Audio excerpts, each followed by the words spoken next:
Hey everybody, this is John with Legend Tabletop Podcast. We're running a very special one-shot Call of Cthulhu game today, run by Neil. We're going to try not to get horribly murdered or go insane, but I guess we'll see how it goes. So we'll just kick it right over to Neil, give us a setup, and let's get this puppy going. All right. So this is, I feel like this is going to be a pretty good scenario for a one-shot. Fingers crossed. I hope it doesn't go, 6 hours long or anything. So we'll see what happens. I'm using, so if there's a bit of wonkiness here or there, I'm using the Quick Start 7th edition rules, which are a little different than the previous rules, and the scenario I'm running is actually for a previous rule set, so I might have to do some calculations on the fly. It's really easy to adjust it. It's just a matter of sometimes I might be looking to try to go between two different rule sets. But all right. So you guys are currently in the local coffee house. You're in Arkham, Massachusetts, a town that I will give the. I guess I'll give the preface of I've listened to a lot of Call of Cthulhu games. I am not like a Lovecraft uber fan. Not that I don't like Lovecraft stuff, I don't know all the shit. So if I get something wrong, We'll let you know. You can let me know, or if I get a bunch of people saying that's not right, he blah blah blah. Well, guess what? This is my Cthulhu world, so yeah, we won't say it. We won't be second DM or second GM. I'll be like, guess what? Well, in my world, this is how it works. So in your face. I'm not Lovecraft, so I make this world. So you're in Arkham. You're in a coffee house. I will let you guys introduce your characters, but the general gist at the moment would be you're a group of academics, and John is a detective. We have an author, the professor, discussing a book that the author is writing about kind of the underworld and seedier goings on in Arkham, or in the 1920s in general locally. Do you guys want to introduce your characters? Sure. Go ahead. Kurt, you want to start? All right, go ahead, Kurt. I'll go last. I'm Professor Michael McShakes, professor of psychology, and I'm just helping out with the book in any way I can, and then I also help out the detective on the side if he needs any help. So. Hey, this is John. I'm playing Peter Drummand. I'm an old, grizzled detective, probably an alcoholic, seen a lot of horrible things, and it's currently helping the author write a book about the underworld, or the seedier aspects of Arkham. And also doubling as my bodyguard. On the side. I pay him in whiskey. And he is much appreciative. There we go. All right, I am the author. I am said author. I'm 23. I'm from Miskatonic University. I'm an RA there, and I'm writing my book, which is also going to go along with as my thesis. So I'm going to kill two birds with one stone. And my name is Matthew Benchley. There. I got nothing else. That's good by me. I was just trying to make sure I note everyone's names just so I can keep that fresh. Cool. All right, so you guys are in the coffee shop, hanging out, discussing the book, kind of musing on, some of the stories that Peter has, some of the stories of the crazier stuff he's seen. That's when it's Friday afternoon, by the way, August 20th, 1920. It's kind of, early happy hour time, 3 o'clock or so. You're in a coffee house, though. You could get booze, I'm sure, there if you wanted. It would double as, let's say, a speakeasy in the back, so regulars might be able to get some service. A man walks in. He is fairly short, bald, a little bit round, very well dressed. He walks up to the group and and looks at Matthew. Is like, pardon me, are you Matthew Benchley? The one and the same. And you might be? Hello. My name is Mr. Miles Booth. It's a pleasure to make your acquaintance. And as you, I think. Would you like to pull up a seat? And I point to the empty chair. I would love to, but it's a matter of a bit urgent business. I have a few appointments I need to make, and my employer was quite distraught if I leave him unattended for too long at these appointments. I'll ask you to excuse my lack of pleasantries at the moment. Fair enough, but we're not done talking. Plus, my coffee's getting cold. Do you have a card I could take? I do. Here, I will give you this. Let me just explain. And who are your colleagues? I have to say the opportunity may be of interest to them as well. If you think you're interested in earning a few extra dollars this weekend for not quite a lot of work. Gentlemen, you want to introduce yourselves and speak for yourselves? I don't want to do that for you. Sure. Yeah, my name is Peter. You say you have a little business, maybe? A little extra cash? Yes, something not quite, nothing nefarious or anything, but something that my employer wishes to purchase with some amount of discretion, and for it you would be compensated quite well. It would only take most of tomorrow morning and then possibly part of Sunday for quite a decent sum. If you're interested in some spare pocket change. Yeah, everything's on the up and up here, right? Oh, much so, yes. I have to say, again, nothing. It's just my employer is quite busy. I'm sure if you knew the details, you would quite understand why. But he wishes to acquire an item at auction tomorrow, and unfortunately, because of his appointments, he will not be able to attend himself. He wishes to have someone purchase it for him, and it would be quite it wouldn't look odd if an author or even a professor would be purchasing such an item. So I don't think anyone would think it was being bought for another party. Well, why would you need three of us to go and work an auction for you? If only one of you wants to go, that's fine as well. Hey, I'm more than willing to get in if there's a little extra cash. What's your employer's name? Pardon my oversight. His name is Henry DuPont. Do I know Henry DuPont? Are they New Hampshire DuPonts? You know him. I've heard the name. Do you know? Give me. Oh, geez. I should have opened a character sheet so I know all the skills. Some sort of local history type deal? Is there like a history or? We could do. Would it be like a credit rating, maybe? You could definitely do credit rating. You would know that. Credit rating is 40, so I could do that. All right. I got a 20 out of 50 for credit rating. I got an 80, so I missed that. But I have heard that he was a contributor to the Miskatonic University. Yes, so he is. You would know him. The DuPonts actually own the most profitable, largest mill in the nearby town of. Oh, geez, just so I don't fuck it up. There it is. It is Steeplen Valley Mill. So it's a pretty big company. So you may have bumped into him here or there at functions. Okay. Do I know? Or maybe not him specifically, but someone his family is involved in the mill. Sure. Or owns it.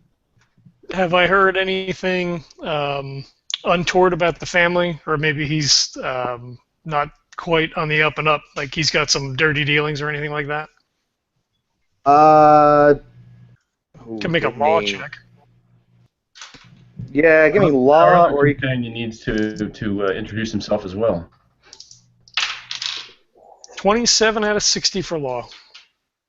Okay. You don't know of any arrests or any...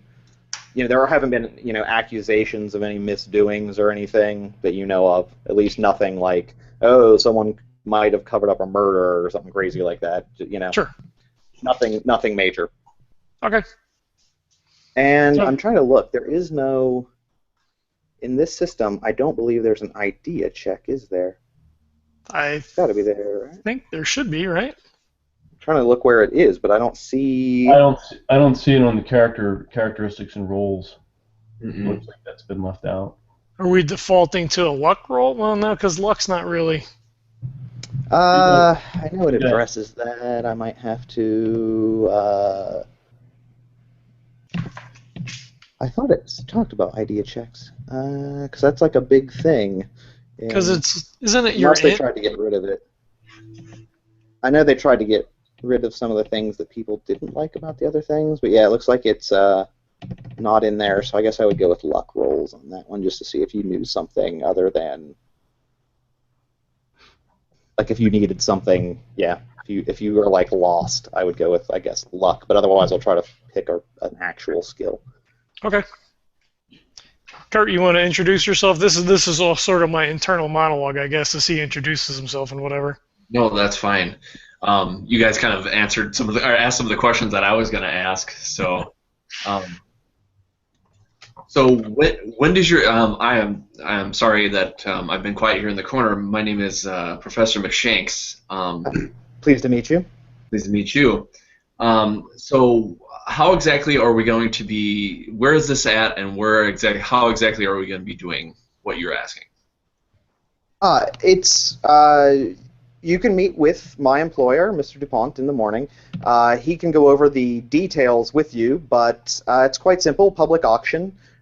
He will provide you with the necessary bank to bid on the statue, and based on our knowledge, we believe that we can guarantee that you are able to outbid any of the other bidders at the auction, and so for that, he's willing to pay you a fee of $150 each, 30 of which I'm able to pay you now as a show of good faith.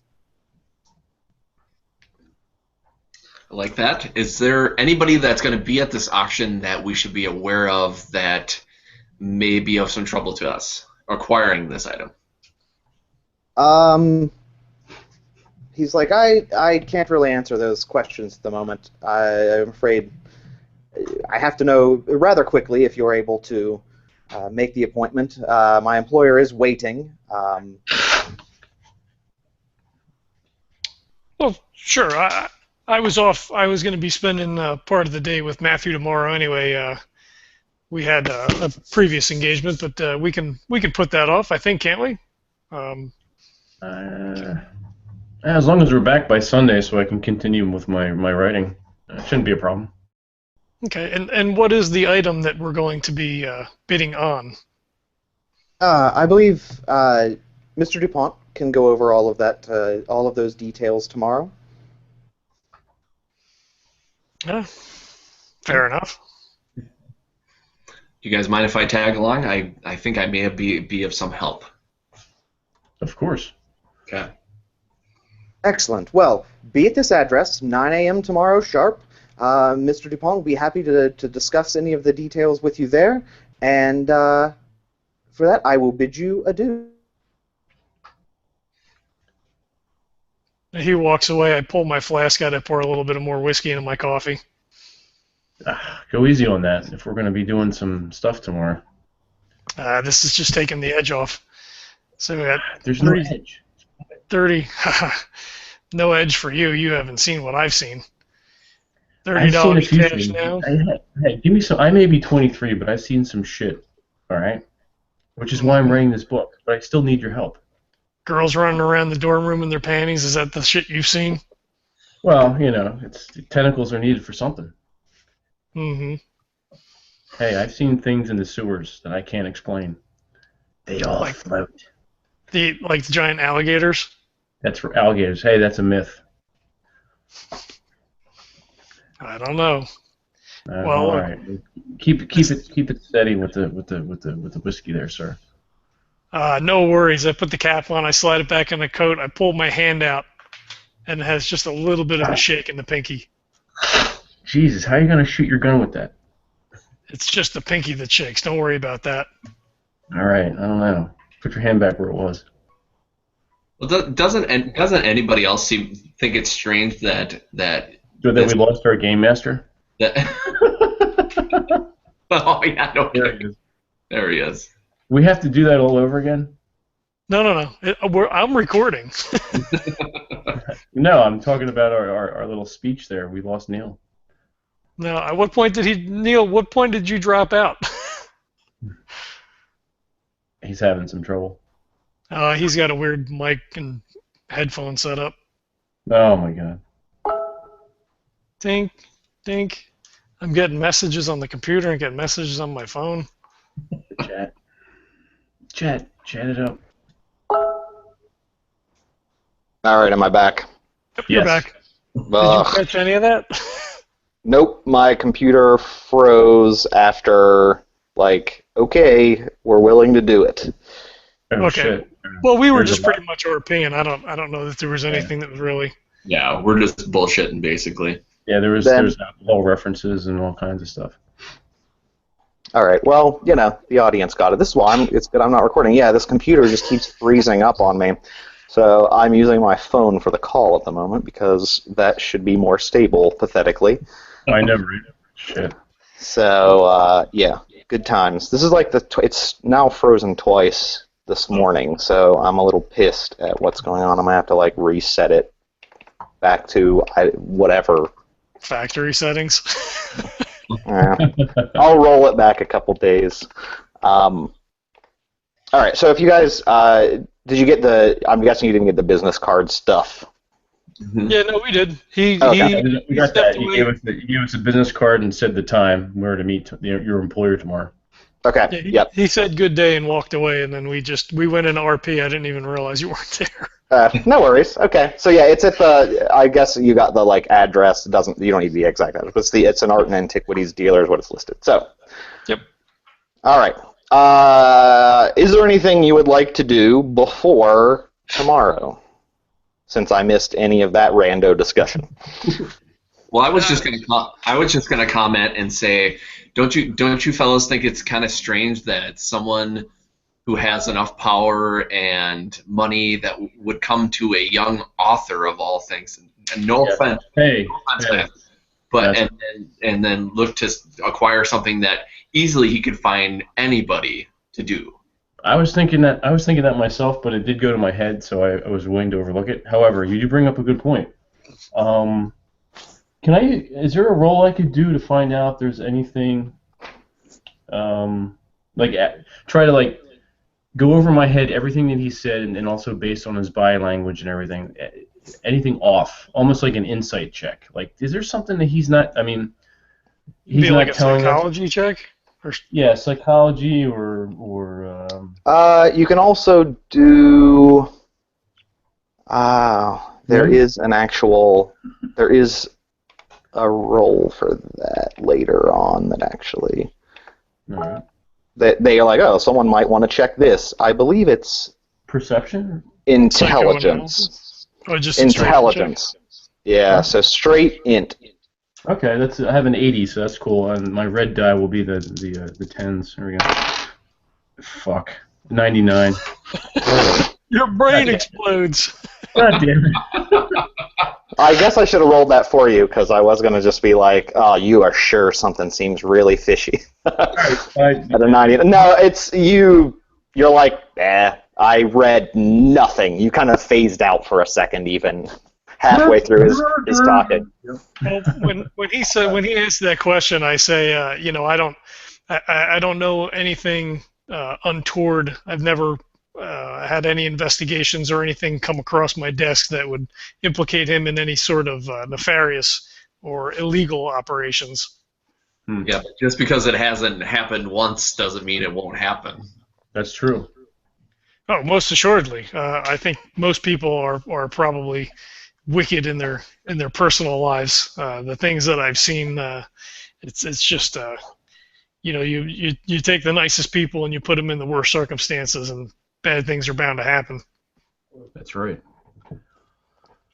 Okay. Well, I don't know Dick, so. Well, we'll have to keep our eyes open, and we'll have to see. Maybe he doesn't want to be associated with whatever the item happens to be, or anyone that works for him. Yeah. Which again is kind of questionable. Weird. But Yeah. Well, we can decide who wants to, be a part of the auction itself, and then the other two can kind of scope out the area and make sure that, there's nothing afoot that's out of the ordinary. That makes sense. fair enough. All right. Well, Okay. I don't have any plans for the rest of today, so how's the book coming along? Not too bad. I'm about halfway through. Kind of stumped at the moment, so maybe this opportunity to this whole auction deal and this item may prove to be interesting, and I can include it. It's sort of a history and a guidebook. So some people in Arkham aren't too happy about it, but I did get the green light from my professors to go ahead and do it anyway. So I'm pretty excited. Hence my need for you two. Mm-hmm. I'm intrigued to see it, of course. That's why I'm lending my help. Excellent. I think you'll be quite pleased and enjoy the read. I can't wait. As long as the check clears. It'll clear. It's in the mail. All right. Cool. Okay. So we just have some. We all kind of like live in the same area. I'm in the dormitories, so. I'm probably on the crappier side of town. You live on like a cot out in the back of an alley. It's not that bad. You live on the streets. I mean, you're not paying me that much when I'm moonlighting. Of course, my detective salary is not fantastic, so I'm kind of like in a, not like a flea-bitten motel, but like maybe a step up from that. Maybe you live in your office. Yeah, I have a cot in the office. Yeah. There you go. You got a cot in the office next to the water cooler. Yep. Yeah. I live in the professor's quarters that are a little more richer, and every once in a while I'll have Peter over for a nice meal because I feel bad for him. Actually, I did not make these characters, but the funny thing is, the author is the poorest of you. I am. Well, once I get my sponsorship for my book, which I'm hoping to get after we come back from this adventure, as it were. Yeah. You live at the Arkham Starbucks to make it seem like you. Exactly. Well, see, my credit rating's 50, but I drink most of that away. Well, that's yeah. So Like typical D&D style. Look, we have a bunch of expensive shit. We just don't have any money. yeah. You just take all that disposable income and flush it down the toilet. Exactly. And I didn't really look at the character sheet. I just liked it. I was like, but technically. No worries. Okay, I think we're ready to get this thing rolling. Oh, yeah. All right. So the next morning, I'm gonna guess you guys all, nothing happens overnight. General standard stuff. So you go to the place that is on the business card. Pretty modern looking kind of townhomes. In this case, they're all pretty similar, kind of a new tract of buildings on a back street. They're new, they're nice looking, but nothing, crazy. You go up to the door, and inside is a communal lobby. There's slate floors. There you go. We ring the bell. Yep, you ring the bell. While you're waiting, it doesn't take too long. There's a mailbox, side table, that sort of stuff. Fairly decent, but nothing crazy. you hear the doorknob turn, open up, and Mr. Booth is standing there. Welcome, gentlemen. I'm glad you made it. Yes, Mr. Booth, we're here bright and early. And He says, "Yeah, come on in. Come in, please." Heading in. He leads you into the study and offers you a seat. There's a lot of comfortable leather chairs and such. He says, "If you'll excuse me, I'll return with some refreshments." And he goes off, comes back with a fresh pot of hot coffee and offers it to each of you. When Sure. he exits the room, I kind of undo my one button on my blazer, and I just sort of start wandering around the room, kind of just taking everything in, Okay. picking some things up, flipping them over, looking at them, just kind of surveying, trying to get my sense of what the scene is. Okay. I'm just taking notes. I'm kind of surveying Mr. Booth and then just how he acts around it and stuff like that, just to see if I can catch anything. I mean, with nothing crazy. I mean, so far he is like the kind of epitome of English butler. Sort of faint English accent, but pretty standard for a, manservant butler guy. Very polite, very, formal. Obviously, everything is fairly well. It's a nice silver tea set or coffee set. Standard study. There's books on the shelves. Built-in shelves. There's nice plush couches. That's that sort of thing. As you're standing there discussing, a thin man. The thin man. Fairly. I just beat XCOM because the new one's coming out, and I hadn't actually beaten it. So he's very pale, slim, but in a very nice suit. He has glasses that make him look a little older, but you're guessing he's still in his late 20s. He smiles. "Good morning. Let me introduce myself. My name is Henry DuPont, owner of the Steepling County Mill." Pleasure to meet your acquaintance. Nice to meet you. Pleasure to meet you. Ooh. Peter blanches a little bit because he expected someone who was a lot older. So when he comes in, kind of get the sense so I'm the owner. He just kind of like, Yeah. what? Yeah. No worries. I get that a lot. I inherited the mill from my father. He passed away at a rather young age, so many are My taken. condolences. It was years ago, but thank you.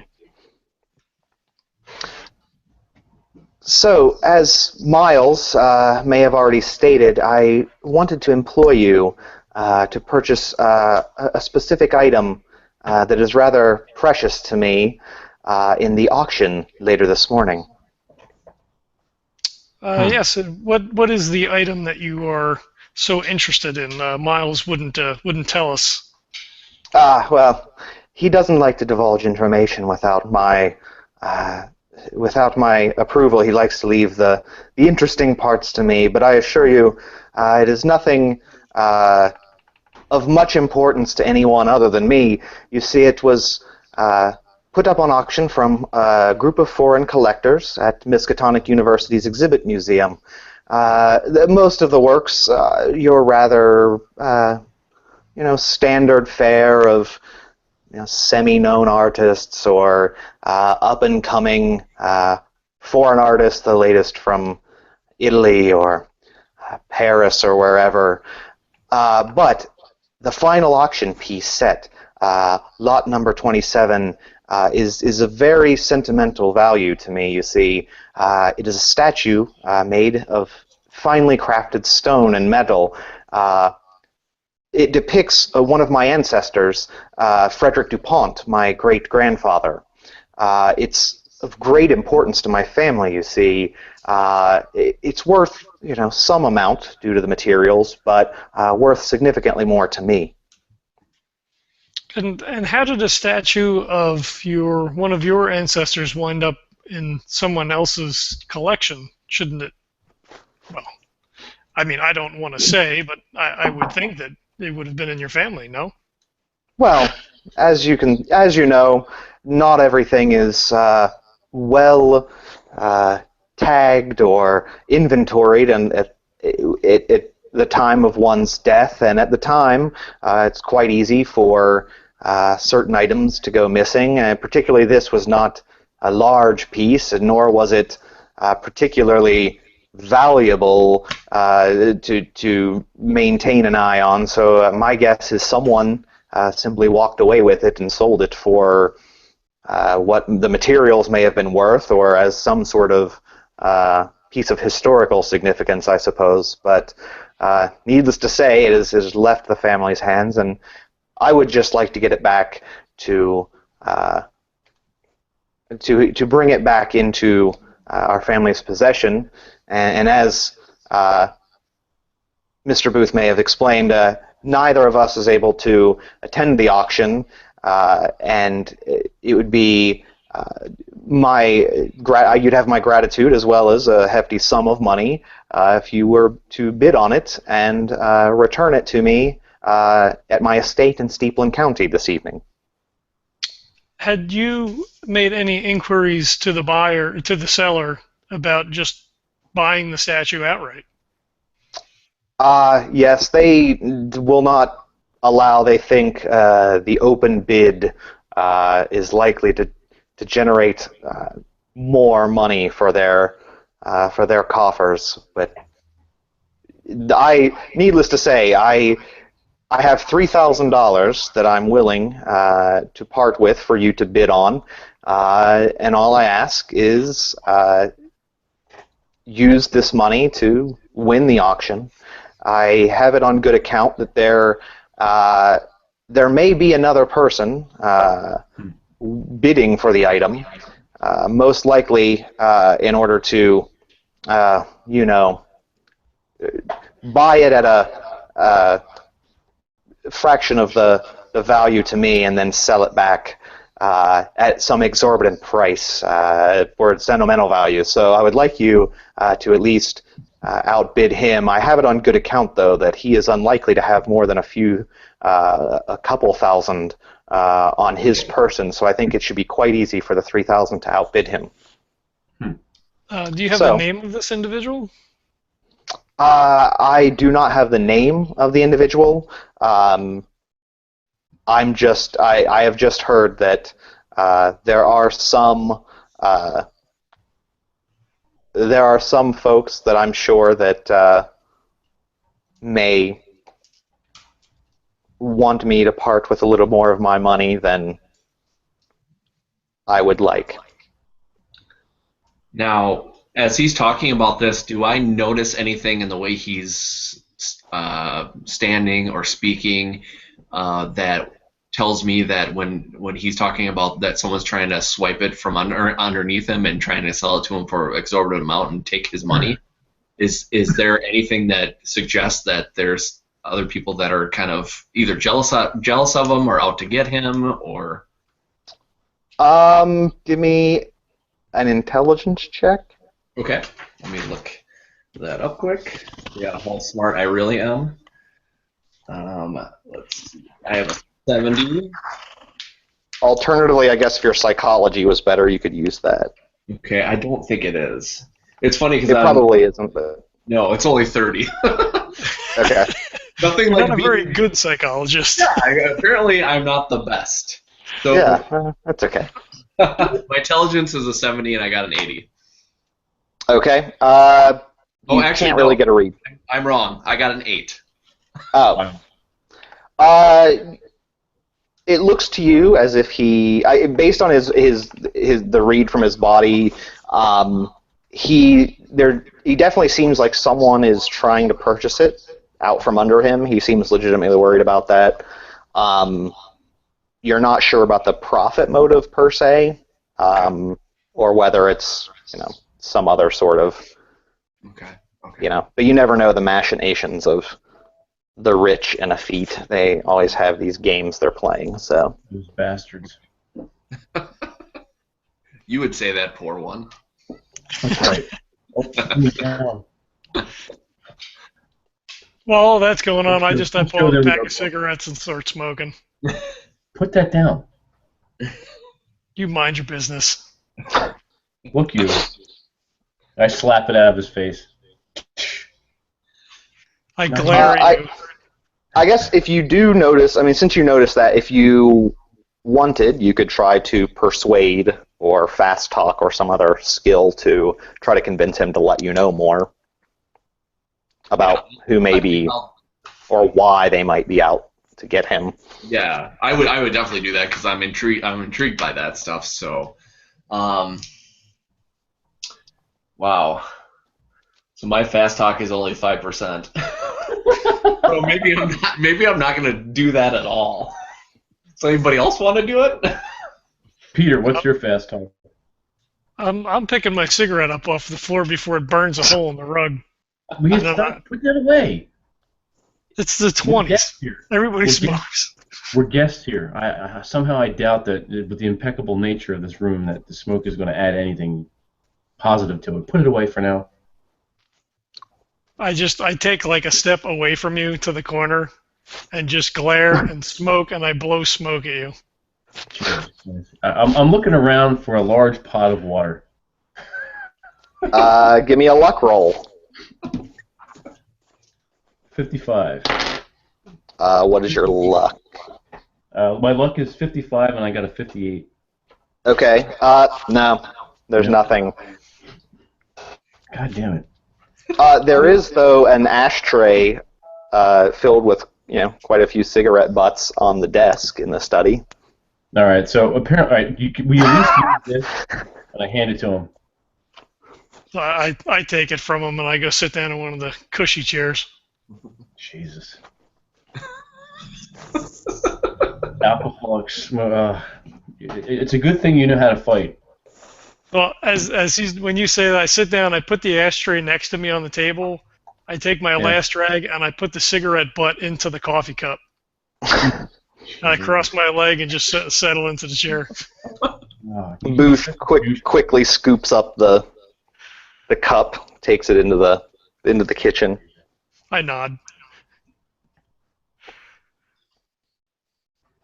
So, is there anything else? Otherwise, I can, as I'm sure Mr. Booth has told you, I'm willing to pay you $150 each for this. All I require is that you would bring the statue to my estate. The train ticket obviously is covered by me, and return with any of the additional monies that may be left over from the auction. Seems easy enough. That's fine. I'm broke, so that's fine with me. Way to play close to the vest. No, that's my inside voice. Oh, okay. I said it's fine with me. I need research material, so this is perfect. Yep. Yeah, I can't think of anything else because he seems very, I don't know. Even though I don't trust this whole situation, I still have one of these weird feelings that I'm kind of okay with it. I don't know. So I'm trying to look to see if there's any skill that I would use to.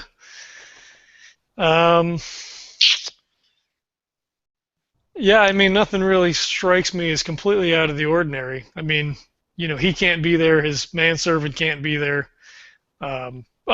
So I just kind of sitting there following the conversation, and I get up and I walk up closer to him, and I say, well, how did you come to the conclusion that you would need our help? What sets us aside from anyone else in your organization that you could send to purchase the statue? We look like dumbasses. Actually, give me a... Not too far from the truth, I don't think. Actually, I'm just going to give you that one. I'll give you that one. just without a roll, because I think it's semi-relevant, but I think that's a good point. So he says, well, I don't want to get into all this, but I'm sure it will be made public sooner rather than later. But as you know, the lumber mill is quite successful. But since my father has passed away, I have to let you know that the company's board has tried to push me out of the business. And so for a while now, I've been biding my time, pretending that I've been seeing specialists for a medical condition. As you'll may have noticed, I've been out of the papers. No one has really heard much from me, but it's given me enough room to maneuver some of the more sensitive documents and assets in such a way that I will be able to secure from the company or from the board the company in full. The attorneys here in Arkham that I employ are quite good, as I'm sure you know, some of the best reside here. And what actually I'm planning on doing right now is, while the auction is going on, is sealing away the final paperwork so that next week there will be a big announcement in the paper that I am now again, in my family, the sole owner of the Steepland Mill. And it just so happens that I didn't really want to say anything about it, but I believe the agent might actually be working on behalf of the board. Simply, if they have gotten word of what I'm planning on doing, it would be some sort of as something to taunt me. As I'm sure you would know, they seem quite insistent that the DuPonts not run the business themselves as they have for so many years. Well, other than looking a little pale, you seem okay to me. If you don't mind me asking, what ails you? Well, I'm actually not sick. That was the ruse. I simply haven't. For months, I've been holed up in the house under the guise of being sick. Again, it doesn't afford me much sunlight, hence the nor exercise. But it has given me enough leeway to maneuver my position with the company. So very shortly, the DuPonts will again own the mill, and the board will have no choice but to listen to my strategies. What caused the board to wrest control from the family? Is the business not doing well? No, it's doing well, but as I'm sure you know, of men with power, they think that they are better or smarter and believe they can run things even better. So, but I'd hate to lose, much like the statue, I hate to lose something of the DuPont heritage. I believe sometimes people lose sight of the important things, like your family legacy and the name and what you can pass down. And so I'd simply like to get back as much of our heritage as I can, and stop it from getting into the hands of people who will just use it to line their coffers. Indeed. Well, gentlemen? I'm good. I got my notebook. I'm ready to go. No other questions for me. All right. He says, thank you. I must be on to speak with my attorneys. I will leave the formalities to Mr. Booth. So Booth comes out. He has an envelope for each of you. In it is a train ticket to Steepland County, $60 in cash, and the address of the DuPont estate. And then he hands, names. I want to say that when he hands the envelope full of the $3,000, I go to take it, but then Matthew steps in front of me and grabs it. I was just about like, I'll take that, since I was the one initially approached for this. Yeah. So Booth definitely, as you reach for it, Booth kind of snaps it back a bit and hands it to Matthew. Yes, I'll take that, and thank you. I give So inside I give a is sidelong glance of disgust to Peter. I glower just a little bit. If you know exactly, shh, quiet. I'm And I just it's shake, whatever. I just shake my head because I'm so used to this, but sick of it at the same time.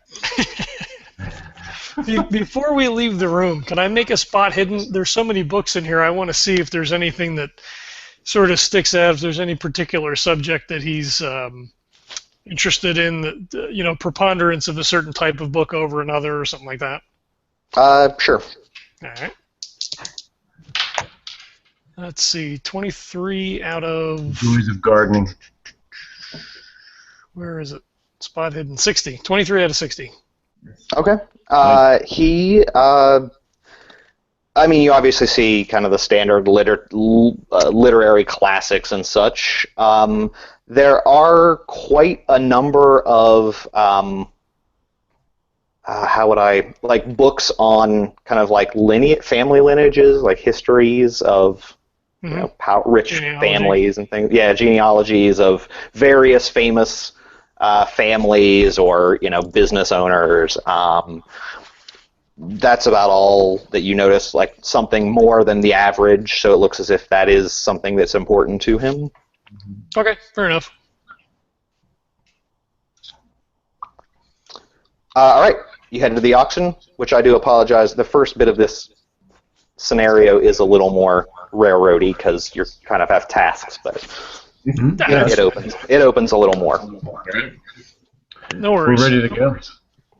All right, you go.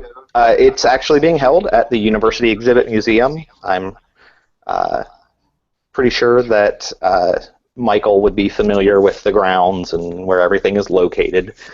It begins at 12 o'clock. I'll say, it's 11 by the time you get there, or 10:30 even. It's probably not too far. The exhibit's actually going to be held at a small room on the first floor, across from the Liberal Arts Building on West College Street. You notice that as you go in, they're kind of getting things prepared. There's like a table being set up. There's a few people kind of milling about, but the items are available to view prior to the auction. So they have all of the lots set out in that small room where they're going to be bidding on it, and it's open to be looked at. Okay. As we pull up, I say to those guys, Matthew, are you gonna bid? How do you want to approach this? Obviously, we're not all going to bid together.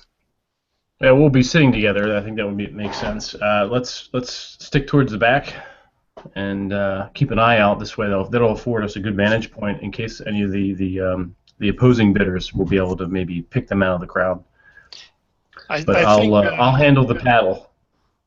Excellent. I assume so. I think that I will probably wander the crowd. Yeah. To get a better look.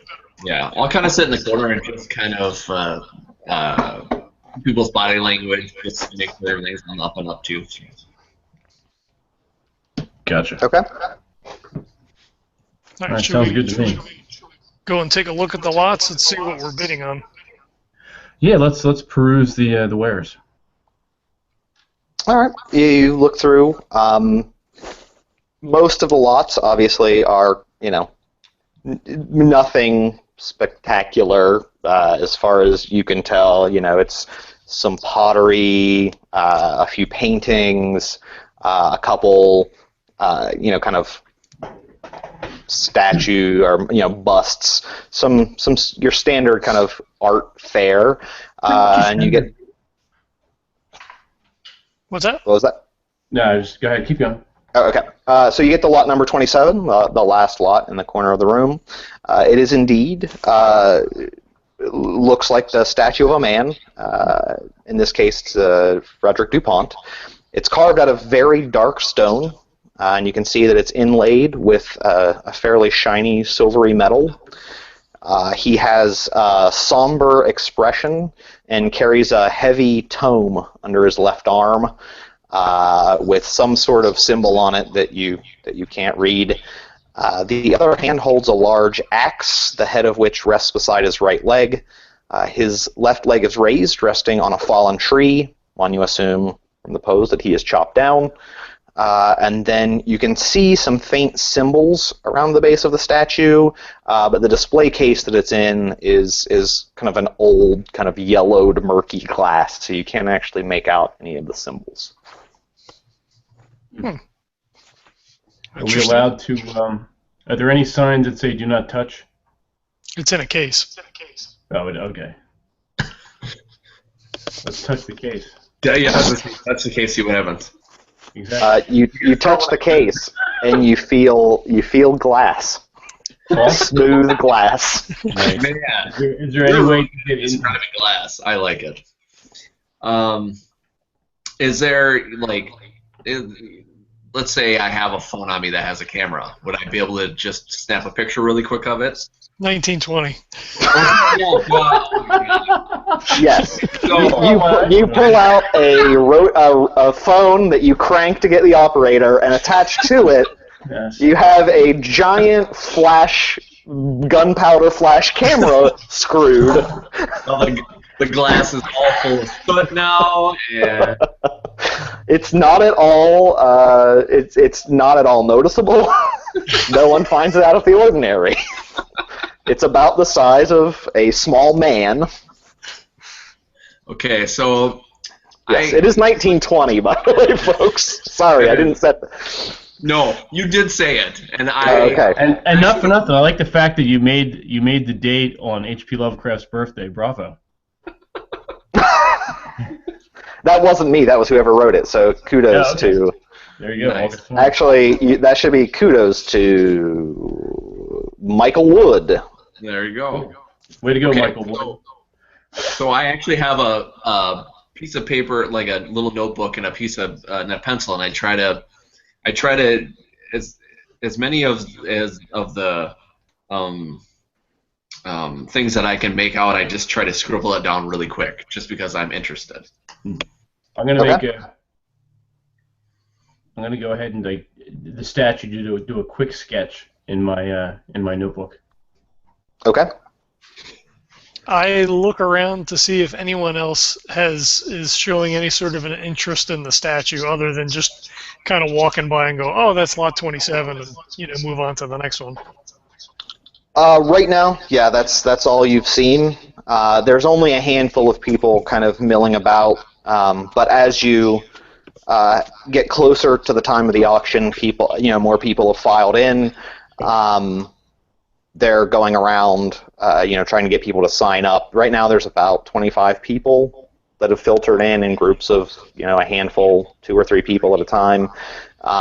Some of them you might recognize as local scholars or historians. Some of them are local art dealers, or you likely don't recognize all of them, likely from out of town somewhere.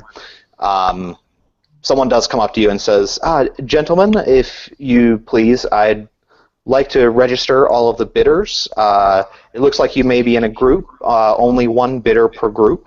Who would like to sign up?" I'll step forward and sign up for our group. Okay. They take your name, give you a bidding paddle, and ask to count the bond. They have to guarantee how much that you have enough money on hand to pay for things. Mm-hmm. So they verify all that, and you're ready to go. Excellent. I say to them, looking at the statue, I say, well, it seems to evoke the history of the family with the wood chopping and all. The book is strange, to say the least. I thought maybe first the Bible, but the symbol seems sort of strange. And there were symbols around the bottom, you said, correct? Yes, you can't make them out unless you opened the case somehow or asked someone to open the case. Or Okay. And then I point that out also when Peter talks about the book. I say, well, the symbols around the bottom too seem very interesting too. I couldn't quite make it out. We couldn't get close enough, but I'd like to see that. Well, it should be in our possession soon enough. Perhaps it's a family creed or motto, perhaps, that's encoded, maybe? Yeah, it's nothing I've ever seen in any of my books. I don't know. I don't know Latin, so... There's a kind of a dinging bell. The auction starts. 20 minutes. The auction starts. Take your seats. All right. Can I take a quick look at the inscription that they're referring to? Because I have an occult of 60. I mean, you can see that there are symbols, but because the glass is like hazy, you know, like old time glass that's been like weathered, it's you know, it's kind of like trying to look through, like, you know, the weathered headlights when they get that like fog on them. So you actually can't make out what the symbols, like, you literally, no matter what your skills are, can't see through it. Unless you actually, you know, ask someone to be like, can I see this without the case on, or, you know. Gotcha. All right. I'll take my seat. Okay. Yeah, we'll wander towards, I guess, wherever the seating is for the thing. Okay. They get everything. Everyone sits down. You notice. So there's several, you know, groups that have sat down now. You know, just you know, a few folks here and there. It's a pretty small room, so it's fairly filled at this point. It starts, you know, fairly quickly. The guys, you know, our first lot, blah blah blah blah blah.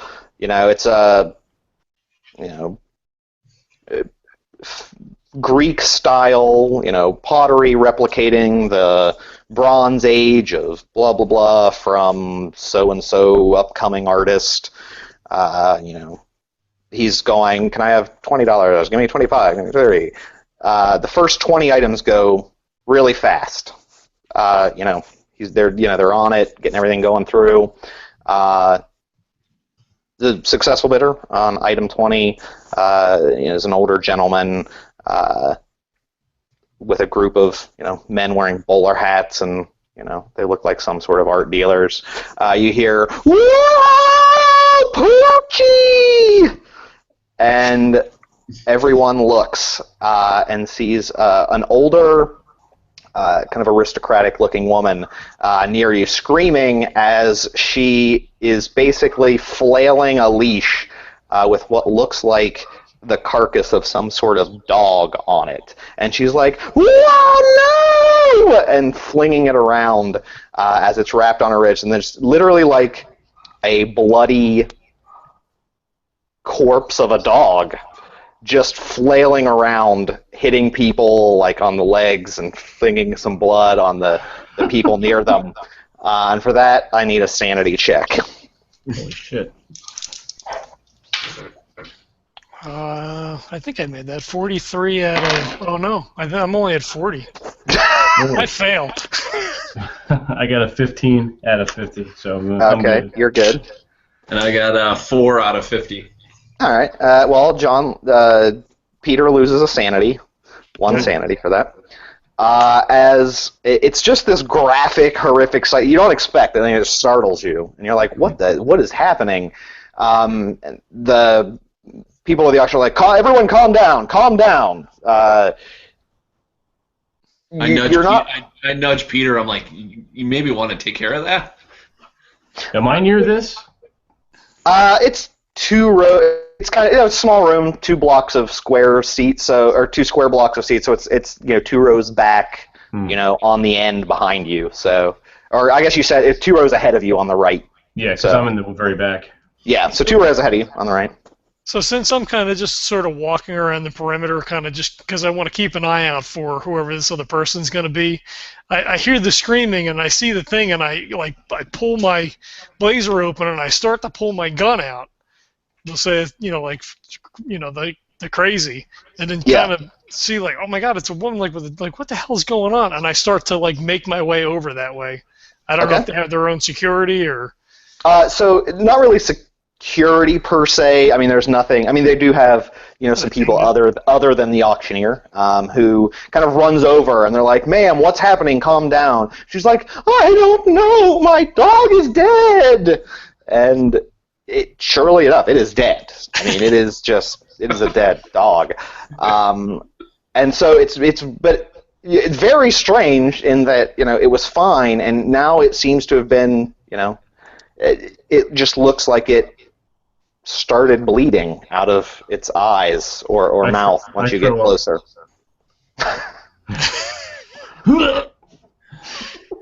I kind of cast a disgusted look in his direction, and I kind of make my way over to her, try to help, whatever the attendants are. I say, "Ma'am, was your dog sick? What happened?" She was fine this morning. Could she have gotten into any poison, or did she And she passes out. When you said poison, she's like, "No!" and falls over. Someone catches her. I was going to say, I attempt to catch her. Yeah, sure. Okay, make a dex roll. Why not? All right. Here's hoping. I do not. 75 out of 60. You kind of grab for her, and she just shaky pinky. She slumps down and kind of hits her head a bit, and you see the auction, the people that work for the auction, not the auctioneer, kind of the other guys that are kind of watching, are like, get out of the way! You're just making things worse. Give her some air. But since you didn't catch her. Oh my! I'm in the back. I'm looking at this now. Is anything going up? Is anything else happening? Like this might be a distraction for something else to go on up near the items. Yep, that's how I was thinking. Yeah, give me a... Because after I wiped the throw up off my mouth. There's no perception either. What the frick? Give me... spot hidden. Yeah, give me spot hidden. That's right. Spot hidden is 25. Oh, 22. Nice. That's awesome.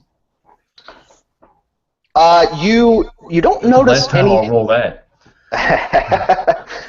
You don't notice anything happening as far as the statue itself. No one seems to be trying to steal the statue or anything that you can tell. No, I'm kidding. But you do see. So there is kind of interesting. You notice there's a large man. Kind of big enough to probably stand out. He's wearing kind of, nice, not fancy clothes, tidy clothes. He's got a kind of a leather, overcoat, and a briefcase beside him. Mm-hmm. That you notice he doesn't seem to react a lot. As other people are more kind of what's going on? And he was a little more he seems to be kind of sitting patiently waiting for, kind of things to calm down and for the auction to keep going. I wonder if that's one of our contenders. I'm not there, so. Yeah. I'm just talking to myself. Yeah, and you do realize he hasn't bid yet on anything. Gotcha.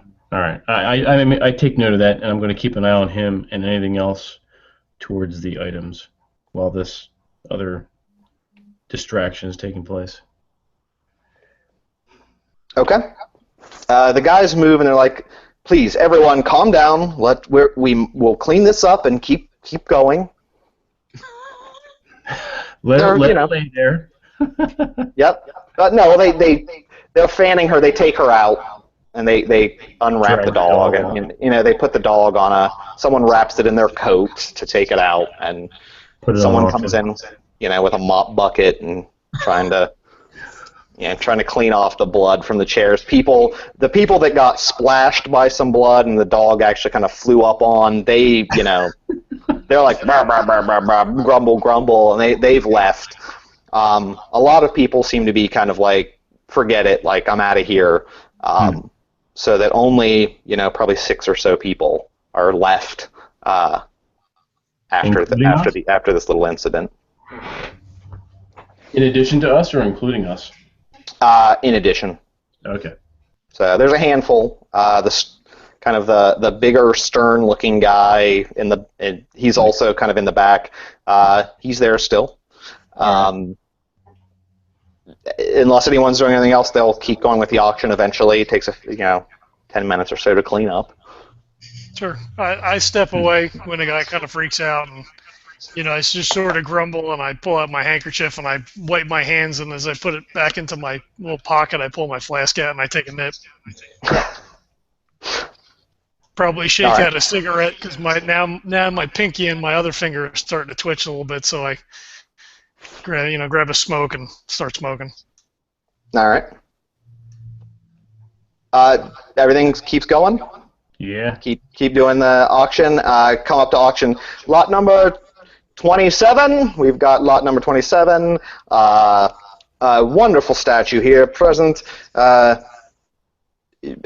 An effigy of Frederick DuPont, made of this finely worked stone and inlet with silver bands. We're going to start the bidding off at $1,000. I look to. I start to call for the statue. I look kind of like make eyes at him, like, okay, I got you. The guy in the back holds the paddle up. Oh, 1,000 to the man in the back with the leather coat. Can I get 1,100? 1,100. Matthew raises the paddle. The studious-looking gentleman in the back. Do we have 1,200? 1,200. He raises his paddle. I start to migrate that way, and I just want to stand like real close to him and kind of give him the hairy eyeball, kind of try to intimidate him down. Okay. Give me an intimidate check. Okay. Show him your gun. 73 out of 50. Yeah, not even close. He just like I trip a little bit when I go over there. Like I go, like get up next to him and cross my arms, and I like trip as I walk up next to him. He silently thinks to himself, "Is this guy hitting on me?" So they got through, 1,300, 1,300. I raise a paddle and say 15. Oh, 15. There we go. 15. The gentleman in the back, the studious-looking fellow. Do we have 17? Can we get 17? 17. He holds his paddle up. Oh, 17. We got 17. What about you, gentlemen? Are you going to counter with that? 2,000. You notice him he shoots you a really shitty stare, like a really shitty look. I give him a smug smile. And he's like 2,000, 2,000. Sir, do you have 2,000? He kind of like glares a little and does the kind of like slow, head shake. He's like 2,000 going once, 2,000 going twice, 2,000 $2,000 sold to the studious fellow in the back. Awesome. So you guys, he's like, you normally go up. As that happens, the guy stands up and is kind of like giving the harumph. You see him grab his case and starts walking out. When he gives the look, I kind of uncross my arms and I go to put them in my pockets, but it brushes my coat back so you can kind of see the handle of the gun. Okay. And I just stare as he's picking up his case and walking out. I just like stare him all the way out. Keep walking, tough guy. Our drunk detective casting eyes at yes, guys that are not intimidated by him at all. He can neither intimidate. He's got a shaky pinky. He can't even catch a woman from falling, and there's dogs whirling around. So I think it's time to change dice. Yeah, you might want new dice. Yeah, I think the luck ran out of the other ones. I don't think they ever had them. No, they started off great in the beginning. Yeah, well, we weren't never even rolled meant anything. Well. Yeah, he rolled that one time real good. Yeah, right before he started to play. You're like, oh, I'm going to test them. So your dice pretty much faked you out. I guess so. Fuckers. All right, so I got to go up and do I have to sign anything on behalf of the Yes. gentlemen? Yes, you would sign in. I mean, it would probably be as you, but they ask you for the money. Obviously, $2,000 you have. That's fine. And then they say, it's all yours. Do you need any help taking that out to a car, or are you? They do have like a nice, like a felt bag that it will fit in that they have ready for you. So they're like, if you need any help, let us know. No, I got it. I'll you can load it into the felt bag for me, but we'll take it from here. Thank you. They say, well, thank you, sir. Wait, the Art Institute thanks you for your generosity. Remember, our next auction in 2 weeks will have the best of 20th century nudes. Awesome. Which really, that's not that many. That's only 20 years of nudes. So. Michael's still intrigued because he's an old professor and he hasn't been married, so he finds that pretty interesting. It definitely doesn't take much to get in the top of those. Actually, it's early 20s, so there's really not that many. All right, so the thing is out of the case. So if you want to examine it any further, you can. Before they put it in the bag, I'm gonna check out those runes, those glyphs, whatnot. Okay. I have an occult. If you need that. Sure. Roll an occult roll at hard, which is like half of your skills. All right, so my occult is 60, and that would be a 30. So here we go. Oh, 20. And I'll even show you that one. That's a good one. That's a good one. Oh, wow. Yeah. Okay. Right. Yeah, so there are 4 rows of symbols, and they're repeated around the base of the statue. Whoa. In my phone, there we go. Pressed directly into a platinum band. And so I'm guessing to do this you would have had to have picked it up. So it actually is, it's fairly heavy. It's about 25, 30 pounds. Very solid. So not like it's solid. So like if you dropped it, it would probably chip, not like shatter. So it's pretty hefty. So there are 8 different symbols depicted, repeated many times over the course of the 4 rows. Each symbol is about a ½ inch in size, and they look like similar-looking beetles or bugs. They seem to be added for artistic rather than representative value. You do know there are, in particular, from the occult roll, there are some worshippers of ancient gods that seem to predate even the Egyptians that used similarly shaped beetles or bugs to kind of represent their god on medallions or things that would represent that particular cult, but you don't have a specific god or gods right now that you would know of that would potentially, be at the top of that list. But you do know some of them used similar type things in their worship. Okay. Oh, and on the bottom, there is a mark, and so there is a jeweler in Arkham. It's his mark. So it was made in Arkham. Oh, interesting. Which isn't yeah, it is. They did live in Arkham, or near Arkham, so it could have made sense for someone there to have crafted it. Gotcha. Okay. Do I recognize the symbols on the artist's signature or no? Yes, the particular shop is I believe it's Hayworth Jeweler. which I'm just confirming, but I'm pretty sure it's Hayworth. We're going to say it's Hayworth either way. Okay. It's a well-known jeweler in Arkham that has been known to craft, it's like, fancy people would go there to get, custom-made jewelry and things like that. Mm-hmm. Okay. I point this out to my companions. This was made pretty much in town, Hayworth Jewelers. I'm not sure when, but do we want to stop there and inquire about this object before we send it on its way, or do we not care? Do we have time before the train leaves? I mean, we can. Give me a luck roll.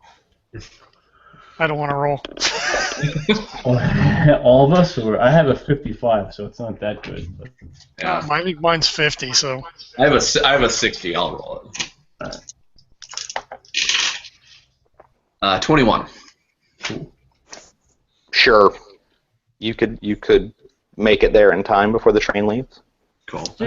We might be able to give him a little bit more information about the statue. He might appreciate that. Yeah, there you go. We don't necessarily have to say we're doing it just to study up on him. We're just, maybe it's something that we're doing for him. Exactly. Cool. All right. Should we head? I'm assuming I would know where this jeweler is. Yes, yeah, you'd be able to find it. Oh, and just so you know, you do know, since you've been, holding it and looking at it, the stone, you don't actually know what it is. It might be marble, it might be obsidian. It's a very dark black color. There are small gems, sapphires, that are inlaid in the eyes. And the craftsmanship is good, although it's not extremely detailed in the like the face isn't super detailed.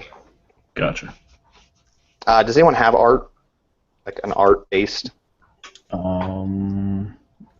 Just the 5% that comes. Yeah. Probably not worth it then. Okay. Yeah, no. It's not a major thing. I've got pottery, but that's 25%, and that's not going to really do very much. Yeah, you could roll maybe a half on pottery, like a hard on pottery, to see if you. Why not? Doesn't hurt. Never mind. It's a 90. Okay. It's not a pot. You're like, this is definitely not a pot. It's not a monkey. Okay. So you guys head to. You guys. What? Go ahead. I say before we leave, I say to the guy who gives us the statue, I say, how's that old lady? You know what happened with that? Is she okay? She's shaken up, but I can't for the life of me say what happened. I guess that dog got into something nasty this morning, because it did not look good. But she'll be okay. She just needed some air, and she's recovering in the parlor. But I don't know. That's just stranger things have happened, I guess. I lean in towards Peter. Do you want to talk to her before we head to the jewelers, or no? Yeah, we can. I mean, I may need to file a report. If somebody poisoned the dog, I mean, it's small claim sort of thing, but while we're here. Okay. Yeah, if you want to talk to her, you can. All right. Hey, Neil, are you on do you have earbuds or whatever for your phone, or are you? I do, so that's why I'm thinking that's not me, because I have headphones and a microphone on the phone, so I have no sound coming out. Okay. Neil, can you switch to headphones, or because I hear me for sure. Oh, me? I hear me for sure. I hear me too. Well, it's either Kurt or myself, because we have external sound, which I can remedy. Why don't you guys play it up a little bit, and I'll just grab some regular headphones here quick. Okay, because I know I didn't hear it when we were on the other night. I didn't get any feedback at all, but yeah, I didn't hear it either. No, we were fine, and Interesting. I mean, it could be. I don't know why. I don't know why it would be my phone though, because yeah, there's no sound coming out of my. Well, it's weird now. Now nothing is happening, so it's hard. It's hard to tell where it's coming from. Yeah. It could just be the connection. I wouldn't even worry about it too much. Yeah. Okay. No worries. I figured I'd bring it up, try to clean up the thing. I mean, obviously we're not going to edit for shit, so. Yeah. I'll play with Audacity later. It's not that distracting, really. Okay. Kind of use it. Add some ambiance to the Call of Cthulhu. All right. There you go. Yeah. Some eldritch echo. That's right. Yeah. All right. Fair enough. That's All right. So we go talk to the old lady. It's non-Euclidean audio. That's right. Okay, she's kind of, she looks distraught for sure. She's crying, petting the dog. You're still wrapped in someone's blazer. Okay. So I pull one of my detective cards out of my pocket and I crash that next to her and I. Detective. Yeah, I'm sorry about your dog, ma'am. I work for the local police department here. If there's anything that you could tell me about, do you have a problem with any of your neighbors? Has your dog gotten out or away recently? Anything that might shed some light on what may have happened here today? Oh, I don't know, officer. Nothing happened. It was a normal morning. I fed her, we went out for a walk in the garden, and then this. And she starts crying again. I pat her on the shoulder and I make a motion towards the blazer. I say, may I? I just want to kind of peel it back and see what the dog looks like. Sure. The dog rips your face off. Yep. Zombie dog. You can kind of pull it back. It looks like it's basically like it hemorrhaged from kind of like the eyes, mouth, pretty, but a lot. I mean, a lot. Not right. Like, you've never really seen anything like that you know of. You haven't seen any like known poison people or anything that just like makes you vomit up your guts. Right. So yeah, it definitely doesn't appear to be a normal kind of. It wasn't just like foaming at the mouth or anything. I mean, it's pretty. It's not pretty rabies. Bad. No. I shudder and I pull the blazer back down and I say, again, my condolences. If there's anything that we can do, don't hesitate to call. At this point, it doesn't look like there's anything that would involve the police department, but if anything comes up in the future, please don't hesitate to let us know. She thanks you profusely and says if she could think of anything, she'll let you know. But I don't know anyone that would want to hurt Poochie. Poochie. Indeed, she looked like a lovely dog. She thanks you. Mm-hmm. I stand up. I look at the other two. I shrug like, Whatever. Get out of here. Yeah. Before I throw up again. And I'll just kind of, when we're walking out, like I've never seen anything like that before. Maybe the dog had rabies or, something, maybe ate something it shouldn't have, like a rotten dead bird, and got sick. But that's a bad deal right there. I don't know. It's very odd. No, I missed it. Was she in there when this all happened, or did she come in from the outside? She was in there. Okay, all right. Then it will. Yes, she was sitting there with her dog, and then all of a sudden it just exploded. Okay. Sweet. Okay. I have no questions then. All right, so we'll head over to the jewelers then, I guess. Mm-hmm. Yeah. Okay. Is that guy? So when we're leaving, I want to look around and see if that guy is like hovering inconspicuously as we're leaving. Give me a spot hidden. Okay. Spot hidden. 14 out of 60. You don't see anything. Doesn't look like anyone's following you around. That's right. good. Don't worry about Fair that. enough. I make a mental note of it and head on out. Okay. You head to the jewelry store. It's in a several nice shops on that street. It's almost closing time. It's getting a little bit on. Well, actually, no, not that was. It's an 8-hour train ride to Steeple, so it's kind of. I guess it would be like 1. So we'll say your train is at 2. You go in. There is a older-looking man behind the counter. Kind of polishing. Looks like he's evaluating some stones or polishing some jewelry and such. Can I help you? I step forward. Actually, yes, it's quite possible. We have an item here that we need a little more information about, and perhaps you may be able to tell us, considering that the author of this piece has come from your jewelry store. And I draw the statue out of the bag. You don't say. I do say. Check this out. And I hand him.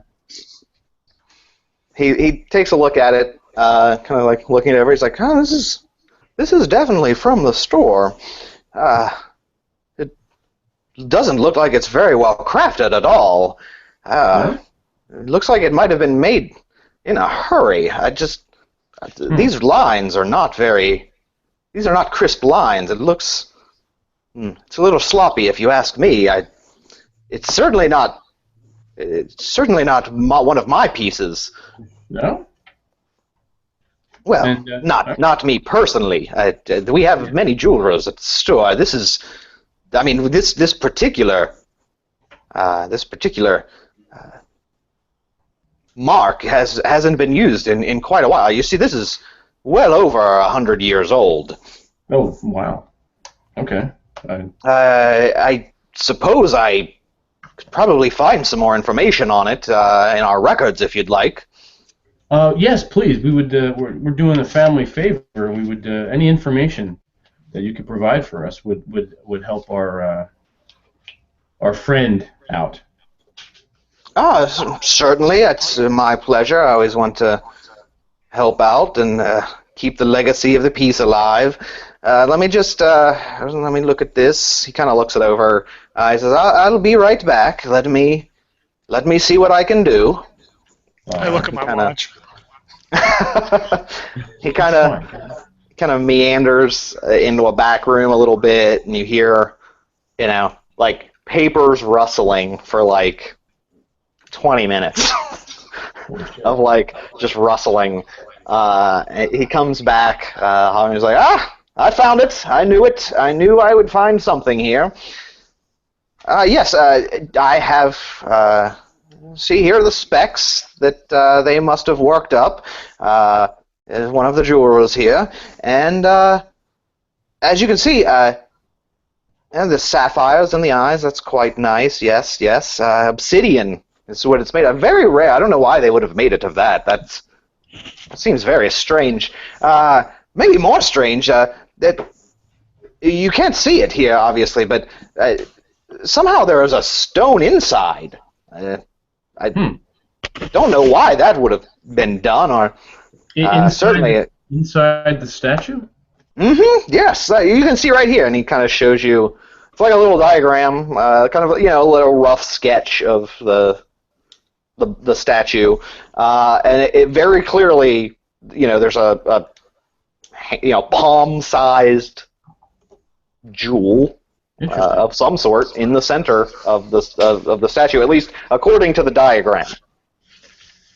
So I was wandering around the shop. I come back over when this all starts to come about, and I say, was the statue cast around this central jewel? Is that possible to work obsidian in such a fashion? I mean, obviously you can't melt it. You couldn't melt it, but it wouldn't be impossible.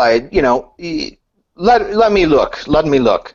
And he takes out his jeweler's eye and is kind of he's like, yeah, see here, right here,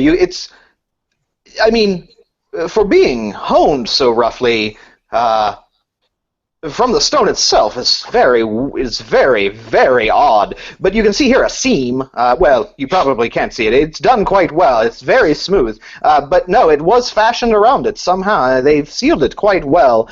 With a little time, I suppose I could cut it out if you'd like. No. I take it back from him, and I accidentally drop. No, I'm kidding. So, all right. So what we have here is a very poorly wrought statue.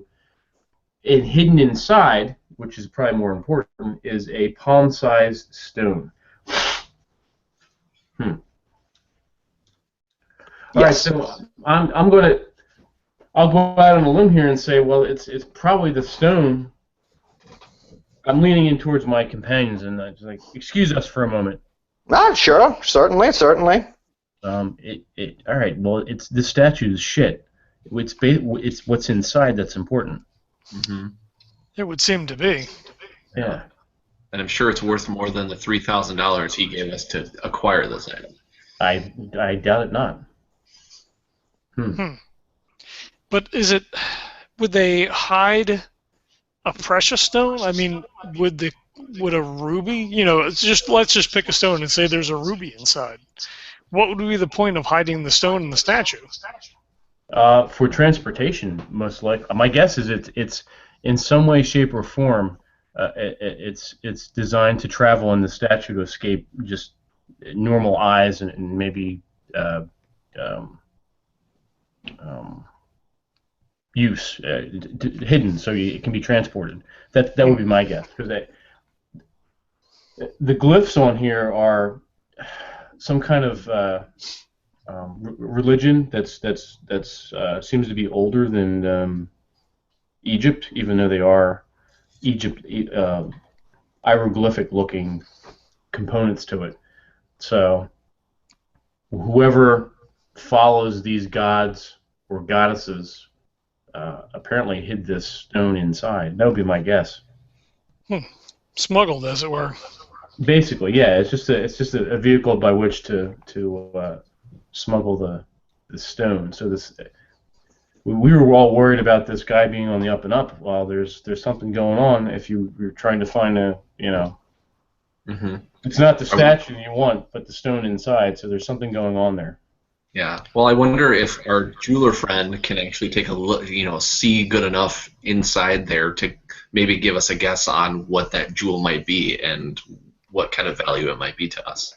All right. Or if it's noted on the paper. Yeah, I'm going to go back to the jeweler and ask if there's anything in the lineage of the artist, or if there's anything written down that would really denote what kind of stone would be in it, or anything at all. He looks at it. No, it's just says from on here. It says the I'm trying to think of the not patron guy who commissioned the person who commissioned the piece. It's looks like Frederick DuPont Yes. provided the stone himself. It doesn't say what kind. It has the dimensions, but that's all. How stoned can you get off it would be my next question. Hello, Michael. Hello. That's odd. Yes. Did you make this public?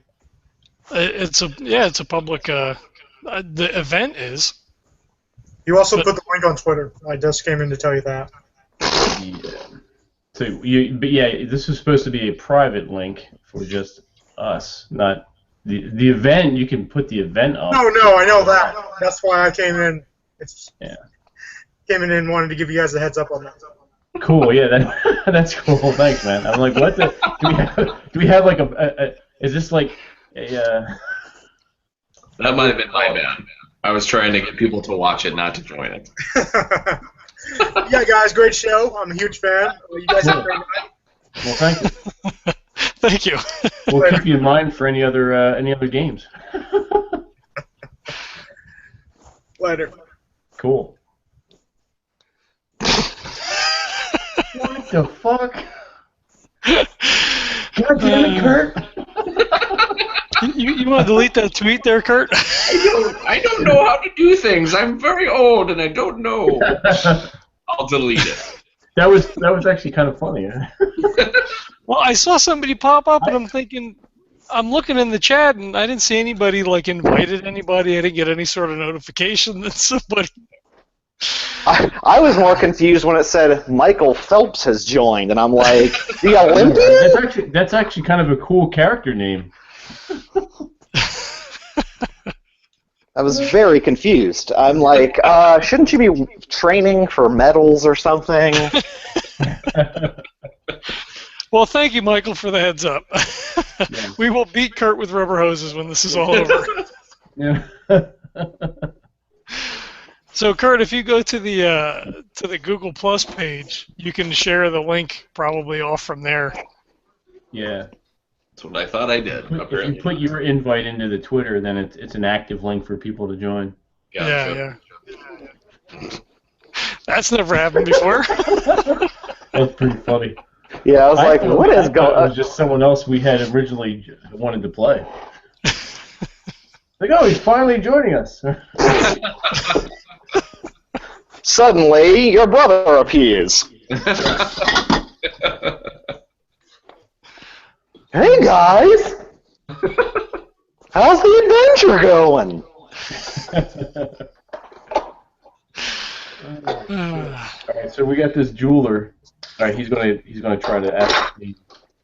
So he didn't know. So the guy provided the stone himself. So there was no note on the paperwork that indicated, oh, we want you to put this ruby inside the whatever. Correct. It was just a stone with dimensions, but no reference to what material said stone is. Gotcha. I mean, it's a gemstone, but yeah, it's just gemstone. You know, It doesn't actually say ruby or emerald or diamond or anything. So. And it's about fist size. Is that what you said? Yeah. It would fit in the palm of your hand. So yeah. All right. A little bit smaller than that. Okay. Do you have a copy of this paperwork, or might we be able to take this paperwork with us to provide to the person who we purchased the statue on behalf of? It's a family heirloom to a certain extent.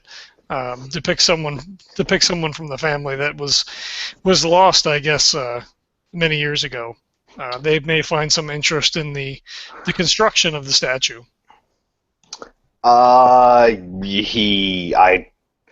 That's a great question. I'm guessing they had carbon paper then. I'm like, I don't know actually. Do they have things? They definitely wouldn't have a copy, like a photocopy. Yeah, no.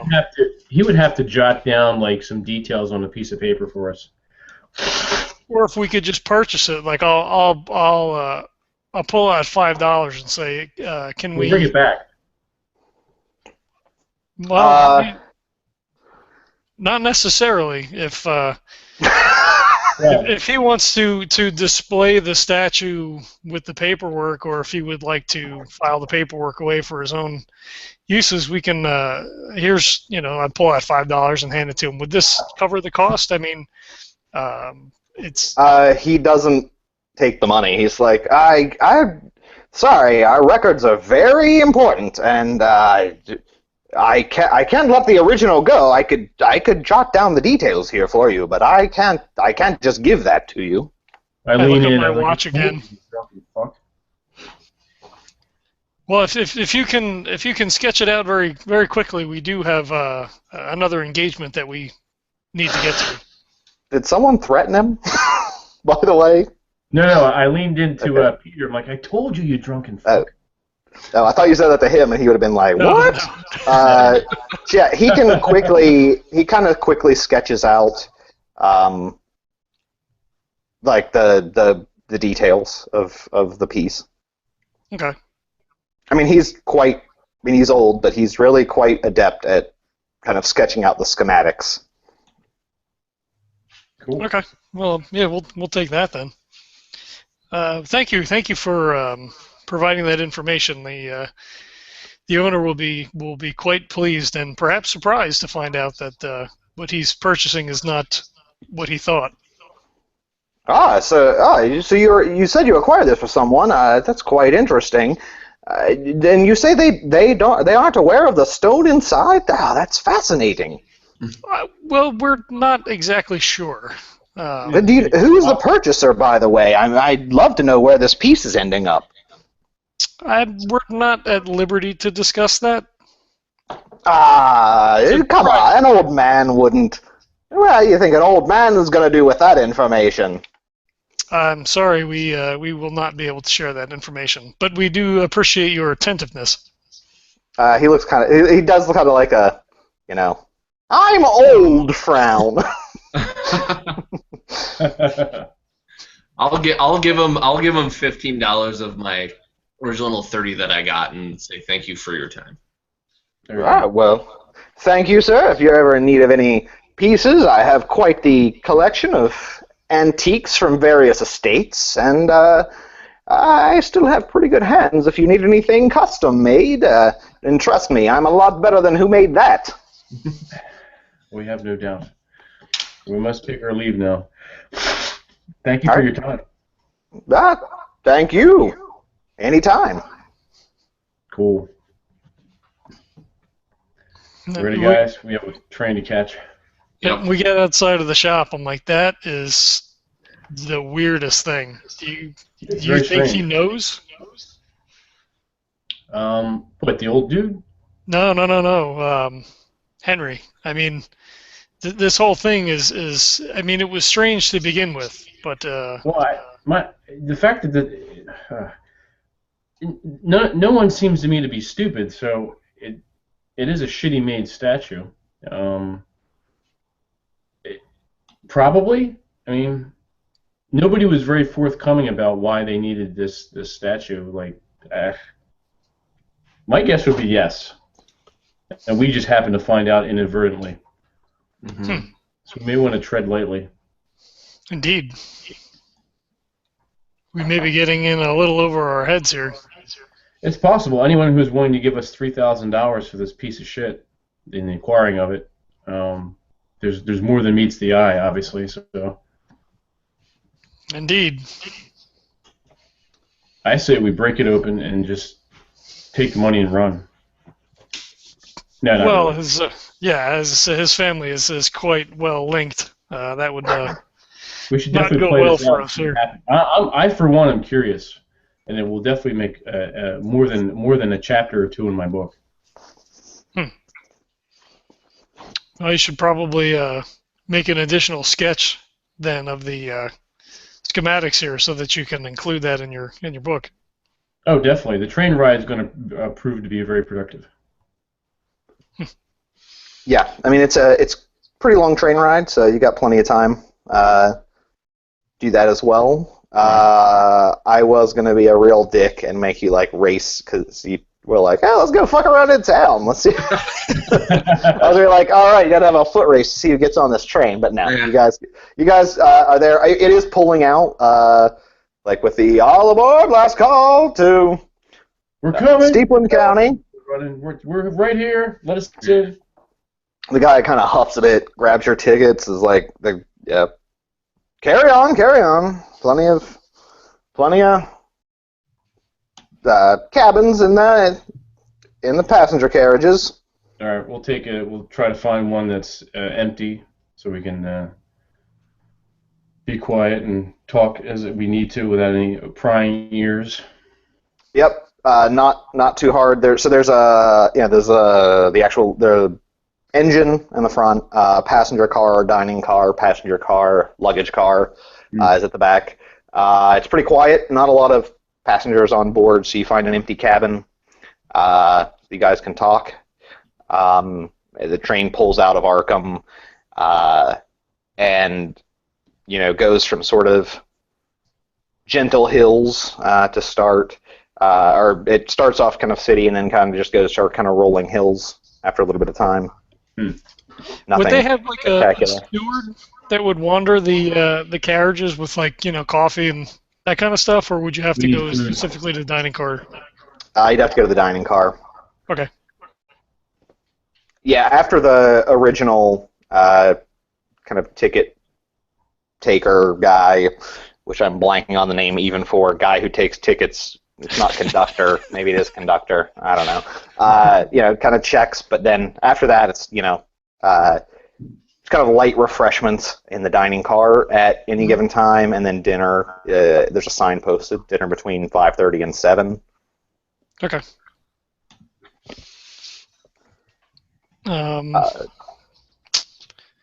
I mean, we have a long trip. Yeah, I didn't know if anyone's doing anything in particular during the trip, or kick back and take a nap. Okay. Yeah, I'm just sketching, making more sketches and taking notes. Okay. I'd actually like to look at the statue itself and see if I can see if there's a way that, even though he's talking about the jeweler is talking about the lines in it and stuff like that, I just want to see if there's any like inconsistency in it to where there might be a chance that I could maybe try to fiddle with it to not to screw it up, but to see if I can see the jewel better, or just take a look at it a little more closely. Sure. Give me a spot hidden. Okay. Check out where I'm at here. I am at a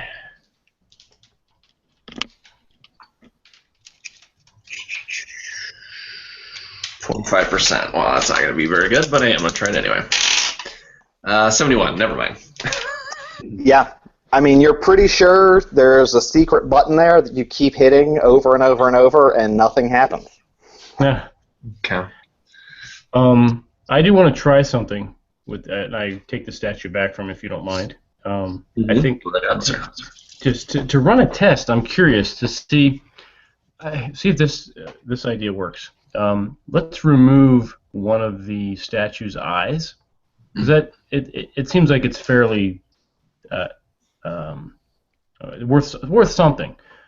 But hold on to it. But pretend it was lost, and we'll see if that elicits any kind of oh shit. If this guy doesn't care about the loss of a precious jewel, then we know it's not the statue itself that he wants. Good idea. What do you have on you? Like, if I don't think there are items, so I don't know how inventory is going to work, other than you have to roll a luck check to see if you have like a pocket knife to try to pry something out of a. Well, yeah, especially around that time, most dudes carried some kind of pocket knife or a knife or something. I don't know if I would, being a student, so probably not. Maybe in the dining car we can get a knife. You could. Unless one of you other gentlemen have short of Peter blasting it with his gun. He probably wouldn't even hit it, so it wouldn't matter. Exactly. It would just wind up hitting you in the leg. Well, you can nudge me. I'm kind of napping out. When you pass out at night, you don't sleep all that well. So. I mean, I guess a pocket knife's probably reasonable. So you can have a pocket knife. So you can. Everybody had a pocket knife back in the 1920s, right? I think so. They had some kind of knife. That's right. But I am going to make you roll a dexterity check.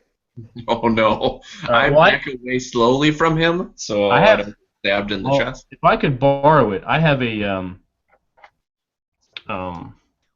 70, so nice.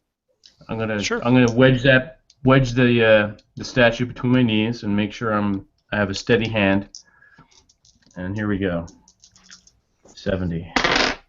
12. Nice. Yeah, you managed to pry it out without stabbing yourself. Nice. All right, so I'm gonna pocket that. Good idea. Okay. All right. Here's your knife back, Peter. You can go back to sleep, such as it is. Why did you? What are you doing? Well, we were thinking we wanted to gauge this guy's his intention. we figure if he looks at the statue and we say, well, one of the eyes is missing, and if he's like, oh man, then we know he really wanted the statue and doesn't know about the jewel, doesn't care. But if he's like, oh yeah, that doesn't matter, then we know kind of sort of like he's not really into the statue itself so much as either its sentimental value or he knows that there's something inside it, and then we can kind of gauge his reaction. If that makes sense. I suppose. And if he's really upset about the jewel, we can go, oh well, we did find the jewel. Here it is. So. I think great that plan. would be more suspicious. If you tell him that the jewel's not there, then the jewel's not there. Well, we say we don't have to tell him anything. We just see what he does after he sees the statue. And if he's my plan is if he goes, oh shit, the jewel, we go, oh no, don't worry, we got it. We got it. Don't say anything. Yeah. But we'll blame it on you, Peter, because you've had a few. Yeah, so. We'll say you dropped it and it fell out.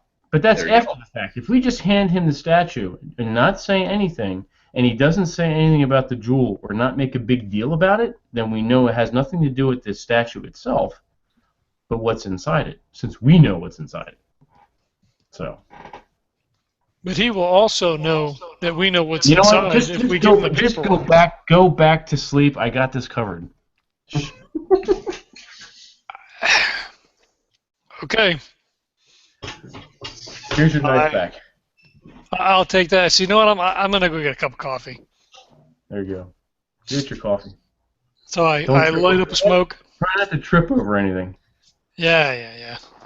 I light up a smoke. I blow it in your face or blow it in your direction when you say that, and I head off to the dining car. Just get out of here.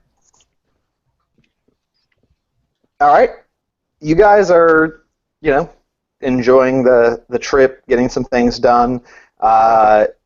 It's a little after dusk now. The two of you in the cabin, you kind of hear a brief knock, and you see Miles Booth walking past the window. It looks like there's a note card stuck in the door, in the crease of the door. And as Peter is drinking his cup of coffee in the dining car, a note card is dropped on the table as he looks up and sees Miles Booth walk by. And I yell out, Mr. Booth! No reaction. He just keeps walking. Mr. Booth! Keeps walking. I put my cup down, I grab the card. I don't even look at the card, I just grab it, and I start to follow. I mean, I'll jog to catch up if need be. Okay. What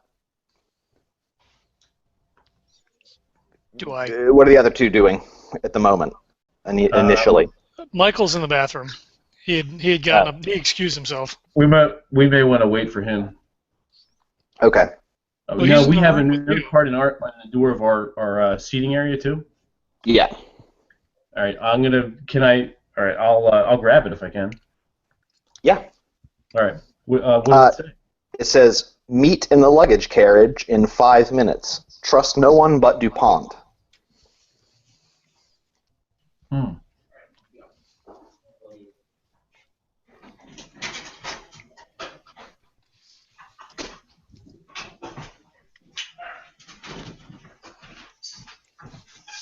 that means we can't trust him.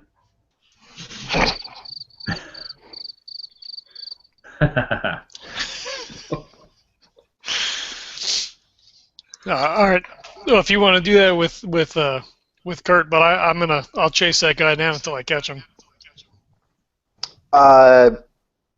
You catch him at the kind of the junction between the two cars, and he turns around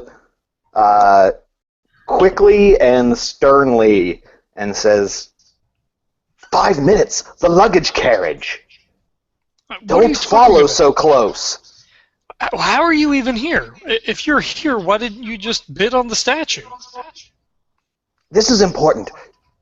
Don't screw this up. 5 minutes, luggage carriage. And then he walks through the door, it closes it, and locks it to the passenger carriage, so you can't get immediately through. And he does the head nudge, scram.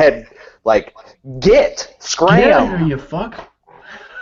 I stand there perplexed and a little angry, and then I pull the, I have my hand down at my side. I pull my hand up and I look at the card, and it has It says, "Meet me in the luggage carriage in 5 minutes. Trust no one but DuPont." So I will backtrack and head back to our carriage to let those guys know that Miles is on the train. Okay. Yep. You're there. They're in the cabin. They've gotten that note. Okay. Well, I don't know that. So I come in and I say, "Do you know Miles is on the train?" Yeah, we got this card. It says meet him in the luggage bin or whatever, and not to trust anyone but DuPont, which precludes him then. So I don't know what's going on. I didn't even know he was here. I don't know how he got on the train. Well, he doesn't trust us if he was there in the first place either. Well, I just ran into him. He dropped the card, and I show him the card, same as yours, on my table. I called out to him, and he just kept going. I caught him in the hallway, and he was quite put out, and told us, Dodson, we got Dodson here. Yeah, he was very insistent that we meet in 5 minutes and not to be too close to him. I mean, of course I tracked him down. He locked me out of the carriage, if you can believe it. So that must mean that someone else is here too. That's keeping an eye on us too. Well, if he says trust no one but DuPont, is DuPont here as well? I don't like the way that this is shaking out at all. Keep your gun handy. No, always. Yeah. Can I have your switchblade just in case? It's just like a regular folding pocket knife, but I will. Yeah, whatever. I will proffer it to you. Nothing. I can't throw a book at them. Well, I could, but it wouldn't really do much damage. I'll just throw up them. Yep, I'll give you the pocket knife. All right, cool. I will pull the gun out. I will. Is it? What do we say? Probably a revolver at that time. Yeah. What do we get to the baggage car? Well, no. I pull it out. I crack open the cylinder, check to make sure that it's loaded. I give it a spin, and I give it a flip with my hand so that the cylinder snaps back in. And then it goes off in your hand. I reholster it, but I don't snap the latch. It's all right. Well, let's go, but be wary. All right, lead the way. Where do the stairs go? They go up. Okay, you guys head back there. So you go through the dining car and to where the passenger car door was shut. It's open again. Looks like someone has opened the latch, or not. Perhaps Booth even had unlocked it after you weren't accosting him in public. You go through the passenger car and open the doors into the luggage carriage. The luggage carriage is basically like, in the center, there's kind of a rack of metal shelving, and on each side, so there's kind of two little, kind of walkways, and then there's just shelves with everyone's luggage. It's fairly sparse for the most part. When we get into the luggage carriage, I think I will probably pull out the gun and I will keep it in my hand, but have my hand sort of kind of behind me, kind of sort of behind my back, down by my leg, so it's not extremely obvious that I'm carrying a firearm. Okay. So where do you have all your stuff with? Did you leave the statue in the car? Where did you put the statue? It's on my person. I have a little an Indiana Jones type satchel. Okay. So as you're coming out of the car, you start walking down the one of the the walkways. You hear what seems to be a scuffle of some sort, and you see two men kind of struggling with each other near the back of the car, and the freight door is actually open on one of the sides, so it's very loud as the clack, clack, clack, clack, clack, clack, clack, clack of the train car, and the wind is rushing through. Shitballs. I said, "Hey, you! Stop! What are you doing?" As you say that, okay. As you say that, you see the man throw who you can definitely recognize as Booth out the freight door. Oh shit. And he turns to you and quickly draws a pistol and says, "I want that statue!" And now we might need to do initiative depending on what you're doing. So. Oh, I have my gun out already. I was moving forward, so my hands are it's not hidden anymore because I'm running up. Yep. And I will try to shoot him in the shoulder that's holding the gun. Okay. So this goes. I don't want to kill him. No. Yeah. I'm gonna be hiding just in case some stray bullets go flying. Jesus. Wait, there's no way that's his dex. Because I'm pretty sure it goes based on dex. Score is who goes first. Because this is our first combat. Rules. It used to be like a D10. Well, because the scores are all different for characteristics. Because it used to be like a D10 plus your dex or something. Yeah, it's definitely changed in this new one. So it is. You act in order of dex scores. Unfortunately, this guy's dex is real high. Somehow. He's pretty shitty, but his dex is high. Because the conversion is just 5 times. So his dex is a little fast. So he sees that you have the gun, and he decides to fire a shot at you. All right. With a .32 revolver. Wow. He's higher than 60 then? Yeah. Okay. Unfortunately. Wow. What's everyone else's dex? Mine's 60. Matthew has a 70.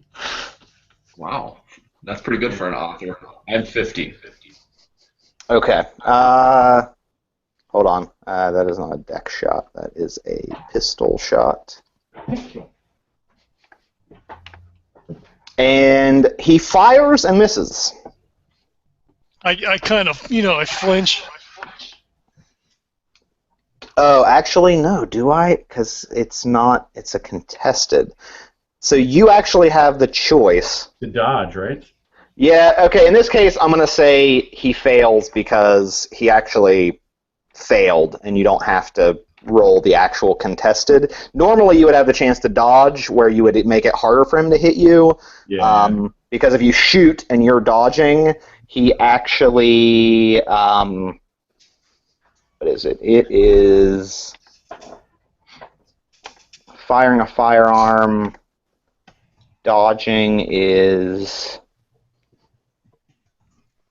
Like you get... It's harder if you duck for cover. Where is firearms? You have a penalty die. So we'll say he just missed, so you didn't have to dodge. Then whoever has the next highest, so the 70, will go next. All right. Here we go. Nope, I missed 84. Do you have a gun? Yeah, you don't have a gun. No, I thought I was dodging something that went stray. Oh, no, he shot at you. He shot at Peter, so Okay. it is now your turn to act. Oh, okay. He's not doing, he's not, now it's just your turn to act. All right. I don't know. Well, I have no weapon, and I'm guarding the statue, and I'm in the back, so... I just yell, "Stay out of the way." Yeah, if I can duck partial, if I can get some partial cover, I'll just do that. Okay, I'll say you're dodging, essentially. All right. Yes. All right. 60, I'm guessing, is Peter's turn. Yep, I am going to try to shoot the fuck out of this guy. All right. Well, he couldn't dodge because he already shot, so... Nice. 31 out of 70. Nice. All right. So that's a definite hit. Does it say what your damage is on your sheet? You have it for What- what unarmed. do you You do? don't have it for... Actually, do I have a handgun? I assume so. I mean, I have a high handgun score. Yeah, I'm gonna assume you have one in that case. So okay, I'll tell you what the damage is for revolver is in the book. So it is. So it should be 1d10, and let's see. Attacks that achieve extreme level, which I don't think you got extreme. You did get hard though. That's I guess there's no damage bonus, so it's just a one. It's a 1d10. Okay. 2. Fuck. What the Okay. fuck? Worst Uh, effect What ever. the hell kind of bullet is that? You wing him, but Isn't that It hard? looks Does he like- drop the gun? no. Damn it. For 2 damage? Are you fucking kidding me? A mosquito just bit me. Yeah, that's like, oh, I got a splinter. He ain't dropping shit. What, do you got a BB gun there? I'm yelling out. Flesh wound. So I shoot him. Can I continue to move to kind of like try to get behind some baggage, give me a little bit of cover as well, or I don't No. know what the action economy is here. No, yeah, you can do one important thing, but if you tried to get cover and it actually did something for you, that counts as dodging. So Okay, if you fair enough. you wouldn't be able to fire in that case. Yep. Unless you chose next round, if he shoots at you, then you would be able to you would be able to dodge, but then you couldn't fire after that. So right now you're kind of just that's it. I'm acting on adrenaline and impulse. I just trying to shoot him. So What does Michael do? Well, Michael's even though he's a little older, he's for some reason he just has in his blood that he just wants to be younger than he is. So I'm not going to attack, but I'd like to get a little bit closer and get hidden. So eventually, if I can make a move, I will. Push him out. Okay. You can definitely get. I mean, depends on what you want. If you wanted to just bum rush him, you could this round. Or if you want to sneak up and then do an attack, like basically a grappling or brawl or something like that, a non-punch him attack, you could do that next round. Okay. All right. Maybe I'll do that eventually. Yeah. Okay, so you slowly start making your way up. It goes back to him, and he's like, "Damn it! You shot it! Where's the damn statue? I want it now!" He has a southern accent? Yeah. Awesome. say, who the hell are you? I'm the one that gets the goddamn statue. Divot. Is he the one that was at the auction or no? No. Okay. If he's like, drop the gun, or this is it. Fuck you, buddy. If by this is it you mean I'm going to shoot you, then yes, it is. This is it. Bang. He fires again. Do you dodge? Yes. And does that consume my action? It on my does. You turn? cannot fire then. You're diving for cover, so you would not be able to act. Okay. Yeah, So- I'm going to dodge. I don't want to get shot. Okay. Pussy. Think like a man. He's going to roll with a penalty in that case. Okay. So he rolled. Oh shit. He rolls a 99. Oh, shit. I'm going to count that as a crit fail as the gun just fucking explodes in his hand. I laugh. in the like- background. Misfire, like, and he drops the gun and takes not the same as getting shot, really, so I'm going to give him a 1d4 damage for that. How do you like that? Let's see what he takes. Oh, shit. His hand is bleeding. Like, really bad. He's like, oh, shit! And definitely drops that gun. Next, that would be Michael's turn. Okay, so the Oh, wait. No, Matthew. Sorry, Matthew's turn, Yeah. sorry. So many M's! Sorry, Matthew's turn. All right, so we're not that far away. Now he just had the gun blow off in his hand, and I laughed at that. And he's bleeding, so he's probably clutching his hand. Is there any way for me to bum rush him and then slam him in the face with the statue? Sure. Kind of like the dog that was being flung around.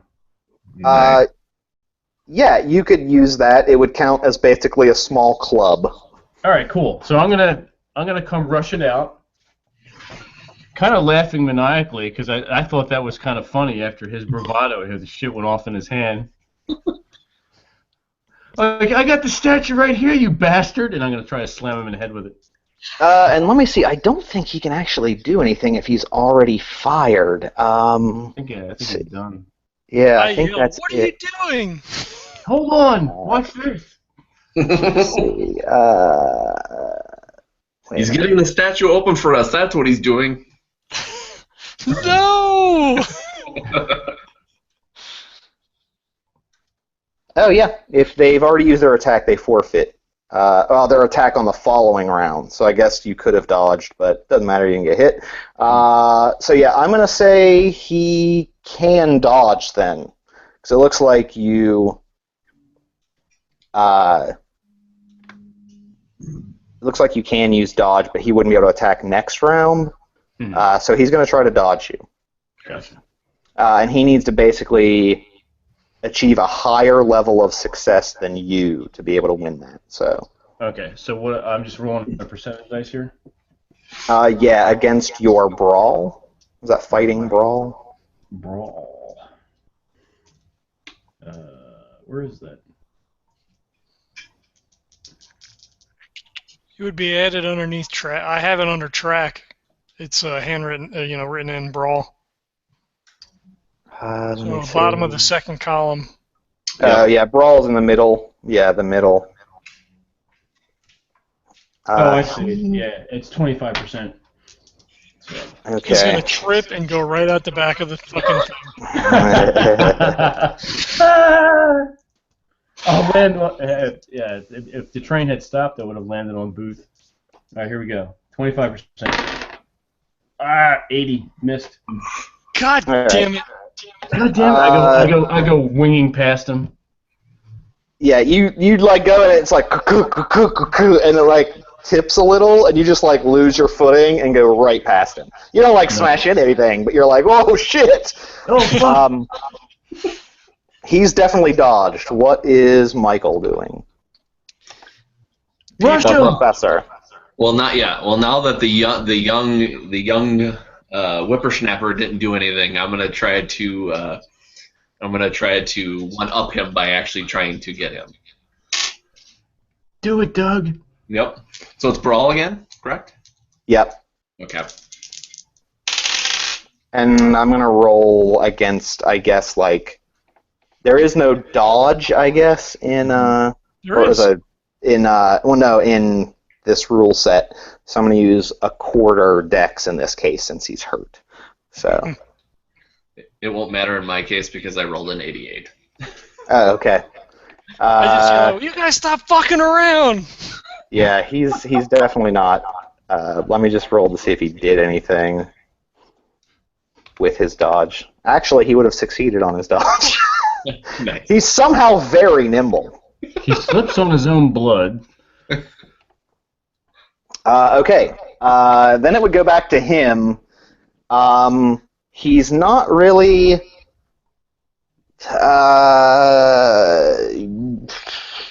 let's see. What is he going to do on this one? Jesus.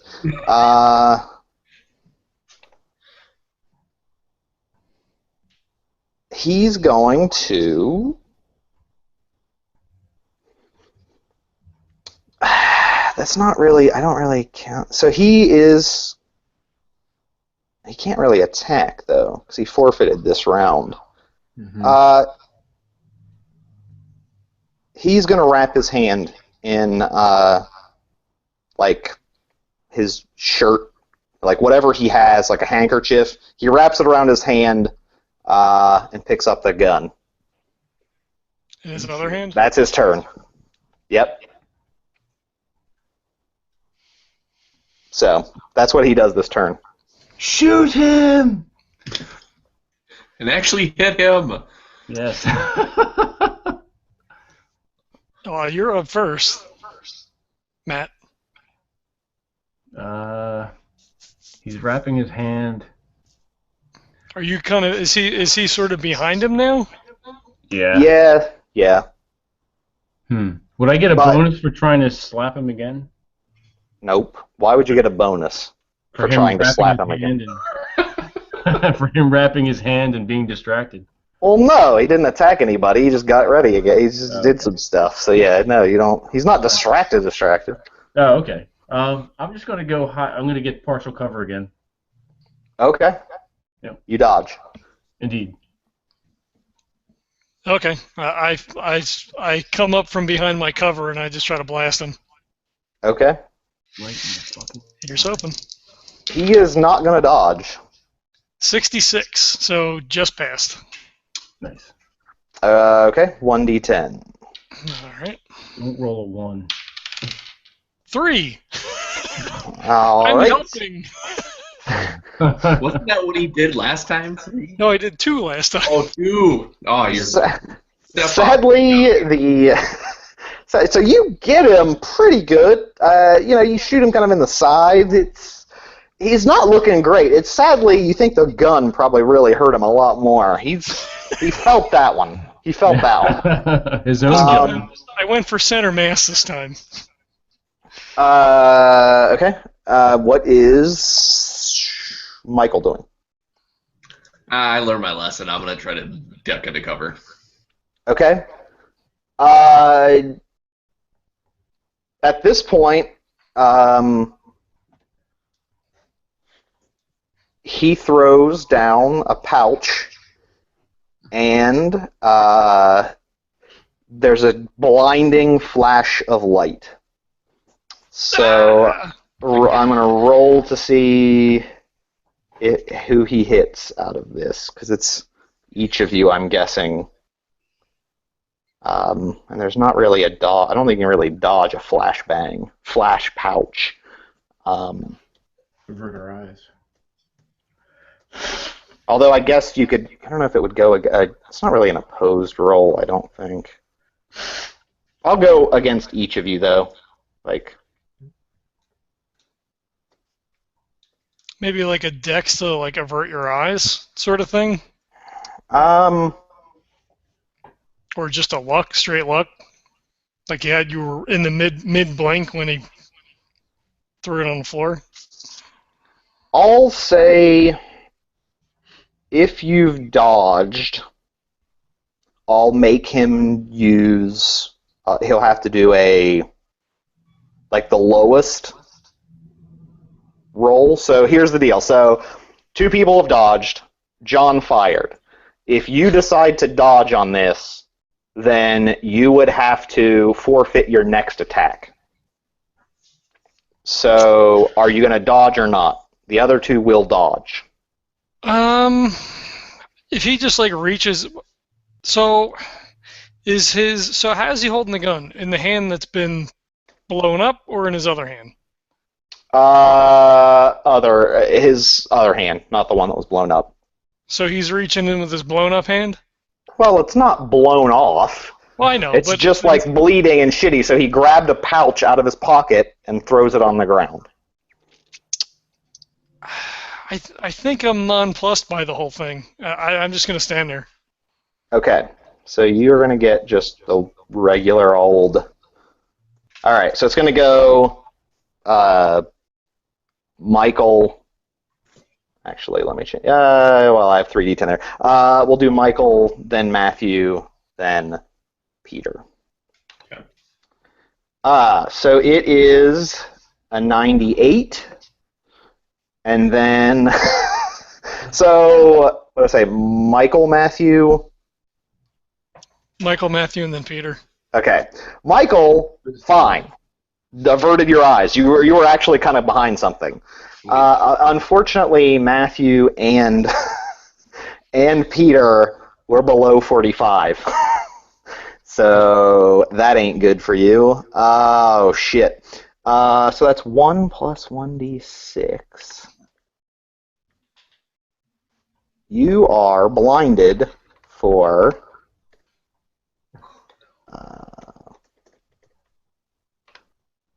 3 rounds, both of you. Of course.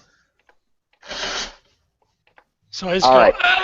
and I kind of back up and I bump into the luggage and shit starts falling down on top of me. Yeah, all you see is blinding white in the darkness. That's wrong. And so that's his turn. So then it's Matthew's turn, Yes. and you're blind, right? Pretty much. Yeah. I'm just Just gonna start try running blindly. What's the worst thing that can happen? Try to what? Oh yeah, if I fall out of the car. Be fun to watch or roleplay. That's true. Is this a train that, I mean, I have an idea of the placement of them. Does this baggage car have the train stop pulley cord in it? Yes. All right, I'm going to attempt to fumble and grab that and stop the train. Okay. That would require the use of, geez, let's call that. Luck? Oh shit! That's not even. That's gonna be like. Half decks? That's like a quarter dex. Just a You're second, fucking Peter. blind. Same team there, Peter. Same team. Yeah, definitely a quarter dex. Okay, quarter of 70 would be about what, 25, 20? I'm dumb, so it's a reasonable 17. 17. All right. Son of a bitch. All right, I'm gonna do it anyway. So I'm gonna flail around and I. God, I hope you get 100. I know, right? This would be kind of fun. All right, here we go. Woohoo! Here we go. Here we go. Fuck. 99. Jesus. Same as 100. That's bad enough. You are flailing around, reaching for it, and you go right out that fucking door. A 99, I'm definitely giving you out the door. Nice.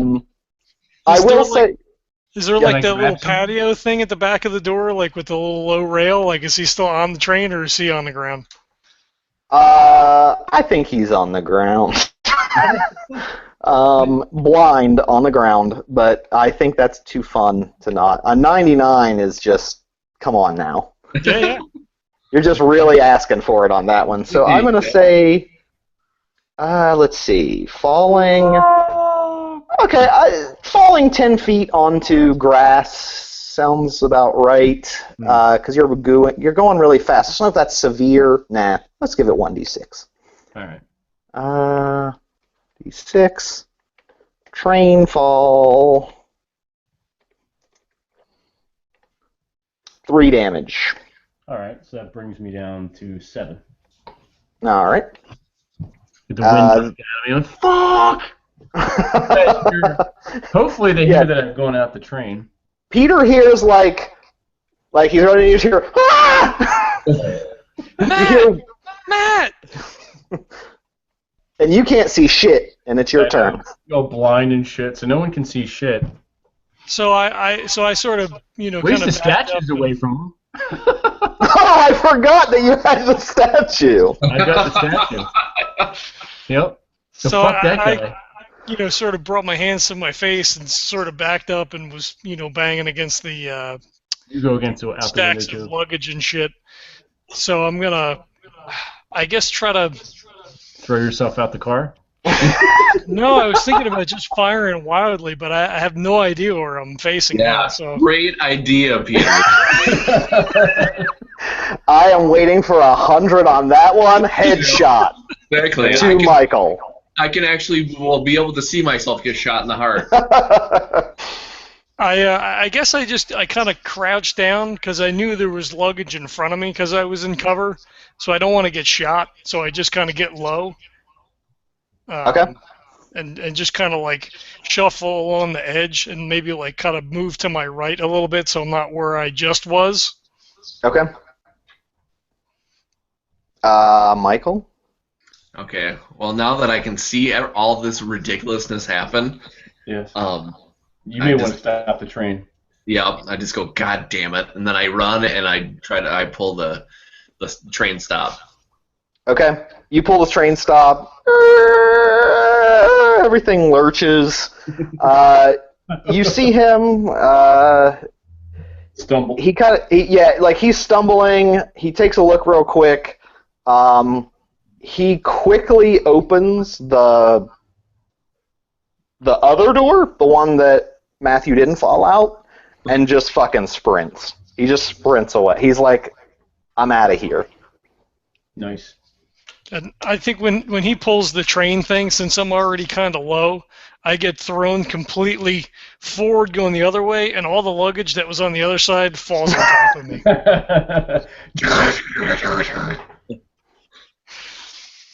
You have Get him off, panties get all him off! Yeah, you have like women's panties on your head. Like a corset like falling on. And you're like, what? You I got can't see. I don't even know. Big size panties, because back in the day they were huge. There you go. Okay.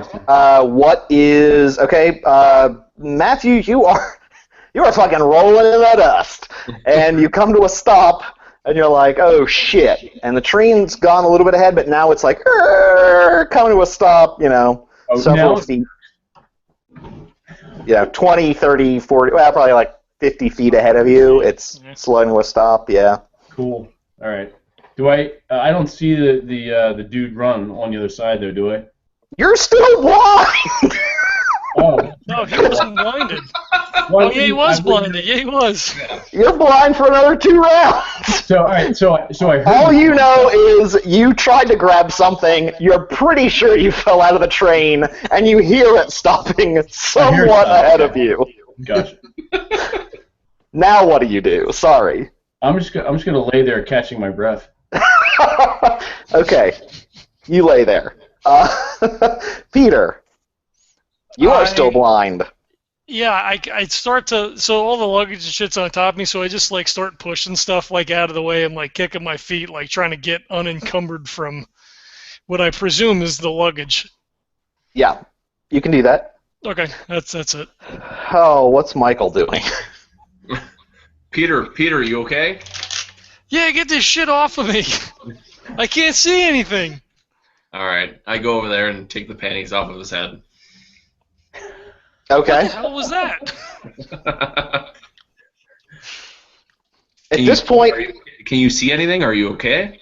He threw something on the ground. I'm blinded. You didn't Okay. see the flash? I think I'm the only one that didn't get affected by whatever it was, because poor Matthew flew out the window. Or He flew went- out the door. I heard him scream. I thought maybe he got shot. Is he okay? I should if I know. Let's check. I can't see anything. No, I will check. So I jump out. I tell Peter to just stay put, and I look out that other door that the guy sprinted out. I want to make sure that he's not waiting for us to peek out our heads to shoot, and then if he's not there, then I'll look the other way to see where Matthew's at. you can see him moving. He's still not like far enough that you wouldn't see him at all, but he is definitely running away. Like Good. no chance this guy's coming back at this point. You're All like, he is fucking dead sprint. Like, All right, fuck well, this. Then I yell at him and I go, and don't come back! And then I look to see where Matthew is at if I can see him at all. You can't. You have an idea which direction he would be out that side. We'll go out of like action time, and I will assume you guys are unblinded. And if you kind of go the other way, you'll hear him groaning from falling off a train. Yeah. Do you tell me which way the other guy ran? Because I wanna go out that side and see if I can see him, and I'll take a pot shot if he's, if I think he's still close enough to be able to shoot at him, unless he's like ducked off into the trees or whatever. Yeah. I'll tell Peter that. Well, I'll be like, you go this way. I'll go see if I can grab Matthew. Okay, this is going to be spot hidden extreme. Okay. I give it a shot. Because it's literally like night, like dark. Oh, is it? Oh, okay. Well, I got a 46 out of, I think, 60. So yeah, that's not going to be good enough. Okay. No. I didn't realize it was the middle of the night. Well, not middle of the night, but it's like, it's like 8 o'clock, but this is like English countryside. I guess it's August, or Massachusetts, so I guess it might be light. But even then, it'll be hard to see him through trees and stuff. Yeah. So. All right. Well, that didn't cut it, obviously, so that's fine. All right. Yeah, you guys are. You kind of are stumbled. Your eyes clear. You're not like mortally wounded or anything, but you're definitely banged up. All the statue is intact. All right. I stand up shakily. I brush myself off. I meant to do that. Hey, I don't see him. Yeah. He got away. I'm walking back towards the train. Okay. Matthew! I'm here. Okay, come towards my voice. I'm coming. I'm gonna limp back to the train. Yep. As I mutter under my breath, you dumb son of a bitch. I'll come back around to that side of the train as well. You okay? Yeah, I'm alright. Just a little banged up. You still have the statue? I do. Maybe we should pull it out. Let's check it. It's not. It seems to be okay. It's intact. I took a look at it. All right. As you're doing this, you kind of hit. There's a conductor, pops his head out from one of the passenger cars. He's kind of looking back. What the hell's going on back there? Nothing to see here. Just who pulled the? Did someone pull that lever? Yeah, the dude ran off. What dude? What are you talking about? Shoot us. There was a guy trying to. Yeah. What kind of train you running here? What? This is a fine train. First of all, sir, get back on this train. We are right now. He threw my friend off the train. That's what they all say. That's what they all say. Oh, he's like smelling your breath, and he's like, that's what they all say. Alcohol motion. And I pull out my badge, and I'm like, excuse you, sir. I am an officer of the law. Oh, I'm sorry, but drinking on duty. You never know what someone's gonna say. Go, get the train back moving. We're good here. We're gonna clean up the panties, and we'll be fine. Well, since you have an officer of the law, I guess I don't need to do anything. So he goes back and he ding ding, and it starts up again. Train goes on.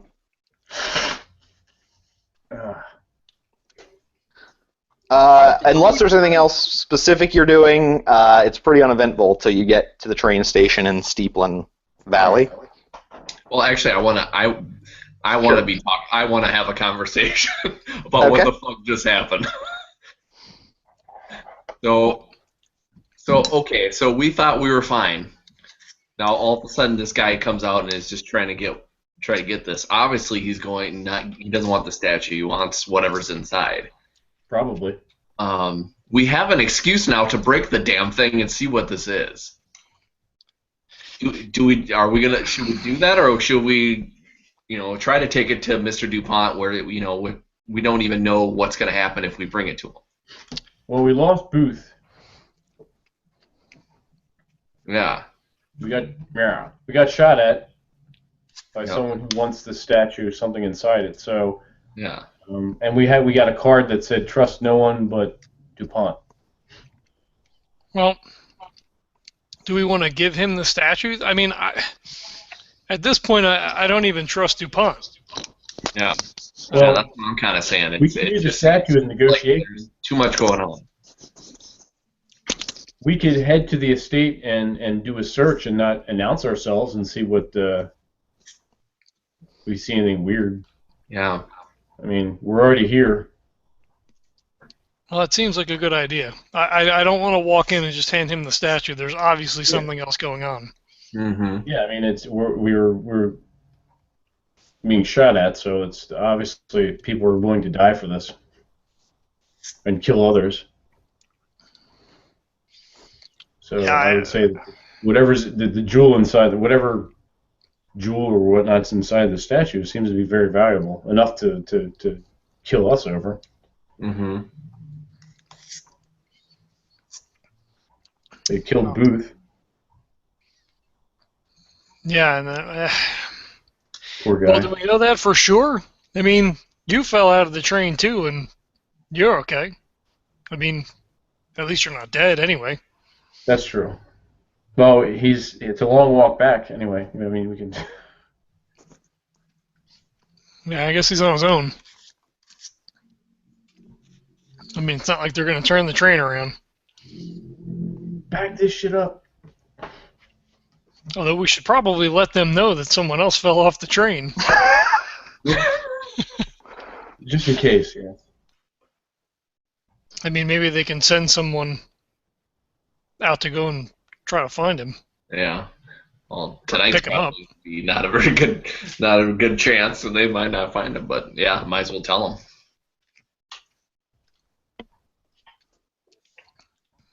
Okay. If you tell the conductor, he says he'll radio to the last station, see if they can get someone to do a search. Okay. All right. Due diligence on our part. Mm-hmm. Do we want to just leave the statue as it is for now? Like, as you said, we can use this as leverage. I mean, we know that there's something different about the statue. We still don't know if he knows that, although with everything going on, I guess it's probably a safe assumption. Yeah.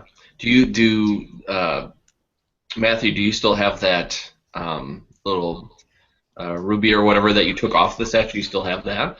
I do. That's still in my pocket, yes. Okay, good. 'Cause I still like your plan of trying to gauge his reaction to that. Yeah, I think that's a good way to go after we reconnoiter the area. Yeah, after we figure out if we would see anything else that's going on. Yes. Agreed. But if he has no reaction to the missing jewel, so that we kind of can figure that he knows that there's, that it has more worth, intrinsic worth to it, what's our plan then? I mean, do we tell him, hey, we know what's going on with the statue, or how do we proceed from that point? Well, let's see what he says. If he just tries to dismiss us by saying, here's the rest of your money and a job well done and have a good night, we'll be like, all right, well, by the way. Yeah, I kind of like that idea. Yeah. We'll play dumb and then see All right, fair enough. what happens. Okay. Anything else? I think that's it. Guys, any other thoughts? Nope. Words of wisdom? All right. Okay, so they're going to go look for Booth. The train comes to a halt, Steepland County Station! Steepland County Station! That's us. Does anyone else get off with us? Yeah, there's a handful of people, 6 or so, that get off with you. It's not a giant station, but, there was a handful of people on the train. There's very few left going on to the next stop. You do see a gentleman in fairly nice attire.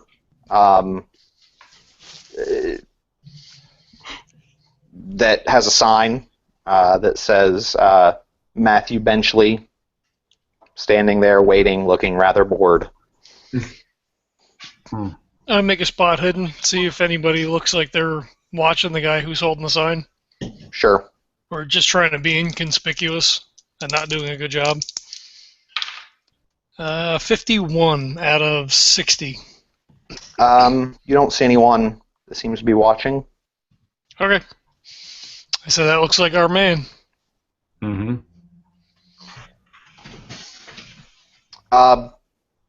Yeah, but he's standing there. Do you walk up to him, or? Yep. All right. Oh, He's like, do we? I mean, that was Well, we not the lost plan, Kurt. right? Kurt's taking a piss. Yeah. Well, based on what we were talking about, do we want to try to bypass that guy, or are we What? going with him I right don't to? even know if we... Do we have the address of the estate? I think he gave it to us, didn't he? yeah. All right. I mean, if the guy's waiting here for us, so like we're just kind of like milling by the train. I don't know if the guy's got descriptions of what we look like. Say, well, if we bypass this guy, they're gonna know something's up anyway. True. Seems like our options may be limited. We got it. Yeah, there's a little wrench here in the works. What do you think on this?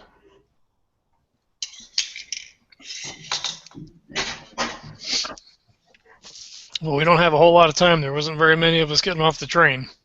Look, I don't know. Somebody threw Matthew out the train. He's gone. I suppose we should go with. I mean, at the very least, he's probably on the lookout for 3 men. All right. Fuck it. I'm gonna. What does this guy look like? Fairly well dressed. Looks like a driver of some sort. Okay. Do we see a car nearby? Yeah. Okay. Fairly, just a normal sedan. All right. Well, I'm injured and I'm tired and I don't feel like limping to the estate. So let's. I'm gonna hail this dude. He look. Hey, you there? What the- You Benchley? Yeah. All right. Well, I'm the driver. You guys got luggage? We had luggage, but not in the sense that you would know. All right. Nope, just us. All right. Well, let's get on it. He goes and leads you to the car.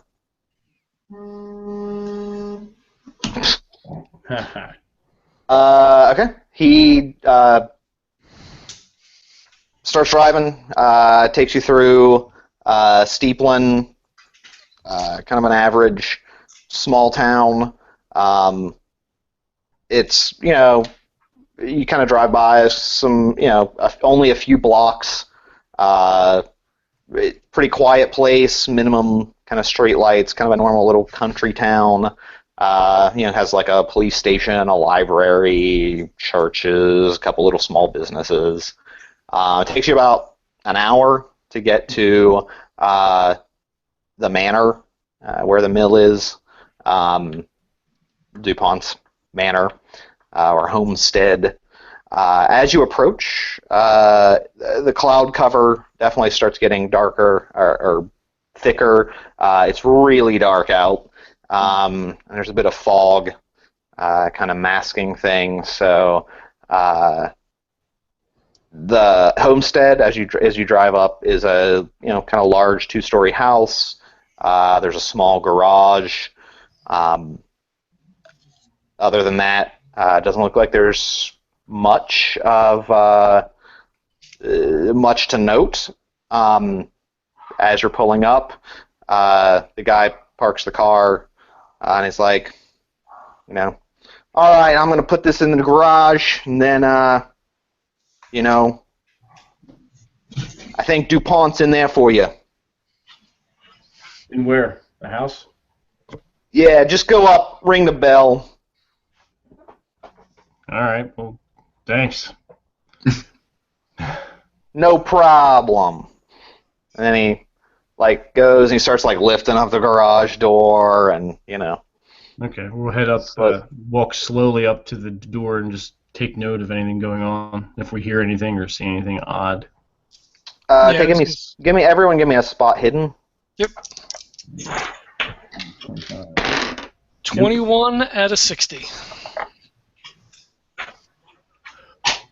Okay. Anyone else making a check or? I got 69 out of 25, so I didn't make it. No, Okay. I didn't either. 72 out of 25.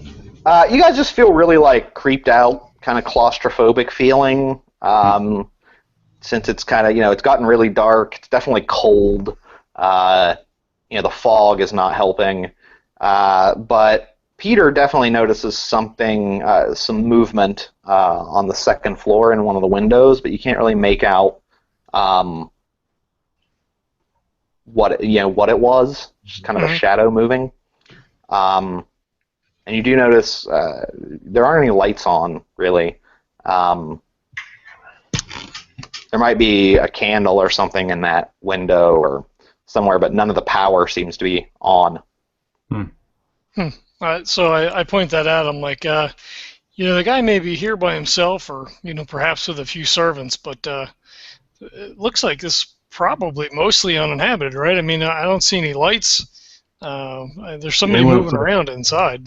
You may want to put a fresh cylinder in that gun there of yours. Oh, yeah, don't worry. I certainly got everything squared away before we got off the train. All right. I didn't see anything outside as far as guards or anything weird. People. Nope. Outside in that shadow. No, okay. All right. All right. Guess we'll ring the bell. No one answers. All right, that's it. Let's go.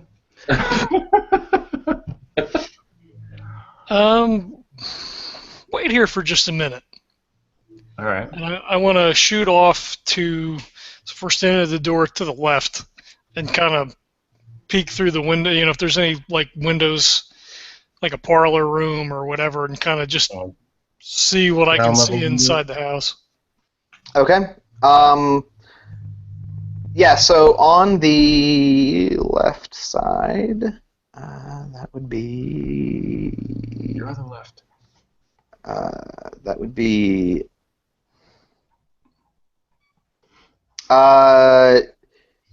you look through the windows. Do you have a light source?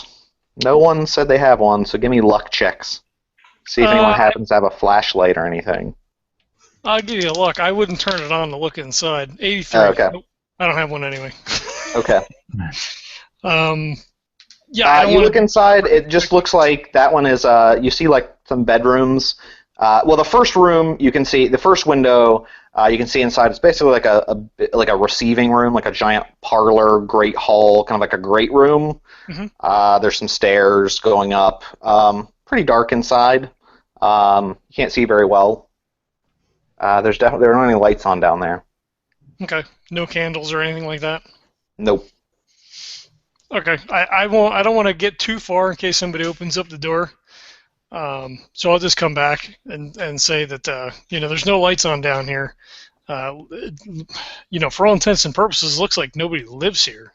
I mean, it's maybe the house was never upgraded for electricity, but I don't see anything. Yeah, I already have a huge bad feeling. I had a bad feeling before we even got here, but now even more so. Well, should we enter? I'm gonna try we're still at the door. I'm gonna try the door latch and see if it's open. It's open. Oh, all right. Creak. Open the door a little bit. Okay. Take a sniff of the air. Does it smell used, musty, closed up? It's not musty. I mean, it has it's a pleasant smell. There's probably some sort of, I don't know, potpourri, or it seems like it's maintained. Oh, It's not okay. like there's dust everywhere. It's definitely, uh, All right. I'm and you gonna. can definitely see there are lamps, but they don't work. Well, they're not on. Gotcha. I'm gonna grope around for a light switch. Okay, yeah. You go through and you find a switch. Flick, flick, flick, flick. Nothing.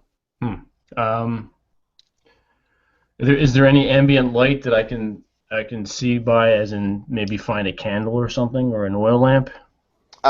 Give me a luck roll. Okay, my luck is 55, and I got a 58. Uh, Huh. you don't find anything. All right. Hey guys, you want to look around for some kind of light source or something? I reach into my pocket and I pull out my lighter and Oh, flick there you the go. lighter on. All right. So, Okay. are we looking for like candles or something? Yeah, or a flashlight, or you know, Something. 61. out of.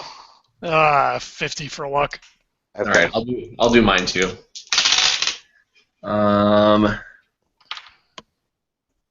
What do I have here? 69 out of 60. Never mind. Okay. I'll say you find a book of matches between you guys. Nice.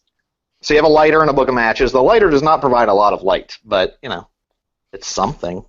Well, we'll keep our eyes peeled to see whether or not we, stumble across a candelabra or Maybe a little torch or something. something. Well, this is good news because you have a flask of at least half full alcohol and we have matches. So we have to burn anything, we have the means. I'm sure we could find something else to set a fire with. This is Well, we could, medicinal. yeah, we could set the couch on fire. Then we'd have some light and a distraction. But anyway. Give me a straight spot hidden, everybody. All right. 25, Jesus. 78. Oh, 5. Bitch. 56 out of 25. All right. You definitely see. Peter sees. He's kind of using his lighter to look around. There are some footprints leading, basically from the floor in this giant, the great room. Looks like they're human size. With leading upstairs. There's a staircase to your left as you're coming in. Going to the second floor, with this kind of green-black looking sludge that's kind of the footprints themselves, and as you get closer, they smell really bad. Maybe we should have waited for the chauffeur. I have a feeling he's not going to be very helpful. You guys see this, right? And I kind of get down closer to the floor with the flashlight and show him the creepy-looking footprints. Oh, you have a flashlight? Or the lighter. The lighter. No. I'm going to say, what the fuck we've been looking for, and you have... All right, oh, all right, yeah, that just doesn't smell good. Is that your breath, or are they coming from the footprints? It's from the footprints. I get down a little bit closer. Can I tell? Does it look like it's mud? Or, like swamp goo? Not any mud you've seen. It's like this really decaying, smelling, like slime. Would my occult knowledge help any here? Maybe. All right, You can roll it. Can I borrow your lighter there? Just come here and take a look. Well, I don't want to be that close to you. All right. Show me the. All right, I'm gonna bend down. Take a look at this. I have an occult of 60. Here we go. Check it out. Nice, 58. Okay. You know that there are some.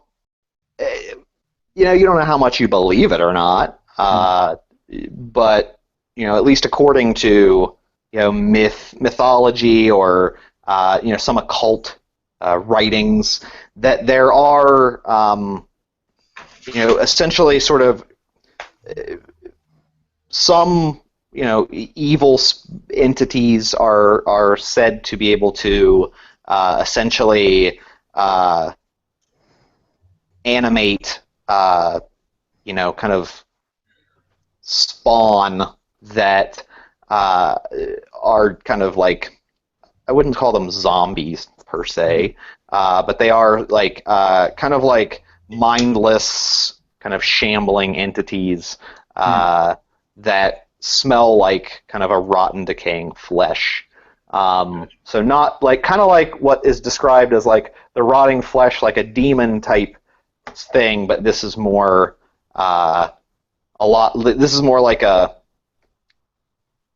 physical being, not like a supernatural, deity type thing, though. Like some like servants of some, evil entities. Gotcha. All right, guys. I don't know how much I believe or I've heard and read that this is like some kind of residue that like animated dead are supposed to give off. I don't know. I stand up and I look down at you. I'm Hey, like, are you serious? Wanted me to look at this shit, and this is what it reminds me of. So, at the very least, it makes for good story fodder. So you don't have to believe it, but that's what I'm telling you. So you're I telling don't know me? if I believe it myself either, but we're in the middle of. Hey, look, you know what? We're in the middle of a dark house, in the middle of the woods. We don't have any light but your lighter, and there's this rotting stench corpse slime on the floor. You make your own decisions on what you believe, but I'm just telling you what I've read. Well, I can't believe. I mean, that's ridiculous. Well, I know it's ridiculous, and like I said, I'm not saying I believe it, but it makes for good story fodder. But we can just bear this in mind as we go forward. I have a McShakes, question. what do you think? I have a question. Why are we moving forward? I mean, it just seems like no matter what's going on right now, it's just leading us to more bad shit. So what are we doing right now? Are we trying to save somebody? Are we trying to get our money? Are we trying to go to die? I mean, right now, I don't know what to think. But the first thing that pops into my head is, why are we here? I think we need to get out. Well, it's a long walk back, that's for sure. I mean, we can. I mean, I'm intrigued. I want to know what this is. And quite frankly, I want to find out what's in this statue. Like, we don't have to. I'm up for anything. I have enough to write a few chapters in my book to make it interesting. We could totally leave right now, and I'm fine with that. But I inadvertently fell off a train. I've got a bit of a limp. We're all tired. I don't know what you want to do. Look, I won't say that there's. Commandeer the car. We could steal the car and go back into town. I'm fine with that too. Look, I can't agree that there's dead people walking around here if that's what you're trying to tell me. But if this is actually rotted corpse material, as you say, then he could be desecrating the dead, and that's not something that we can allow. I mean, it's against the law, for Christ's sakes. I understand. How much money do you have in your pocket? Probably the $30 that he gave me. All right, I'm gonna bet you the $30 that there's something weird going on here, and maybe, and it is kind of like supernatural-ish. How does that sound? It sounds ridiculous. I got the money to cover it. Don't forget, I still have the extra $1,000. If there's nothing weird in this house, I will give you that $1,000. Although technically you're supposed to give that back, but well, if we leave, all the shit. Well, that's true. Yeah. All the shit we went through, that's a handling charge. Yeah. That is true. You did get thrown out of a train. I did, and that's some bullshit. That's some bullshit. So, yeah. Well, if we're walking into something that we don't know about, how are we supposed to even begin to understand or protect ourselves against it? Well, that's a good question too. Although we are standing here in this foyer area talking about it. When he says that, I pull out my gun. Yes. See? Okay. So we move forward with this. Yes. Do we hear anything? From here, you don't hear anything. Right, you can do a spot hidden if you want it. Or is there a listen? Listen is a separate check. Listen's a check. Yeah, listen. What is I think I passed. 20%. I'll give that a shot. What the hell? Ooh, 8. Nice. You hear some, like, steps upstairs. Is it directly above our heads? Yes. Okay. All right, I say look. Well, I guess not directly, kind of more to the back of the house. So the stairs are directly to the left as you walked in. So it's a very long-shaped room, and then there's a wing on the left and right-hand side. Sorry, I didn't describe that super well. So there's a left wing, or like an east and a west wing, and then straight ahead of you, at the end of the great kind of hall area, are like two double doors. Leading to some other section of the house that you didn't see from coming in, at least. All right. All right, Well, this well, is weird. I mean, should we get the chauffeur and then? And I think I wouldn't worry about the chauffeur at the moment. Look, when I was outside, I went over here to the left to look, and there's a parlor right here. Let's go in there, shut the door, see if we can't find some candles. And maybe some weapons. A candlestick holder. I don't know. I mean, maybe there's an old gun on the wall. Let's do this a little bit at a time here, and we'll close the doors behind us as we go. So you're looking into this parlor, basically, when you were looking in. But there was another wing that you would have gone to, but you said you didn't want to go that far down. But yeah. So this is the parlor you were seeing. Oh, okay. I got you. And the tracks lead upstairs, and then they came from back toward where those double doors are. That's where they seem to have come from, but you can't see all the way down toward the double doors, really. Sure. You just know there are doors there. Can we go a little bit more left, or is that it? Like we're in that parlor area and it just sort of dead ends, that's it? Yeah, the parlor area is like one giant room, and then there's a door on the left at the very back that leads to the west wing, and then there's the east wing is on your right, and then straight ahead are double doors. So there's a door at the end of the large hall, basically the large parlor. There's a door on each side, so it's like a T, left, right, up. Sure. All right. Well, do we want to go check the right side then real quick? Because I didn't look at that from the outside. Well, we might as well cover our bases so we don't get surprised by anything. Yeah, I don't want to leave anything undone down here. Mm-hmm. Lead the way, man with the gun. So I have the lighter in left hand, and I've got my gun in the right hand, and we'll move towards the wing to the right. Yep. And I have the pocket knife. I have the pocket knife out, but I'm covered behind him just in case. Okay. You go into that side. It looks like, so as you're walking back, you notice the tracks went kind of through the double doors and also to your left, to that side of the house. The right side that you're going on to, you open the door. It's a hallway that leads to several different rooms.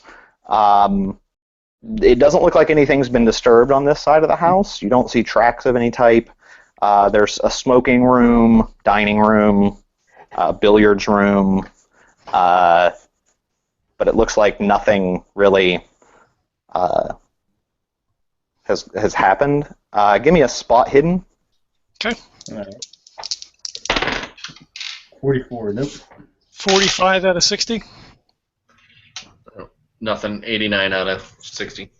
Okay. Ever perceptive. Peter is kind of uses the gun to brush the curtains to the side, and notices that on the side you're on, kind of going toward the garage and another larger building, looks like there are power lines that are knocked down.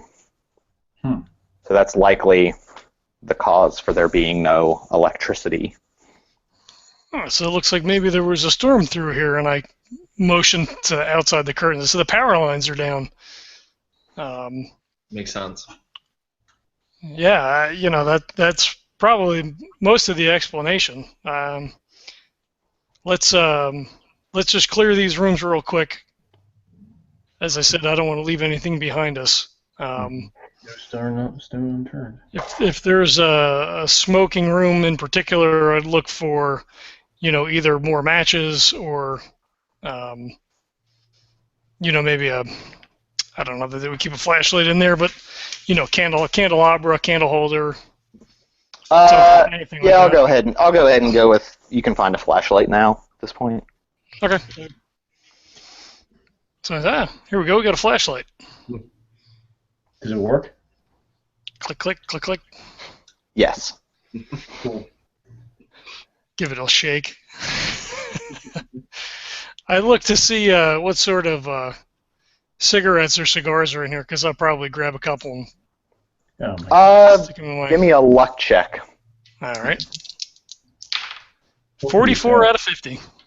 There are some pretty nice ones. I mean, they're not like top of the line, but yeah, there's some cigars that are. Why don't you look for alcohol while you're at it? That's a good idea. And I go to like the little credenza or whatever, and I open up the cabinets underneath. Give me a luck check. 34 out of 50. There's a decent bottle of scotch. It's not like, hundreds of dollars a bottle. But it's pretty good.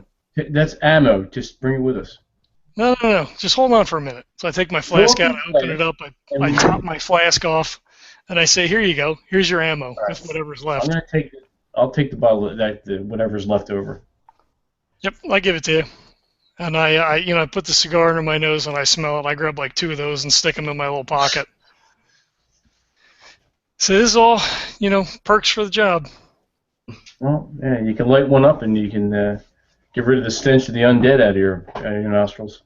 Oh yeah, the undead for sure. Yeah. So we go into the billiard room, right? And I grab one of the pool sticks off the rack, and I'm like, "You think this will work better than that little pocket knife?" For sure. I'll hand that over to you. Maybe we want to grab a. How's your throwing arm? Well, not as good as it used to be, but I'll hand 2 balls to him. Like, here you go. Why don't you take those? nice. Wait, you're seriously going to have to? You could each have a pool cue if you really wanted them. There's definitely more than a pool cue. Well, I just if he wants to like stick it in his coat pocket or whatever. He Yeah, can try yeah, you could, yeah, you can throw them, yeah. Yep. Hey, we're gearing up. Hey, whatever makes you feel better against those great old ones. There you go. I have my gun. I'm okay. Yep. Yeah, all right. Do we find anything odd or anything that seems like out of place or anything as we're going through these rooms or? No, everything seems normal here. Other than Michael with 2 balls in his pocket. Yep. He's just happy to see you. Apparently. Do you take anything, Matthew, or no? Take a No, I'm gonna guard the statue and just have the matches and the scotch. Gotcha. Is there like a doily or something on the end of the couches or whatever? Like you could stick that into the bottle. Oh yeah, there's napkins. There's Okay. Yeah. Like All right, cloth cool. napkins. There's. I'll grab a few of those. No, you Okay. may want to set that up now before we go any further. Yeah. Yep. And So are you going to go? I'll Yep, give him go a ahead. lighter since he's going to have the Molotov. I don't Okay. want him fumbling around with matches. Okay. And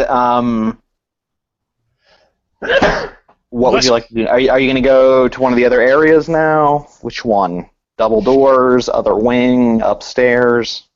All right. Well, we know somebody's upstairs. Yes. Do we want to check out these double doors down here? The footprints led either to or from there. So there may be something strange down here we should check out before we go up. What do you think?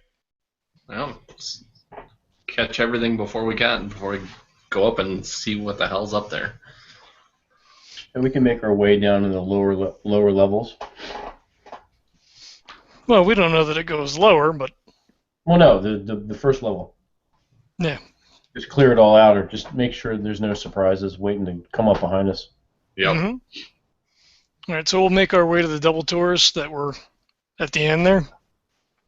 Okay. As you get there, you notice there's a greasy handprint on the handle, but the doors are closed currently.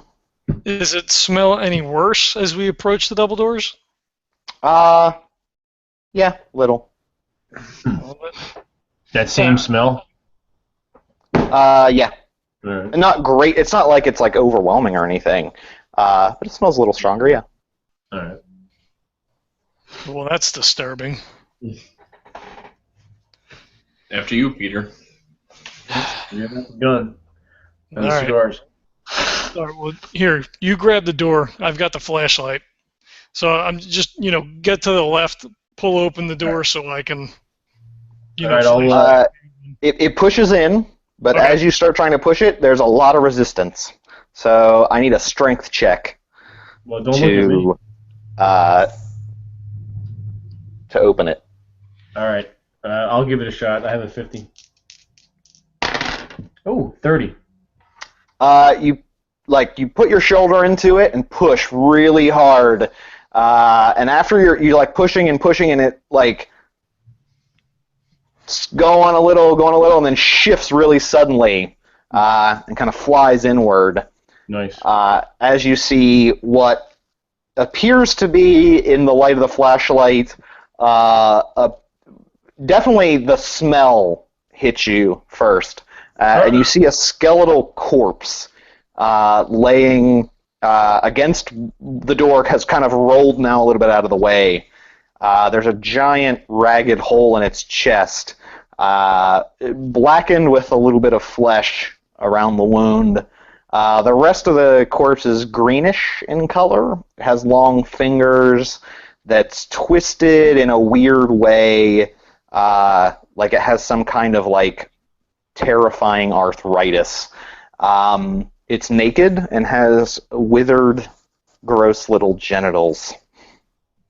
As you watch, there's a little bit of blood and thick green fluid that keeps kind of seeping from the wound in a pool around the corpse. Everyone, sand check. I told you it's not real. Ooh, 03, I made it. Oh, okay. 50. I've seen worse. 60. 86, I missed it. Ooh, okay. And what was the other? 53 out of 60, I made it. Okay, so everyone that made it loses 1, All right. Fuck. while Matthew failed. Yeah. Boring. He only lost 1. Cool. Terrible roll. I'm Okay. getting used to all this shit. Okay. Are you gonna keep further investigating the room? Well, What do we when- see in the room? Well, when it okay. rolls, I was just gonna say, be like, oh shit, fuck. Oh man, it looks like that guy was clearly was shot. I mean, look at the wound. You could see the blackening from the shot from up close as well. It looks like. That doesn't even look like a guy. Well, I mean, it has to be a guy, right? I mean, what else Not would it be? necessarily. Yeah, but look at its hands. Yeah. Well, if he's And arthritic, I it's mean, I'm not a shriveled doctor. genitalia. Well, but he's dead. Did shrivel? I don't know. I'm not a doctor. I mean, I find them usually when they're What else fresh. is in the- How do your bones shrivel after you die? I don't know. I'm not a doctor. I'm a cop. You're Damn it, Jim. you're an average cop, a below average cop. Wait, Well, I say, he said his father died, and left everything to him. This looks like it could be more of a case of murder. Dun dun dun. Moito, you say? Right. And I put the flashlight in the room, with the gun. Okay, yeah. So as you look through, you definitely like the smell hits you. Definitely like a rotten smell with blood, kind of a charred flesh smell. You see actually that furniture, books, papers are scattered all over the room. There's a large desk, and actually between you and that desk, you kind of pan down and see an even more kind of charred, disgusting skeleton. A faint stream of smoke still kind of wafts up from the remains, but there's nothing on fire. You don't know what would have caused it. There's nothing around the body. Does it look like an electrical fire? Do you have like skill that would tell you that? You have like engineering. What is? Let me see. You'd have to investigate that for sure. Maybe mechanical repair, electrical repair would tell you. I have 10%, but I'm going to try anyway. Okay. All right, here we go. Oh, nice. You got to look at this. I got a 4. You look. There is nothing around him that could have caused that electrical. This is definitely not electrical. All right, cool. You know, unless it was like literally like a power plant generator. Like it would take that much power to fry something like this. And it has, so as you get closer to kind of examine it, it has a very weird, almost unnatural appearance. Like too thin, too tall, and too kind of like twisted up and bent to be human. All right, I look at that, and I'm looking at Peter like, that's not human. I mean, is it clearly not human? Oh, and give me another sand check for that one. All right. 13, got it. 66, fail. Okay. As I say that, you're like, oh, fuck. 53, I got it. Okay, everyone that succeeds loses 1. All right. And Peter will lose 10. 1. Bummer. So, okay. Does it not look human at all? I mean, is it clearly... It does not seem human, for sure. Like, unless it was like some weird mummified, and yet, like, it would have had to have been someone with like a weird disfigurement or condition to be that. It doesn't look human. See, look at this. Off the top of your head, at least, you know. Yeah. So when he points that out, then I start to lose my shit a little bit, and I'm like, I don't want to. It can't be. I mean, this is crazy. I mean, this is the really real world.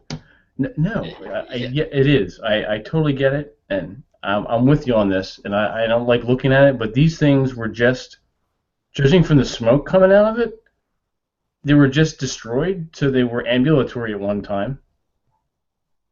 I can't. I mean, this is I've never seen anything like this. I mean, all my years on the force. I mean, get your shit together. Fuck. Get your shit together. Smoke a cigar.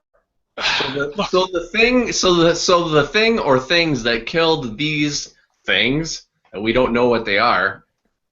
Again, I've said this before, and I'll say it again. How are we supposed to remedy this if we come across this? I don't know. I think we may be out of our element, gentlemen. You hear a faint coughing coming from behind the desk. What the fuck? And I get like completely silent, like slow head turn, and I look back at those guys like, did you fucking hear that? Yep. And I will make a very slow, circuitous route around the desk. I pick up my pool cue in a baseball stance, ready to go. You get out your balls. I jiggle my balls, I get them out. They're good. Yeah. I'm going to say, who's there? You just hear a coughing. Who is there? What? Plumber. And as you walk around, you see some very nice patent leather shoes and dress slacks. Right as you turn the light up and see Henry DuPont looking extremely, extremely wounded. You can see that his left arm is basically missing, ripped off from at the elbow, and he has wrapped his jacket around it as best as possible. Blood is still sort of pooling out of it. He's definitely got a cut across his face and what looks to be a really deep wound bleeding out of his stomach.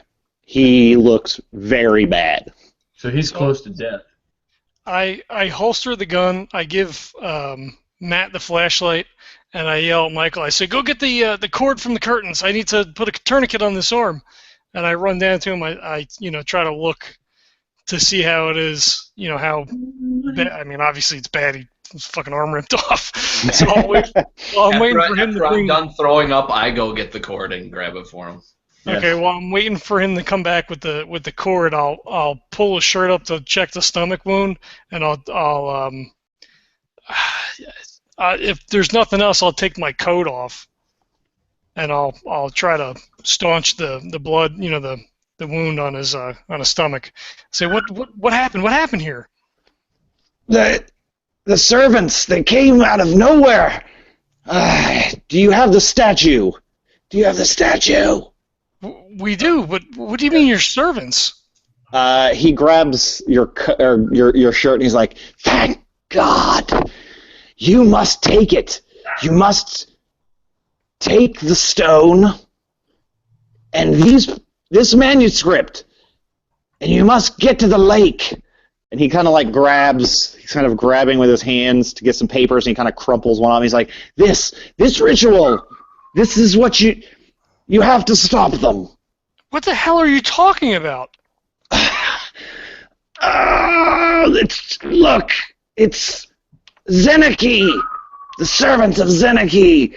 They're trying to raise him, but the stone can destroy him. It's the only way.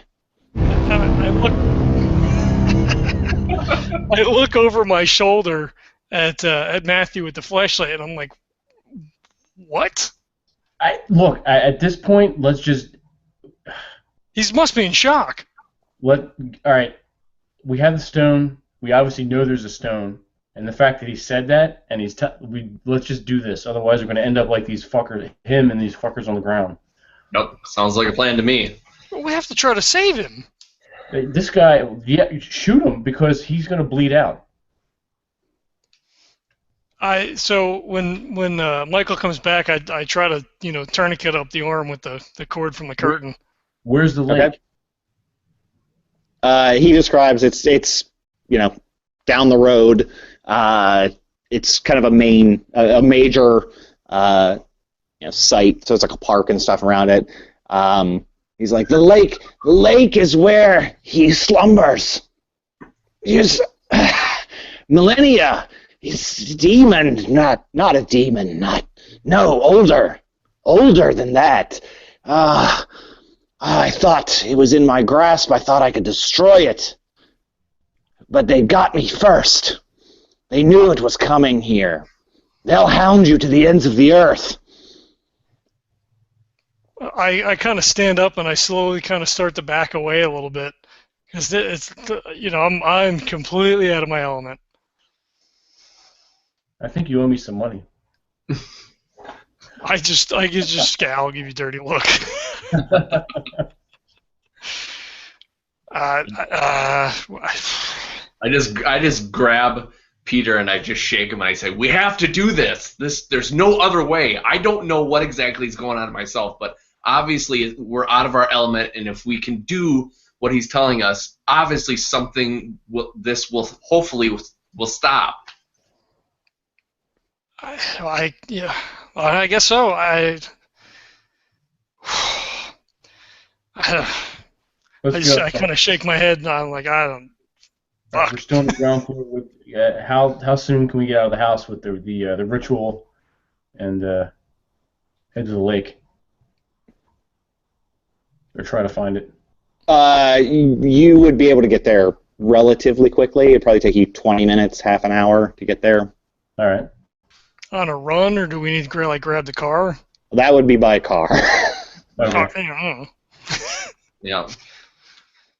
I look back down and I say, your man, the chauffeur. Where is he? What? I mean, he dropped stuff. We haven't seen him since. I left for the evening. Here in the desk, there's keys. Please take the. I feel like I'm gonna pass out at any second. You just look. There's everything you need is in this manuscript. Someone be ready when you get there. They will want the stone. The stone is what you need to raise him. And once you raise him, use the final spell to get rid of him. It's the only way to make sure he's banished forever, along with these cursed demons. Can we have the car when we're done? He just glares at you. I just grab the keys and I say, "Let's go."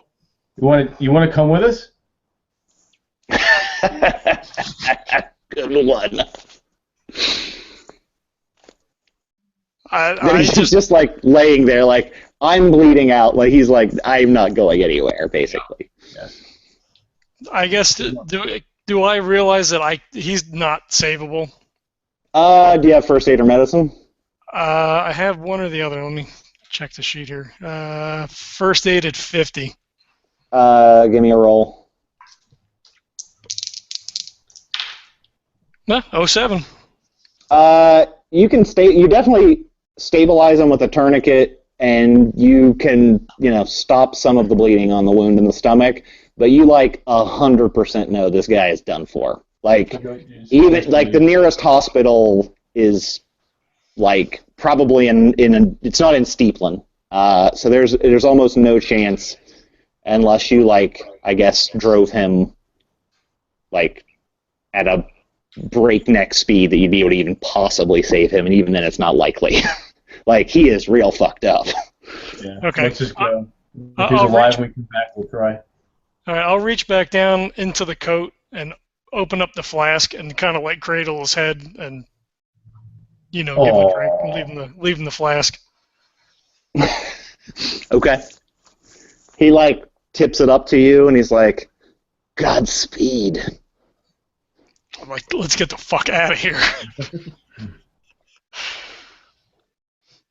All right, we're gonna go seek out see if we can get to the garage without incident and get in the car. Well, Okay. as we're leaving that area, then I'm like, well, what about that thing upstairs? Well, fuck Is the that- thing do upstairs. Well, Yeah, okay. I don't care about that. If we need to stop this thing, we need to get to the lake. Let's get to the lake. We can always come back and deal with whatever if there's anything left. Mm-hmm. As in burn the fucker down. That sounds like a good plan. Okay. You guys start just punch it. I'm guessing, right, to get there.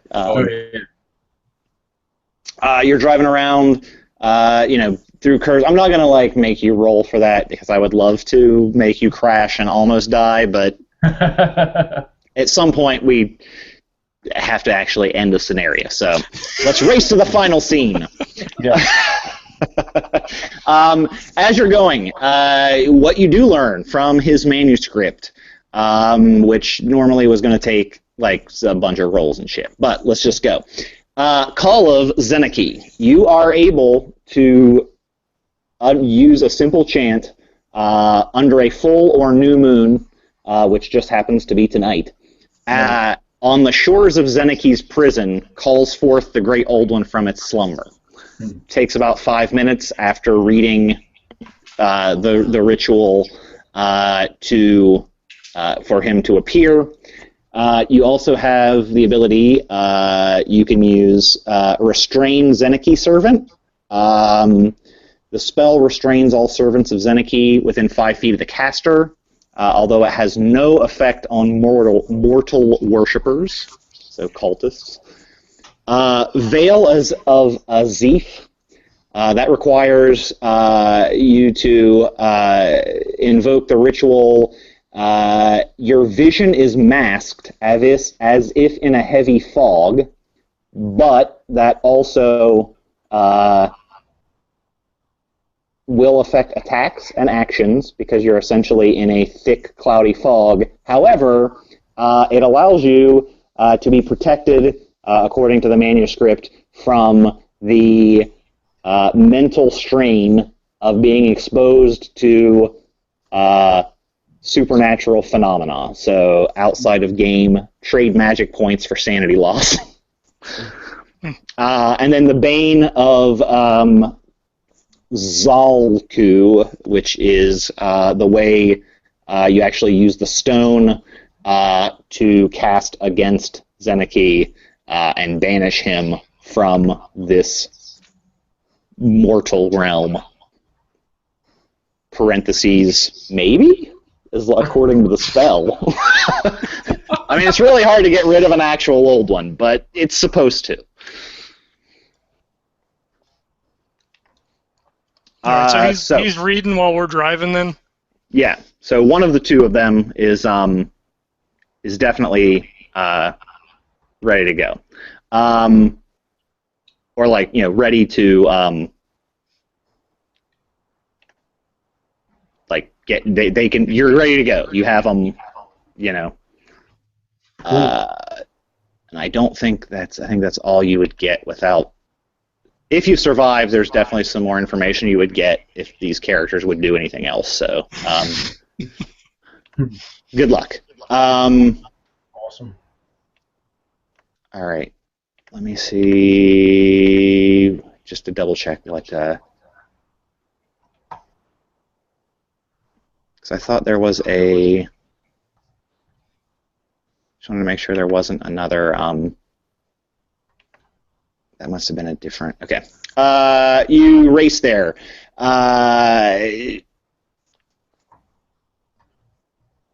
All of the conditions are met. You are ready with the spells. As you let me just. Sorry, this is like the part I haven't read the least. What I say is we're getting closer. If I can still kind of see if it's full moon, I'm gonna turn the headlights off on the car, and if we start to see people, I'll pull off and park so we can kind of more sneak in than just like drive right into the middle of a group of cultists. We should drive into them and crash into them. Yeah. We could do that too. Yeah. If we see any cultists, I suggest we run them the fuck over. Yeah. I like a big body of metal instead of your pinpoint accuracy. Yeah. All right, fair enough. I will still turn the headlights off though, so they a little bit harder for the judge. Yeah. But you won't see as good either. Well, if it's full moon, right? That's what I'm saying. If I can see, I'll turn the lights off. Yeah. Sure. Full moon. Let's say full moon. Cool. I'll watch. Someone's gonna be like, "I looked it up. I have the date. It was new. It was new moon." You I'll be like, "Son of a bitch." I'm I okay don't. with that. I don't. It doesn't actually say, so I don't actually know. Okay, so you drive in. As you're coming there, you reach essentially the main clearing. I will say you are able to, well, your lights are off, but are you driving into the clearing? Are you stopping? They want me to run down cultists, so I have lights off as far as if I can see, and then as we approach the clearing, like if there's a mass of them together, I'm just going to drive right into the middle of them. Give me a spot hidden as you're driving in. All right. If you fail this one. 58 out of 60. Nice. As you're driving in on the road, there's a large clearing.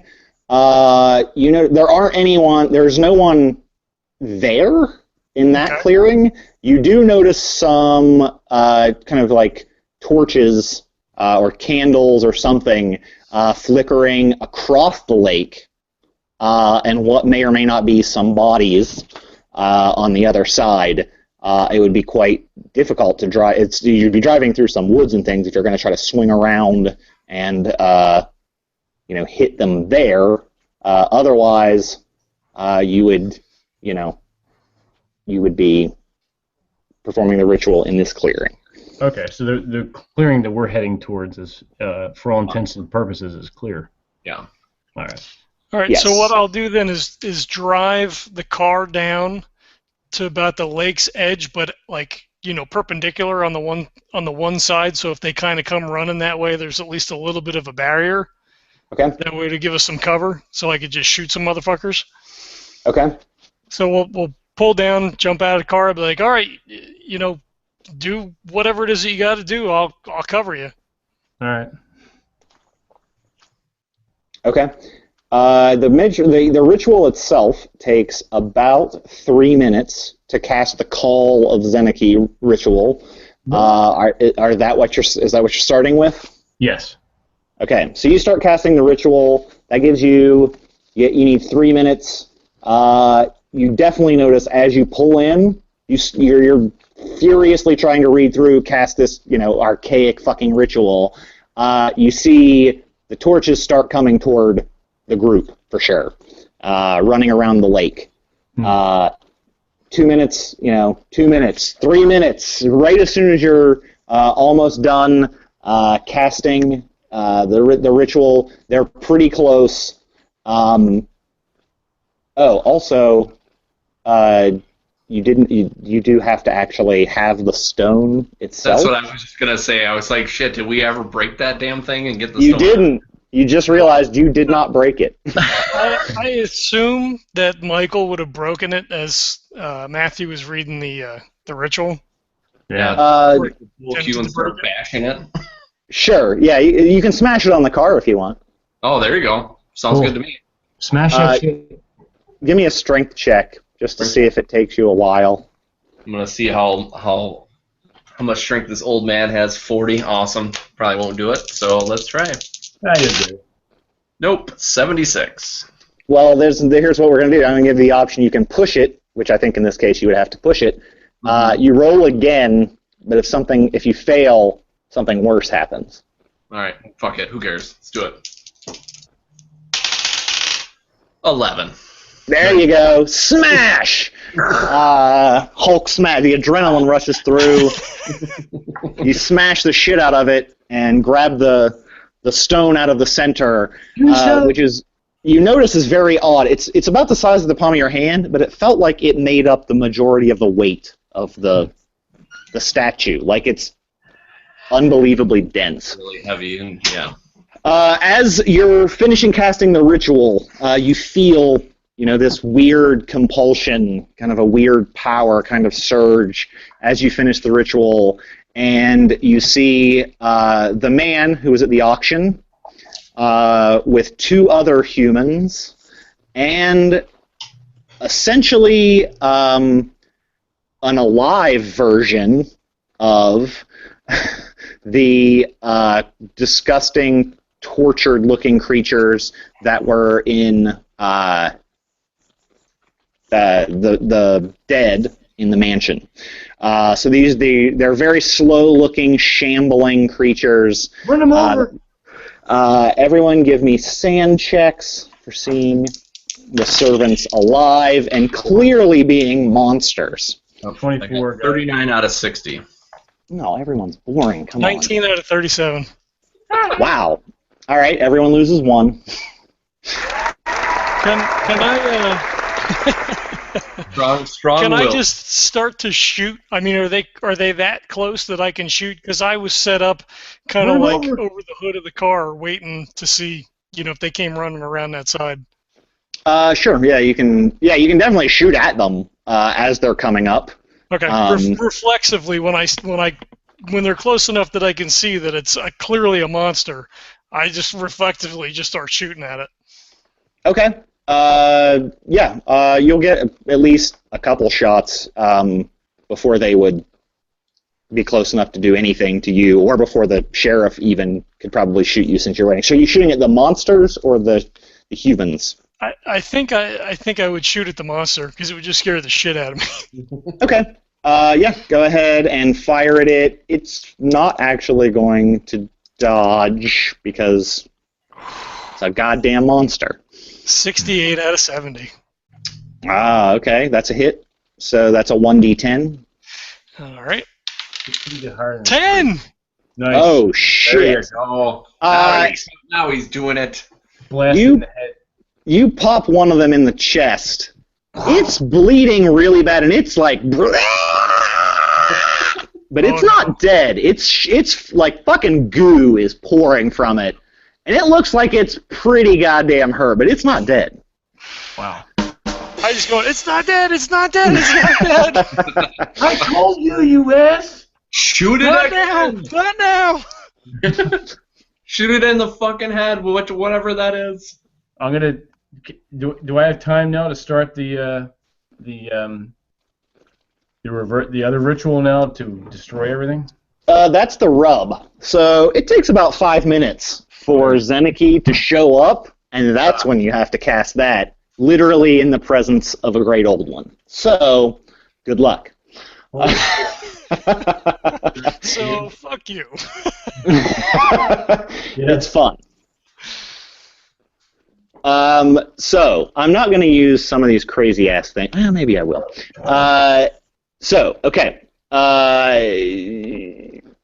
In order of dex, actually. We'll go dex, because I'll give you another... What's his dex? Oh, his dex sucks. Okay, so he's going to go last. And let me see what the servants, what they do. They're pretty slow, I think. Oh, yeah, their dex is even slower. So, okay, go ahead. You can get at least one more shot before they... Well, you'll get one shot before the humans are in range, and the other ones you might get another couple shots. Okay, well, I will attempt... If the monsters are the closest thing, then I will attempt to shoot that same one again. Okay. If there's no humans. I mean, the humans are getting closer, but the monster is hurt, for sure. Okay, so I got a 40 out of 70. Okay. You can roll damage, but that's definitely going to fucking kill that one. 4. Okay, that kills him. You blast him. Again, this is in the side, but it's just like a... And then it just clumps over. How many monsters are there? 2. And 3 humans. So now there's 1 monster or servant of Xnaaki, and then 2 cultists and the guy that was at the auction. As Peter kills that other one and it goes down, I just do an excited old man. Yeah! That's not All right. So here's the rub. Now you've got a few minutes before that thing shows up, and these guys are fighting you. And now we're in dex order. So all of you are going to go before any of them. So what do you want to do? All right, Matt, you're first. You want to run them over?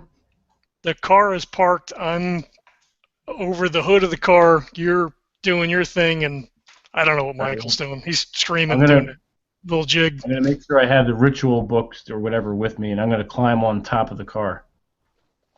Okay. Try to get out of range of these thingies. Are they coming from the? Are they coming from the back end of the car? Yeah. So are we in cover? Are they coming like towards the car? That depends on which direction you want. I mean, you can stand on any side of a car. I don't know which way. I mean, they're coming from whichever side you weren't on. I'm guessing. I'm guessing you would take cover behind the car. Yeah. Okay. Yeah. If they're coming from a different direction, I'll just shift around to the other side of the car.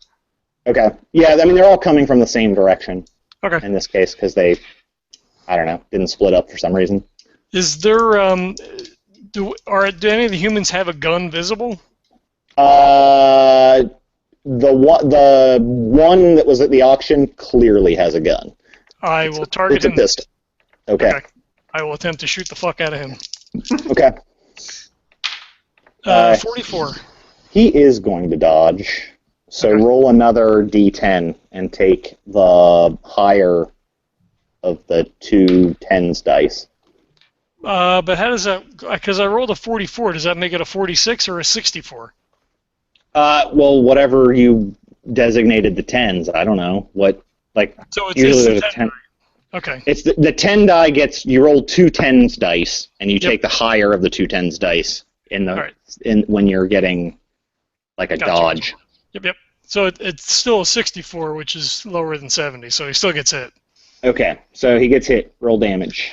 I will gladly roll damage. Number 10. Fuck, it's a 1! All right. That doesn't seem to do doesn't do much at all. Fuck. Okay. God damn. Next. Is that Michael? Next? Yep. That's me. I'm gonna start kind of hiding behind this car and getting to the back of it, because we had it right. The back was facing towards them, right? Well, sideways, right? So they're coming. They're coming That's what from I this way. assumed. Yeah. Okay. Yeah. Over here. Okay. So I'm gonna, wherever Peter's sitting, I'm gonna go on the other side of the car, and I'm gonna be crouched down, just waiting for one of these guys to come, so I can just jump up and smack him right in the face with one of these fucking pool cues. Okay. All right. That is then going to be Guy from Auction. Is going to be first. He actually did not get his attack, so he's going to move up essentially and be in, shooting range next time, and probably is just going to be in a standoff. The two guys, they're just guys, are going to move up, and they are going to attack. Although those aren't really cultists. There's got to be a cult. Oh, there we go. That's who you're supposed to use as the cultist. They come up and basically are just going to try to club. No one's in front though, right? No. They're all Matthew got on behind the top car. of the car. One of them is going to try to grab Matthew, and the other is going to try to go around the car and, well, they wouldn't get to the car yet. He's going to just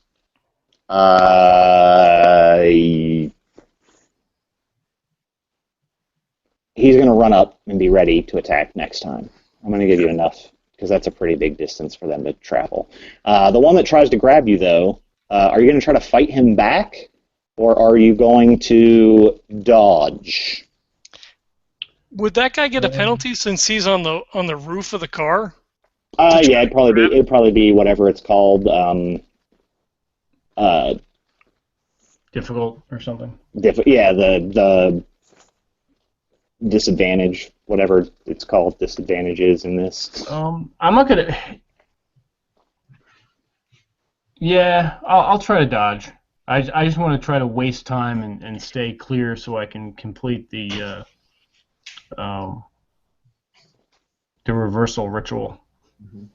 Okay. That's my plan. So he basically rolls against your. Oh no, it's just going to be a penalty. Your build probably isn't going to be that much bigger than his, but he's going to get a restriction or disadvantage or whatever. Okay. Grab. All right.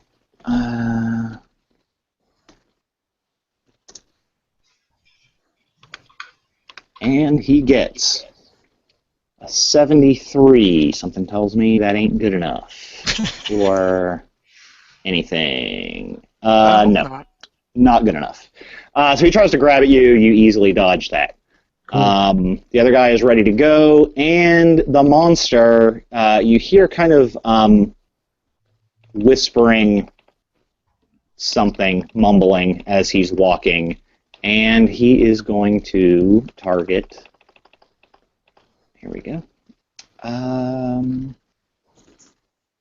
Let's just roll randomly. We're going to go, in the order of my sheet, is Michael, Peter, Matthew, and I'm just going to do a rando.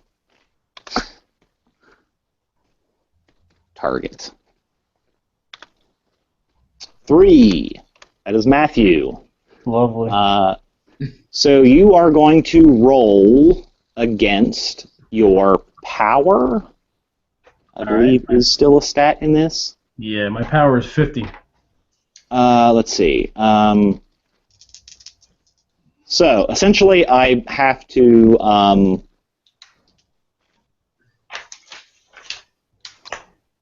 okay, how does this work in this system? It's got to be opposed somehow. Let me see how opposed works in this. I think it has to be. This spell is not in the main book.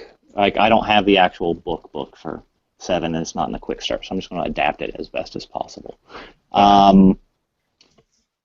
Let's go with you roll your power, and I'll roll my power, and see who has more degrees of success. All right. As long as he succeeds. For you. Nope, I missed. 96. Yikes. All right. What is his power? Yeah, you're probably going to get hit by that if I can... Sorry, these also stats are all over the place. God damn it. Like, I hate these freaking manuals that are not at all set up to be helpful for me. Oh, Fantasy Flight? What? Yeah. Alright. This is really high. Five, sir. Alright. 100.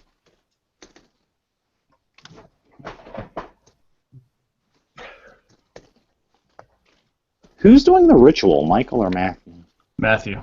Matthew is. Oh god, this is bad. Oh no. Wow, he got a 20. He got a the 20. deuce of that. 24 was his roll, and his power is 80.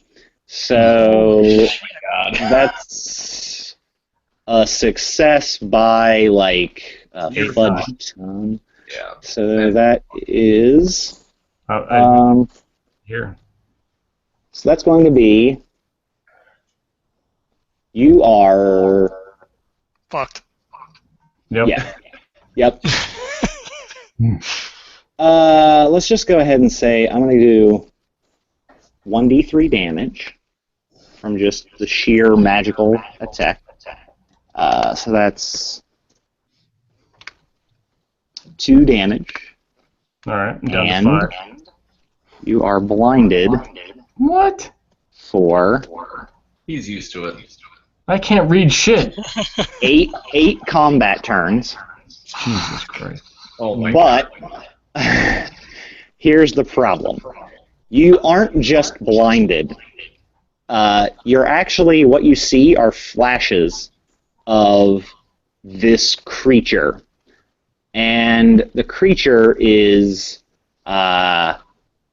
this large, bulbous, cylindrical-looking thing that's purely alien. That's right. I was married for a year. I can take it. Yeah, it's like 7 feet wide, 40 feet long, and has tentacles all over its belly that basically it just kind of wriggles and writhes around, and its mouth is like 6 feet wide with just giant, wriggling, tentacle-like teeth inside. Holy shit.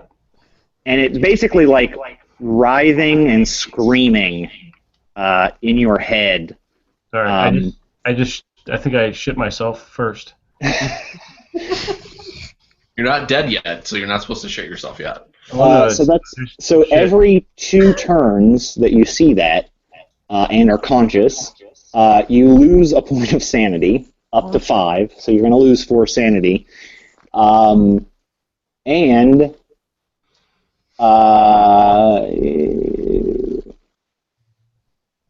every time you also get 1. I'm going to give you 1 Cthulhu Mythos. Cool. For every one of this. You'll get 4 Cthulhu Mythos because you're basically seeing a great old one in your head. Oh, awesome. So, Now, there you is go. that going to take him past the 5, and what is it, like an hour of game time, right? Because we lost 2 at the house, and if he's going to lose another 4, doesn't that push him up to 6?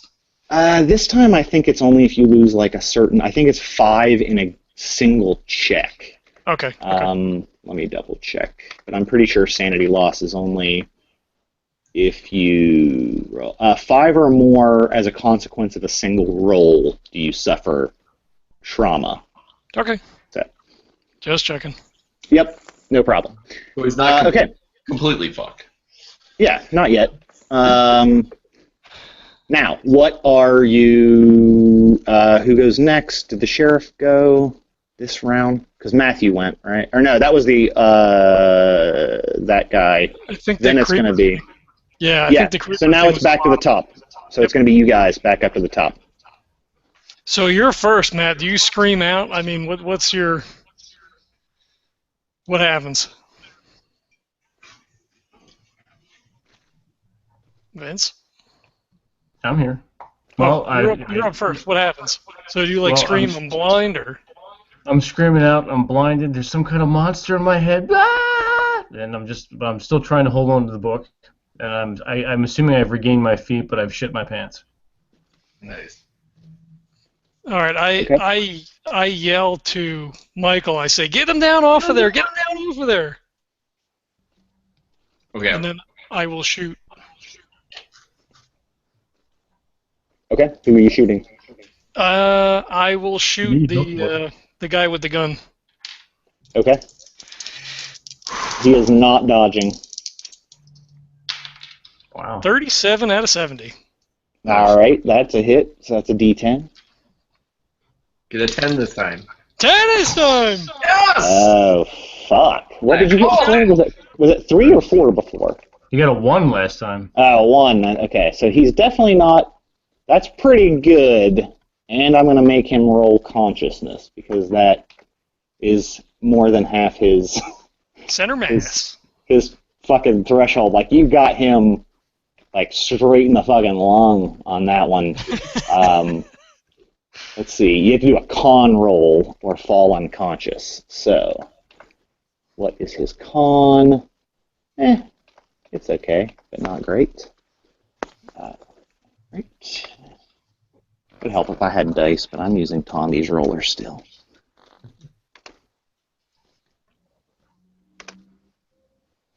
Succeed. Damn it. So he is up and going. But he screams. Why? He's like fucking hurt as hell. Wheezing up the storm. Michael is up. All right. Yep. I go up to pull Matthew down and try to calm him as best I can. Okay. Do you have psychoanalyze or psycho? I normally wouldn't do that in the middle of something, but do you have anything that would be used to calm somebody? Let's see. Persuade, maybe. Yeah, I've got psychoanalysis. It's not great, but I got 21. So. Or psychology. That's better. That's 30. You could use psychology to maybe try to calm him down some. Yeah. All right, let's see what I can do. Nope, 53. Okay, he's like, the fucking thing in my head! He's like, I've got fuck that. psychology. Can I calm myself down? No. That's not how that works. You're not like, center myself. Think happy thoughts. Zen. I know I made a check, but can I just say I just yelled to Peter like, he can't complete the ritual. He's too far gone. There's nothing I can do. Can I? Yep, you can yell that. Yeah, I think I'm just gonna take the stuff and I'm gonna try to attempt it myself once the old one appears. Okay. All right, the sheriff. He was actually a sheriff, by the way, but you don't know that yet. The guy from the auction is going to fire back at you. Since you have the gun. I will laugh if he gets something better than his score because he's terrible at shooting. He misses. I should have asked if you were dodging or just still shooting. I was going to continue to shoot because I'm pretty much full behind the car anyway. Okay. Just about full cover. Yeah. Okay, then the other guy is going to try to punch you. The guy that was pulling at him since he's behind the car. Now that there's shots fired, so they're going to try to punch you. As a matter of fact, I think 2 of them are going to just try to punch you at this point. So are they running around the car then? Yeah. Okay. They're going to run around the car. Actually, one is going to punch you, and the other is going to try to grab the goddamn gun. So, okay.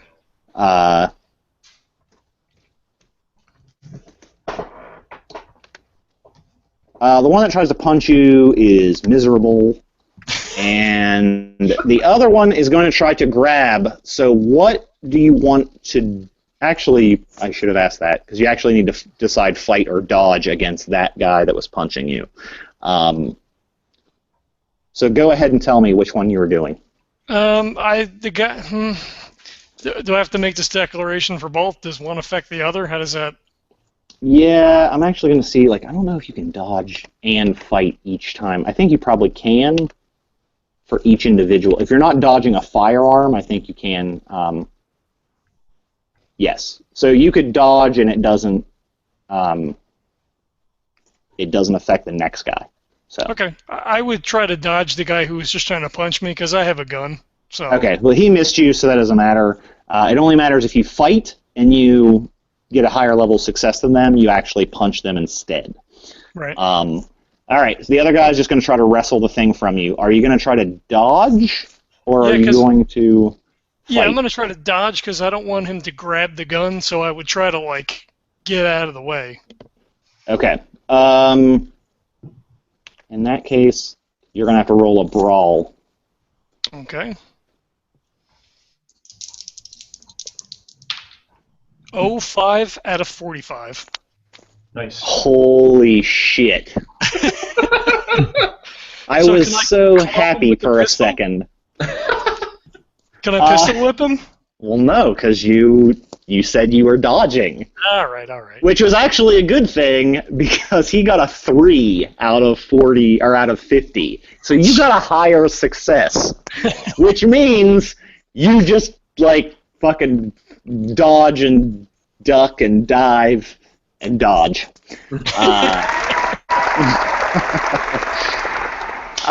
So that's good. And then the monster is going to basically just lurch toward. Let's go after Michael. Well, no. It'll see which one. Let's see which one it wants to go after. God damn it's going to be random because it's not very smart.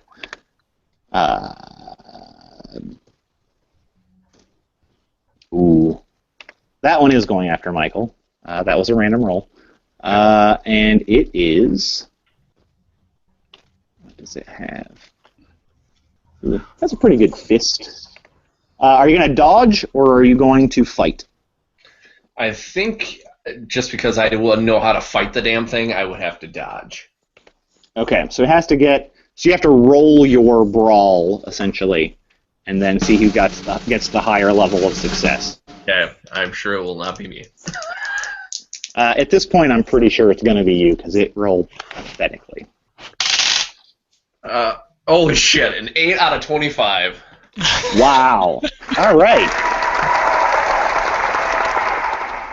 Oh, actually, I was saying brawl now. I guess you do have a separate dodge skill. So you should have been rolling dodge if you had that higher. But it doesn't matter because they've missed it. I think they were both the same, if I'm not mistaken. Yeah, they're both at 25. So yeah, I'm not shocked. You just have, like, the default. Okay, back to the top. So are you just, wailing and... Yeah, I'm just laying there. Can't really do much. I mean, I glanced down because he's, like, I guess, kind of curled up behind the car, I guess, like up against the door. I guess, yeah. Right, because you can't see to run. Mommy! You mean, Peter, you're not staring at the other guy that almost got grabbed by the monster? So is everybody around the car now? So are we all fighting, like, on the same side? Yep. Yeah. Fuck. Okay. I guess can I take a step back to make a little bit of distance and then shoot the sheriff again? I mean, I'm assuming he's almost dead. Yeah. You can shoot the sheriff. I shot the sheriff! Don't shoot the deputy, though. 39 out of 70. All right, roll damage. Don't get a 1. I rolled a 1. Seriously? I did. You gotta say wow. roll. I'm pretty sure he's not down on that. God damn it. Here, let me roll it again. Yeah, he's not I got down. a 5. Nope. He's not down. Michael. I just screamed, "Why won't you die?" Okay, so so I just got attacked by one of the monsters. The old one hasn't appeared yet, as far as we know. Nope. Well, you know what? Damn it. I'm gonna pick up my pool cue and just try to smack the monster in the face with it, or whatever. They have small genitalia, but you can hit him in there anyway. Yep. All right, it's gonna fight back. Okay. Right in the cojones. So do I use roll brawl then for that? Yeah, use brawl. Okay.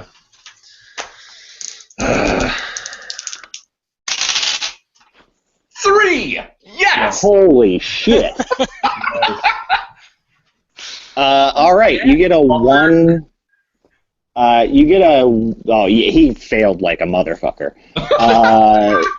So you get a 1d6 plus a 1d4. Okay. Nice. I would love to see you like brain this thing in one swing. It'd be hilarious. 7. All right, it's you just crack it straight across the head, and it is looking a little dazed even for a dumb zombie. Yeah, so it's hurt for sure. The sheriff with the gun is like, "You son of a bitch! I'm gonna get you!" And he's just gonna fire at John because gun. No, he misses. Guy number 1. Are you gonna dodge or fight the guys? They're both. Actually, no. One's gonna punch and one's gonna go for the gun. Again. I will fight the guy who's trying to punch me. Okay. So roll your fight or brawl. I'm trying to roll around the cat. 20 out of 45. Okay, so that he got an extreme, so that's a definite hit instead of he got a 4 out of 40 or 50. So he's gonna do 1d3 plus 1d4. That might be bad, right? Roll 2. Roll 2 ones. Yep. 4. Okay. Solid smack. 11. Yeah, okay, you're good. The other guy is going to try to fight with you. Are you going to dodge or fight? Now I'm pissed, so I'm going to fight. Okay, roll it again. 11 out of 45. Tondi hates you. God damn it, Tondi. It's a 3 out of 50. So he wrestles the gun out of your hand. Damn it. Well, the good so thing is yeah. it only has 1 bullet left in it. Yeah, that's true. That's true. And then the monster is just going to try to smack Michael for smacking him. Are you going to dodge or fight it?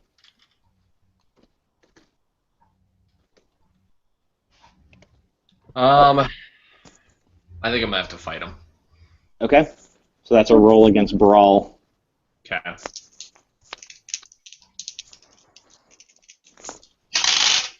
Ugh, 69 out of 25. It doesn't matter. You got 100. It tries to punch you. It just swings at you and just trips and falls over onto the ground. Nice. It's prone. Like, just flat out prone. Yay. Back to the top of the order. Matthew, are you still freaking? Yeah. Okay. I am... Peter. Can I and maybe this is too complicated or not going to work in the system. I want to try to yoke up the guy who's got the gun and make him shoot the sheriff. You know what I'm saying? Like they do it in the movies. You could try that at a extreme. You'd have to get an extreme like brawl success, basically. Oh, God, Brawl's not that high to start with. Fuck. All right, can I just so he gets the gun. I guess he's kind of like trying to fumble with it. Can I just like fucking hammer down on top of him? Yeah, you can. Well, you could punch him. You could try to grab it back. You could wrestle him to the ground. You could, Yeah, I want to get him if he's kind of hunched over a little bit, just like hammer down on top of him. Okay. I might try to knock him down. All right. He'll try to attack. 40 out of 45. He failed, so that hits. Nice. Okay. Excellent. So what are you hitting him, or? Yeah, like just full like down, like not punching him in the face, but like trying to bring it down on top of him. Okay. You don't have a weapon though on you, right? Nope, just with fist. Yep. 1d3 plus 1d4. All right. Let me get a D6. Let me find a D5. I do not have a D4 out.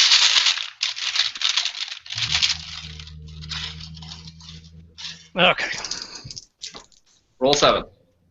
So I got a 1 and a 3. Ah. 4 points. All right. Yeah, it hits him. Not a ton more than that. Michael. All right, I'm gonna finish off this fucker. Yep. At this point, it cannot respond because it just fucking clobbered itself out onto the ground, so you get a free shot basically. No dodge, no. A 7. Oh shit. Yeah, that's a D6 and a D4. All right. Actually, no, that's an extreme, so you get max on the. I think it's just max everything. Max on it. Nice. So what is that? Is that? Oh, it's a D6 10? and D4. Yeah, they got 10. You fucking hit it, and just like brains fly everywhere. Like just fucking goo, like this disgusting putrid goo just sprays everywhere. But you fucking brain that thing. Nice. I'm just so like excited about it, and like it's like I feel so alive. So basically, I just do another old man like yeah, like out of my mind, just loving it. Awesome. Help over here! Help over here! John, would you like to dodge the sheriff shooting you, or are you going to be able to attack next round?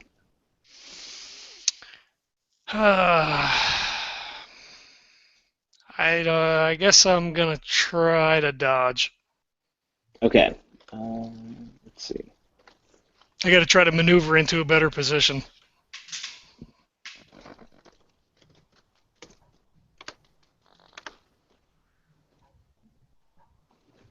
$45. Oh, lucky. He only had a 40, so Nice. he misses. Nice. The monsters are dead. That's okay. The humans go first. The humans. One of them is going to go after Michael now, and the other is going to go after John. Dodging Which or one fighting? Which one The is hurt, which? 'Cause the one hurt has the one gun. goes. The one with the gun who is hurt. Oh, that's right. He has a gun. He's going to shoot John. Okay. The other guy will just punch at Michael for braining the other thing. Okay. I will try to And- dodge. Okay, so that is going to eliminate the bonus for dodging, because this guy gets an advantage for being literally like point blank. Okay. Ooh, 22 out of 40. So that's a D10.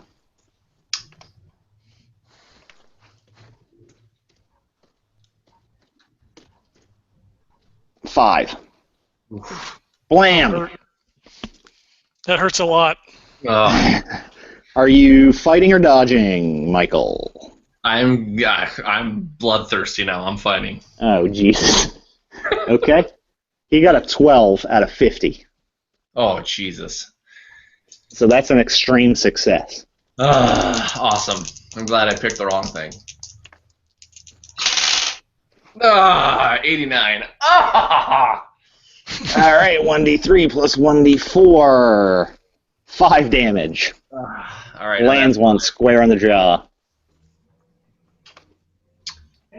Not doing so. And at this point, you hear this bubbling, horrific screeching, weird, just disgusting, slobbering, like, shriek.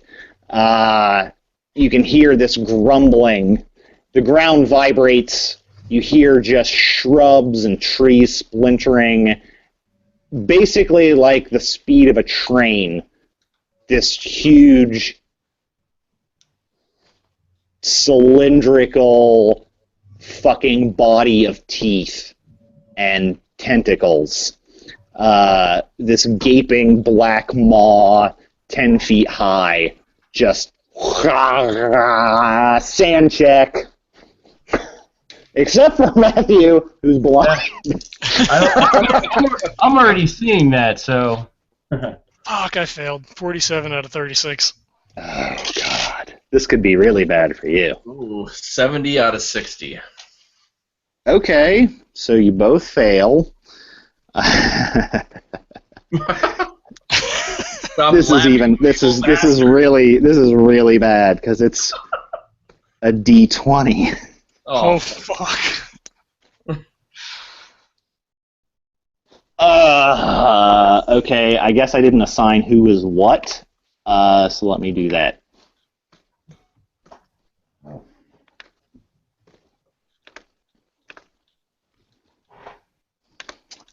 $19 loss for Michael. Oh no, for John. Peter. Fuck. Michael loses 3. All right. As What? That's a that's the way it is. It's just so You're screwed literally. from the start, Peter. You're screwed from the start. So Michael sees it and is like, it's horrifying. It's an otherworldly creature that just unbelievable horror. But not just that, like you at least were open to a possibility of something, but like Peter's world is too black and white. Like Nice. this doesn't exist, and so this just like nearly just severs your tie with reality altogether. And it also is going to definitely give you some kind of emotional damage. You must roll give me a D100 against your intelligence. 04. My intelligence, I think, was 50. Oh, no. Yes. You 100% understand just how like world-changing this is. This is not something that happens. This can't exist in the world. So you are now temporarily insane for 2 hours. I'm laying on the As ground. in, you basically, you get to add a phobia or mania. So I'm going to say you are, that doesn't mean you're completely out of it, but I'm going to say now you are afraid of anything worm-like, including like noodles, anything like pool noodles, spaghetti, anything that reminds you of a worm or a tentacle will freak you the fuck out. So there's Okay. that. Okay. And that's permanent.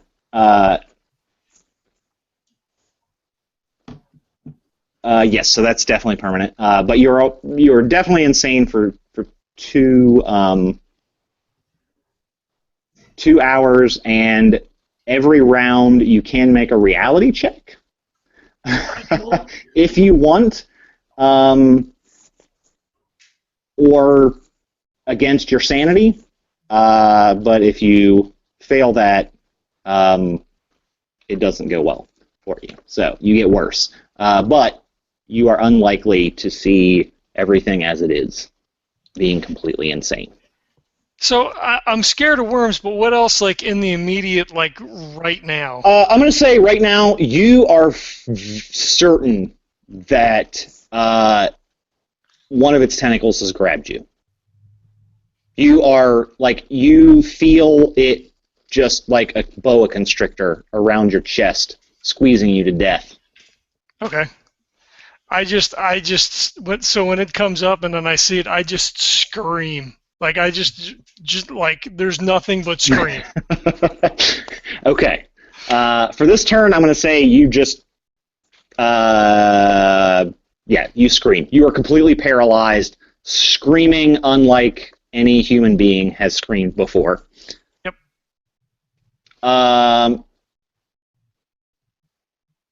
Matthew, you're still on the ground, and still hallucinating, or still seeing the visions for it's another 3 turns. Jesus Christ. He's muted. Oh.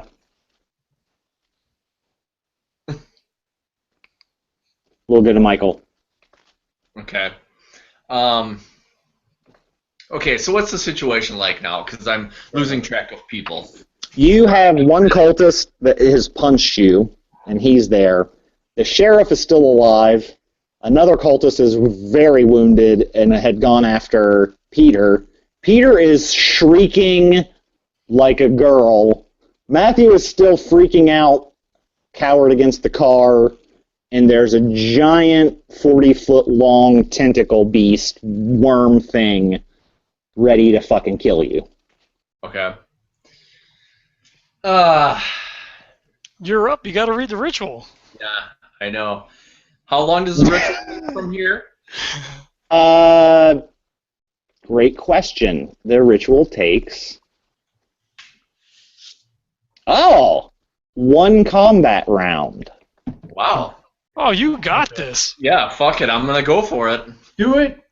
Yep. Okay, you start reading the ritual, and it will next turn will trigger. Kumbaya. No one else is helping you, unfortunately. I know, I was gonna try to wake Matthew up, but I thought, you know what? Fuck it. Let the old man get this done. Do it. Okay, just so you know, I am pretty sure that is a contested roll against Xnaaki itself. Awesome. So what I will say, so you basically roll against his power. Okay. Further will enrage him. Failure enrages him further. Success means the stone is destroyed, and in theory, Xnaaki is banished to his prison forever. So, what I will say is, you can do the ritual yourself and hope to God it works. John is of no help right now. Matthew, you could take one turn Okay. to tell the ritual to, and he could perform the ritual with you without being able to see, but he would be able to do it as you read it to him.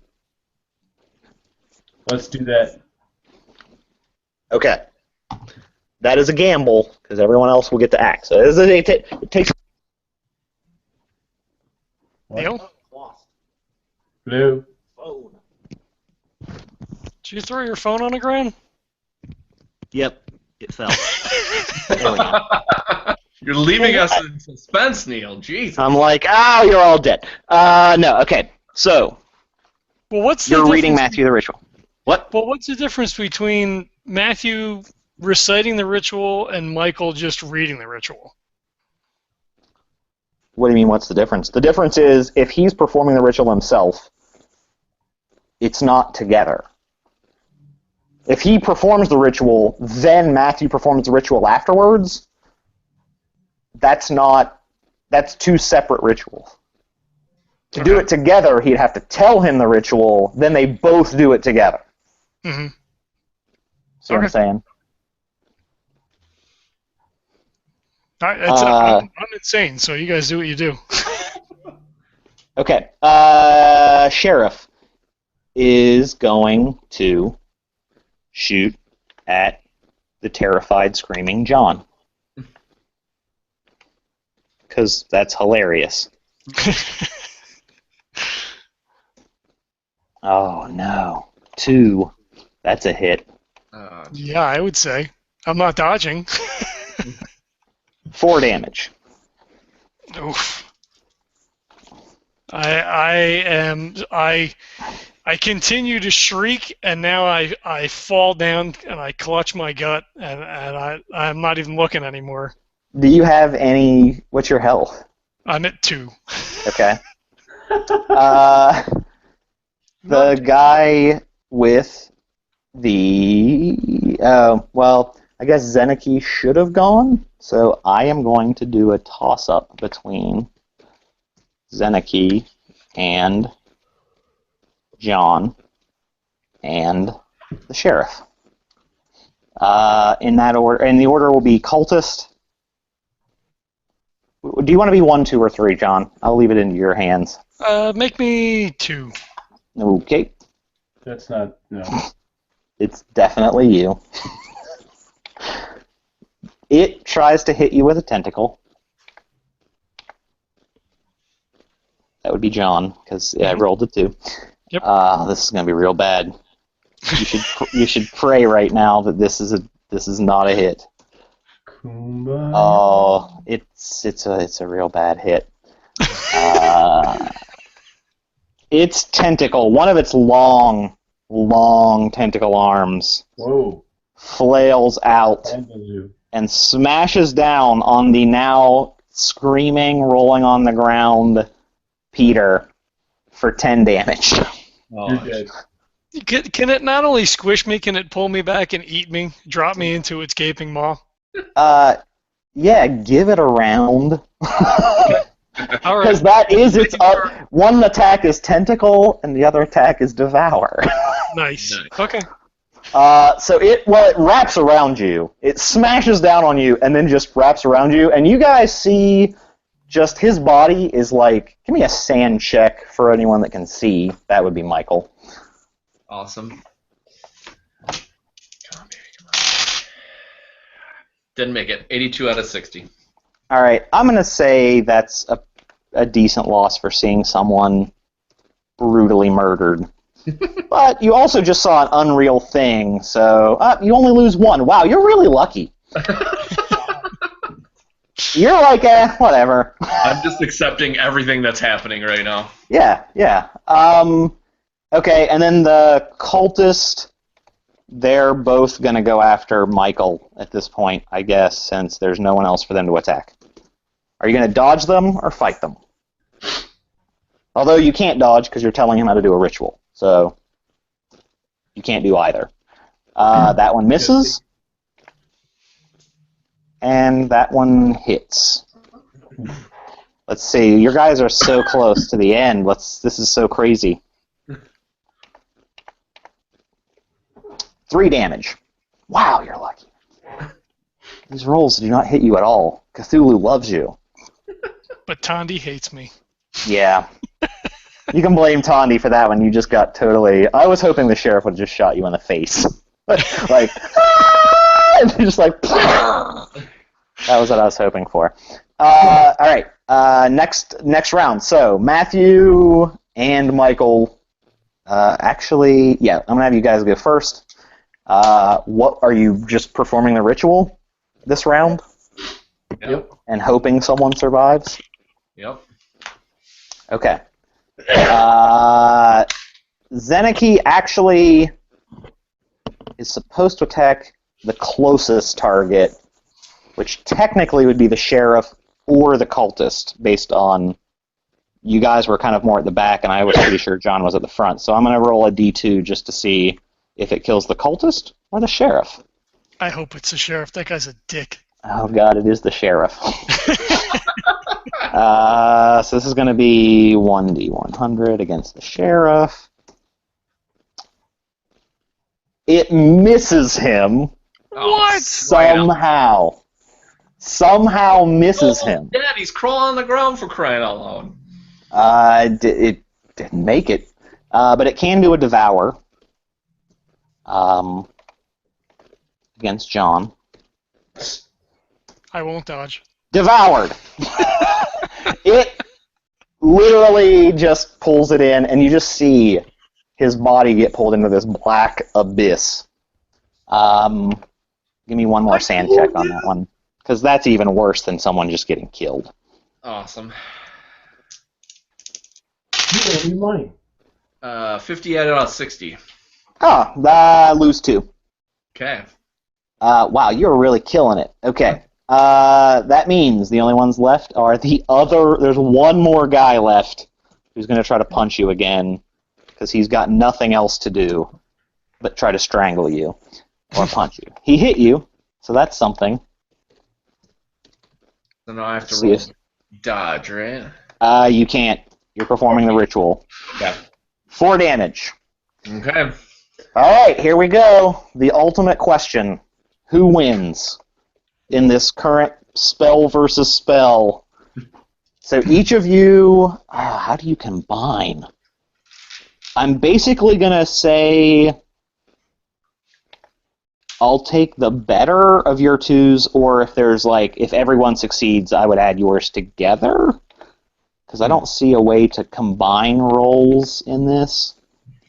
So let's just go with roll against your power, and we're going to see what happens. Alright, power is 50. Nice. 59. Missed. 26 out of 60. Okay, 26 out of 60 is a hard check, so that worked for sure. Tondi hates you. Xnaaki rolled a 2 out of 140. Jesus Christ. He has a power of 28. So you definitely didn't make that. You would have to try again at this point. What would you like to do? Because it's your turn, basically. We try again. Yep, for sure. Whatever we can do to get this big, ugly fucker out of here. At this point, what I'm going to go by is just an standard old degrees of success. So if you guys get like a 3 out of whatever, it's however many tens digits till your check. So that's what I'm going to do. And versus power, right? What? We're using power? Yes. All right. So I'm going to do a 1d3 to see who he wants to attack. Cultist or one of you guys. Do you guys want to be 1, 2, pick a number? I'll take 1. Okay, I'll take 3. It's 1. Nice. Oh, wait. Never mind. Does 1 through 4 matter to you guys? Because I forgot the sheriff's still alive. Oh, yeah. Throw him in there. You guys want 1, 2, 1 and 3 again?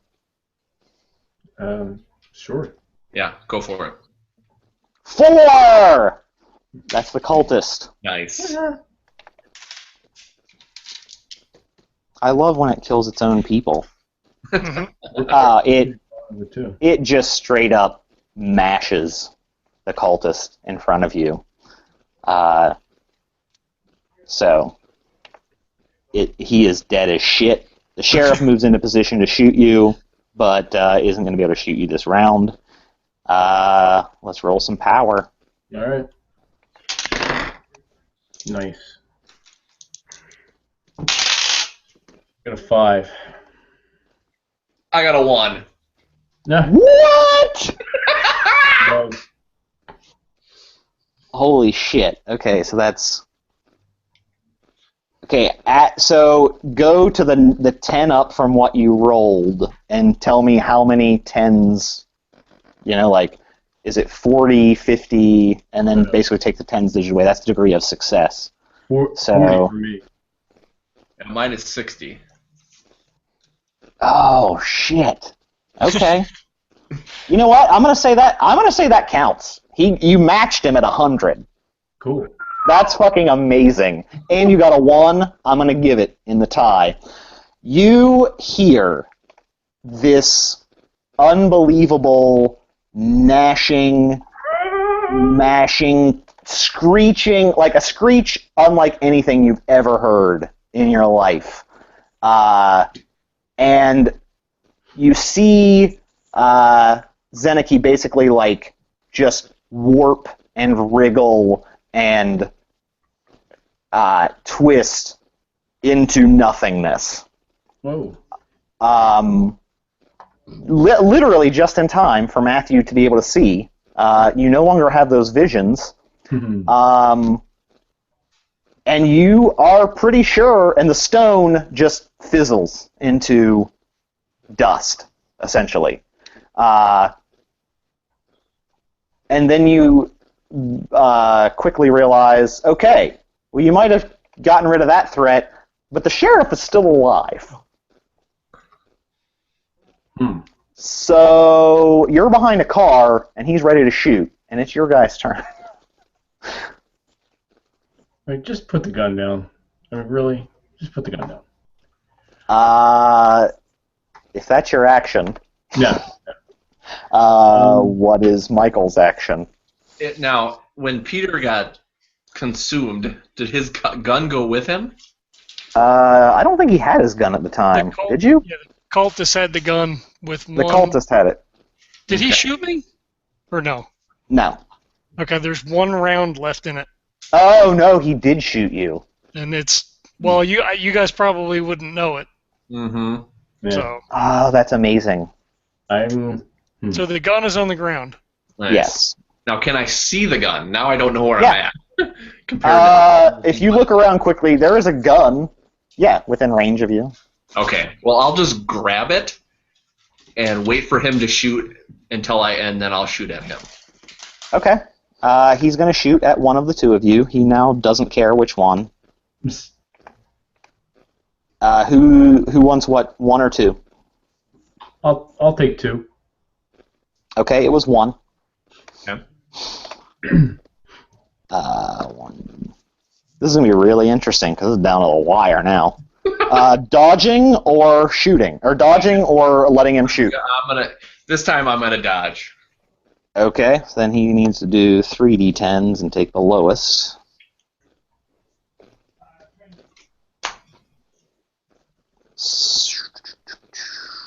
He got a 95, so he misses wildly. Nice. And you said you were readying to fire at him? No, actually, I said I was gonna dodge. I picked the wrong thing. Oh, okay. Yeah, that's right, you dodge. Next round. You guys are up. He clearly does not care to negotiate. I'm gonna light that bottle of booze on fire and throw it at him. Okay. That is going to take... Oh, geez, what would that even be? It's not really firearms. It's not really... Oh, throw. There's a throw skill. Yeah. That's a throw. There you go. I've got a throw of 40. There we go. Oh, shit! Attaboy. That's right. Here we go. Throwing a bottle of booze on fire. I missed 60.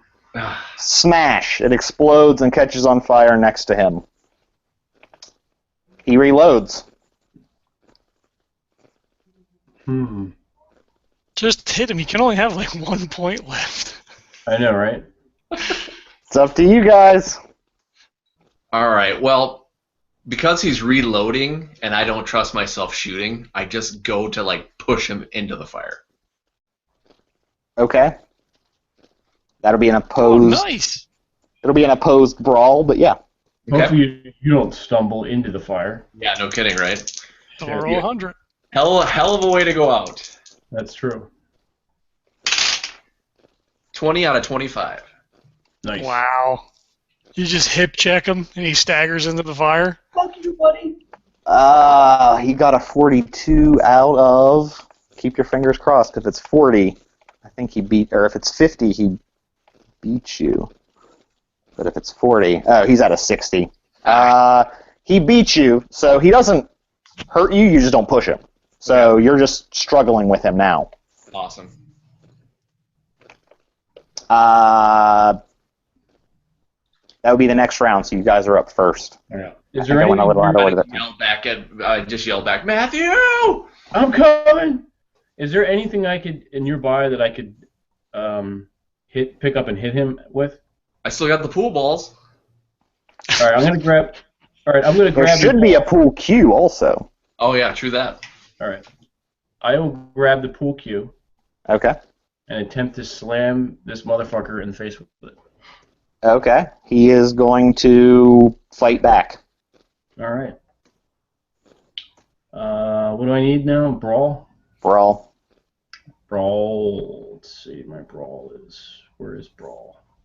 Bottom 25. center. Yep. Yeah, 25. Here we go. And brawl him up. Oh, nice. 17 Nice. Out of what? out of 25.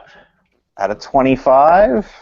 Yeah, He got a 17. 41 out of 60. Shit. So neither of you got a hard.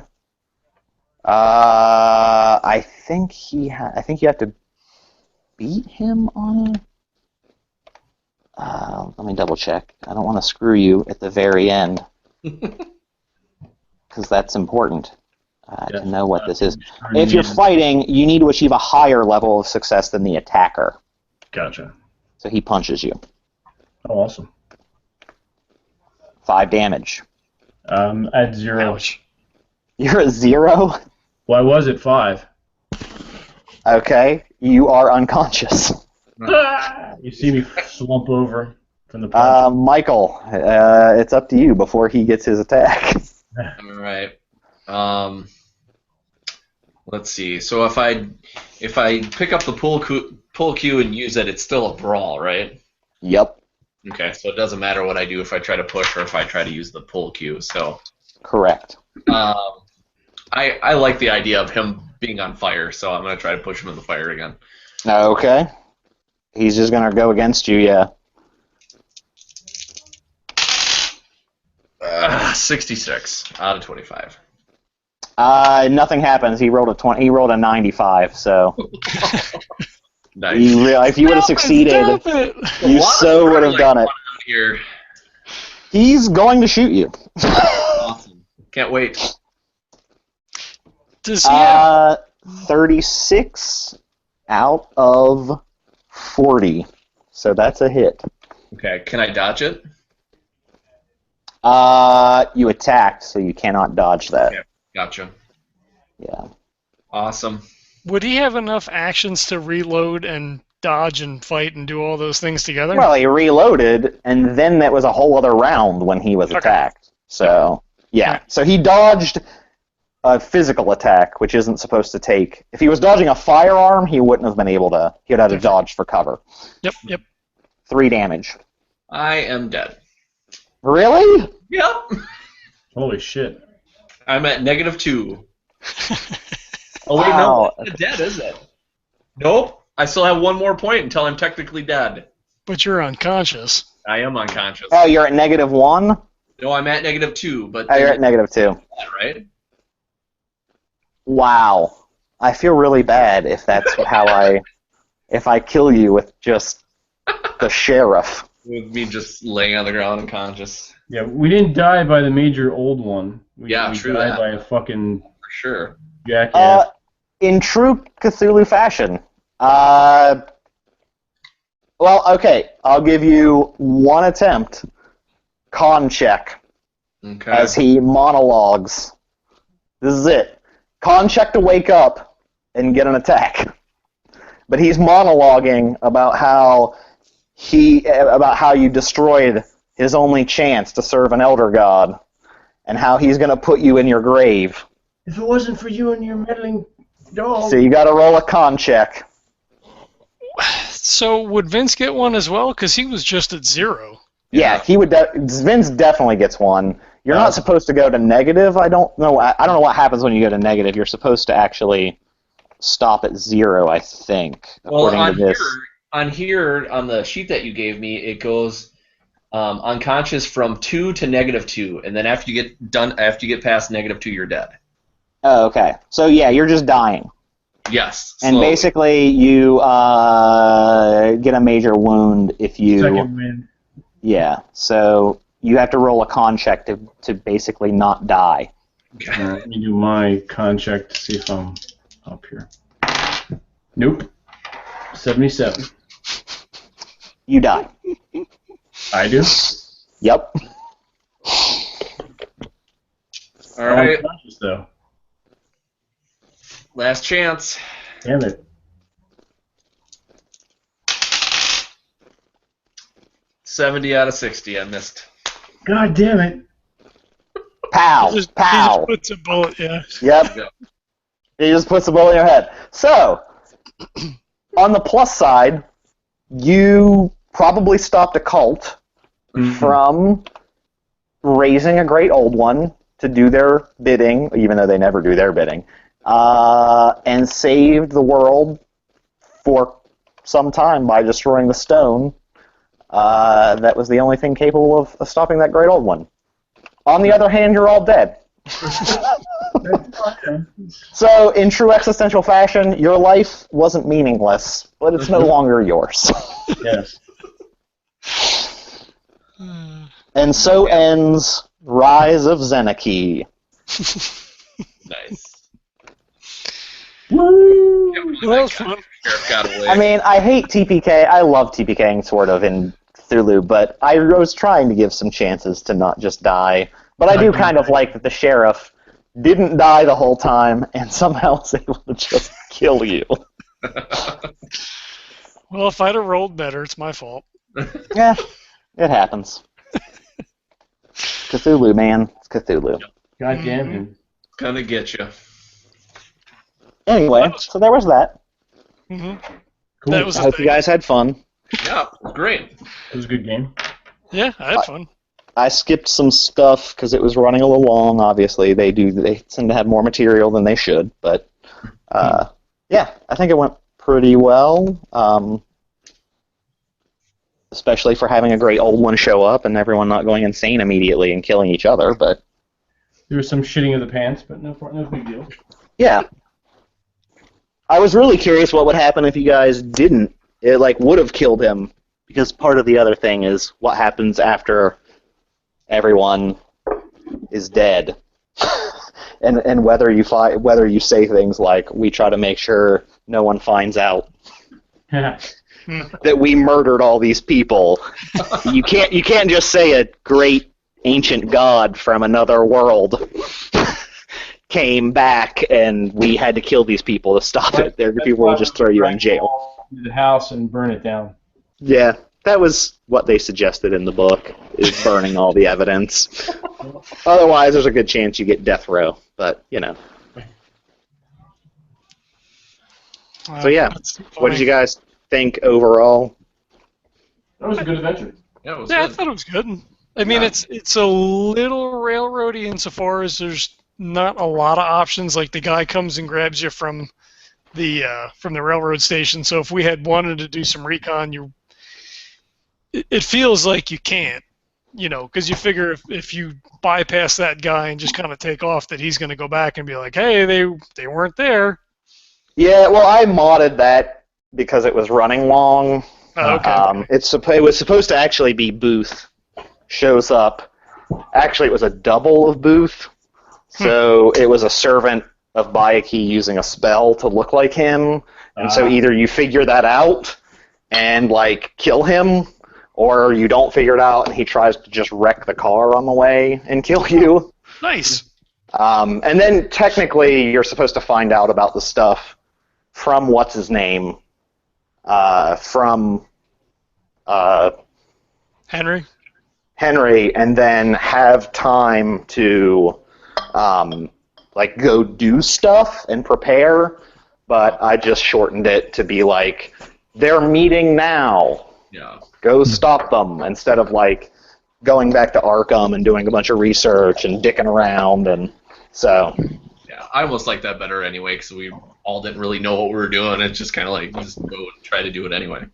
Yeah, I mean, if there's a couple things in there that are okay, this is supposed to screw you, but let me just try and see what happens when you get blindness of Xnaaki wasn't supposed to be that much of a success. I feel like I should have really rolled real dice, because Tandi's roller tends to fuck people. Yeah, well. I'll know for next time. I'll use real dice next time. But if people liked it, I'm thinking about running a less brutal game, maybe with the Cthulhu rules in the modern day, Okay. based on horror stories that I have read. I have a bunch of them that I'm oh, this would be a great scenario, and kind of have it as more of a campaign, was my thought. Like Monster Hunters kind of thing? Yeah, kind of like Delta Green, but more like Paranormal Investigators, but maybe with a little more resources eventually. Kind of like a secret society that hunts down paranormal phenomena, but knows it's real. Eventually, you probably won't start knowing it's real, but then there's kind of a secret group of underground people that know what's going on, but it's not like Delta Green style resources, but some amount of ability to call upon experts and stuff. But oh, here's something we read about in this town, something weird's going on, we have to go check that out. Kind of stuff. And that one I would think would be a lot less railroady, because my actual idea is it's up to you guys to help me figure out during the venture how you're going to use your skills and whatnot to actually find out how to solve the problem. I don't have a specific go here, find this book type deal. Right. It would be more oh, can we go research this? Can we find out whether at the library, at this society? Can we talk to this person? And do we know anyone that knows this type of stuff? Mm-hmm. I was thinking about using Fear Itself rules because I always like those, but I could use Cthulhu as well. Well, you could do Trail. It's the same rule set as Fear itself. Yeah, so I could, like, I was thinking that could be another way of doing it because I like those scenarios, and I have there's some pretty good stories that I've been listening to that I'm like, oh, that would be great as a campaign. Mm-hmm. So, Well, I'm definitely down. Yeah, very cool. yeah, I'll let you guys know. I'll start making my list of. I have a couple that I think are good starters, and then from there, see where it goes. Okay. Is there potential to have other people kind of rotate in if maybe we can't get, considering this maybe being the core group, have a couple of people that, could kind of sit in if we can't get people together? Yeah, I mean, I think it'd be more than easy. Like, right as people go across, it's like, oh, we have a cell here, or we have, right? Like, you could have different cells. Like, I was figuring it'd be modern day, so you could have, like, kind of like dark websites where it's like, people that like people that are part of the group, like sending messages like need help, Right. Blah blah blah blah blah is happening, and then like maybe some of the group goes, and so they could be a character and stuff like that. So, All right, that but works. we'll see. If you guys are interested, I might start planning some stuff then. Sounds good to me. Cool. Awesome. Cool. Word. All right, guys. Thanks for letting me run. Yeah, no, thanks for coming on and running something. Yeah, thanks for being Game Master. It's very, very, very cool. Very cool. It's been too long since you and I have played a game together. I know, it's been a while. But I'll be back. I'm back. Yeah. Sounds good. I'm back. Oh, God. What have we done? Exactly. All right, I'm going to get off before I get in trouble for going way over what I said I would go over. All right. All Well, right, again, sir. thanks for coming on. Thanks for Yeah. running. And Thanks we'll again. wrap this thing up. Yep. So this was our special Call of Cthulhu actual play, the Rising of Xnaaki, or whatever the hell he said it was. Yeah, Waking that's of Xnaaki? close enough. Close Rise of Xnaaki. It was in, by the way, if anyone wants it, I think it's all available free on yogsathoth.org. The Unbound book was what was originally published. It was some guy's newsletter Cthulhu scenario thing from 2002. And I got them from yogsathoth.com or .org. So Cool. Nice. you can find a lot there, and I have a ton of scenarios that guy wrote. So Sounds good. all right, All right. guys. Thank you, sir. Yep. Thanks, everybody, for checking it out. We had a couple of viewers pop in and out. We appreciate you guys coming in and viewing us while we're playing. This will also wind up in the actual play section on Mondays, so if you didn't see it now, you're listening to it then. So thanks, and we'll see you later. Kill it. I don't know if it's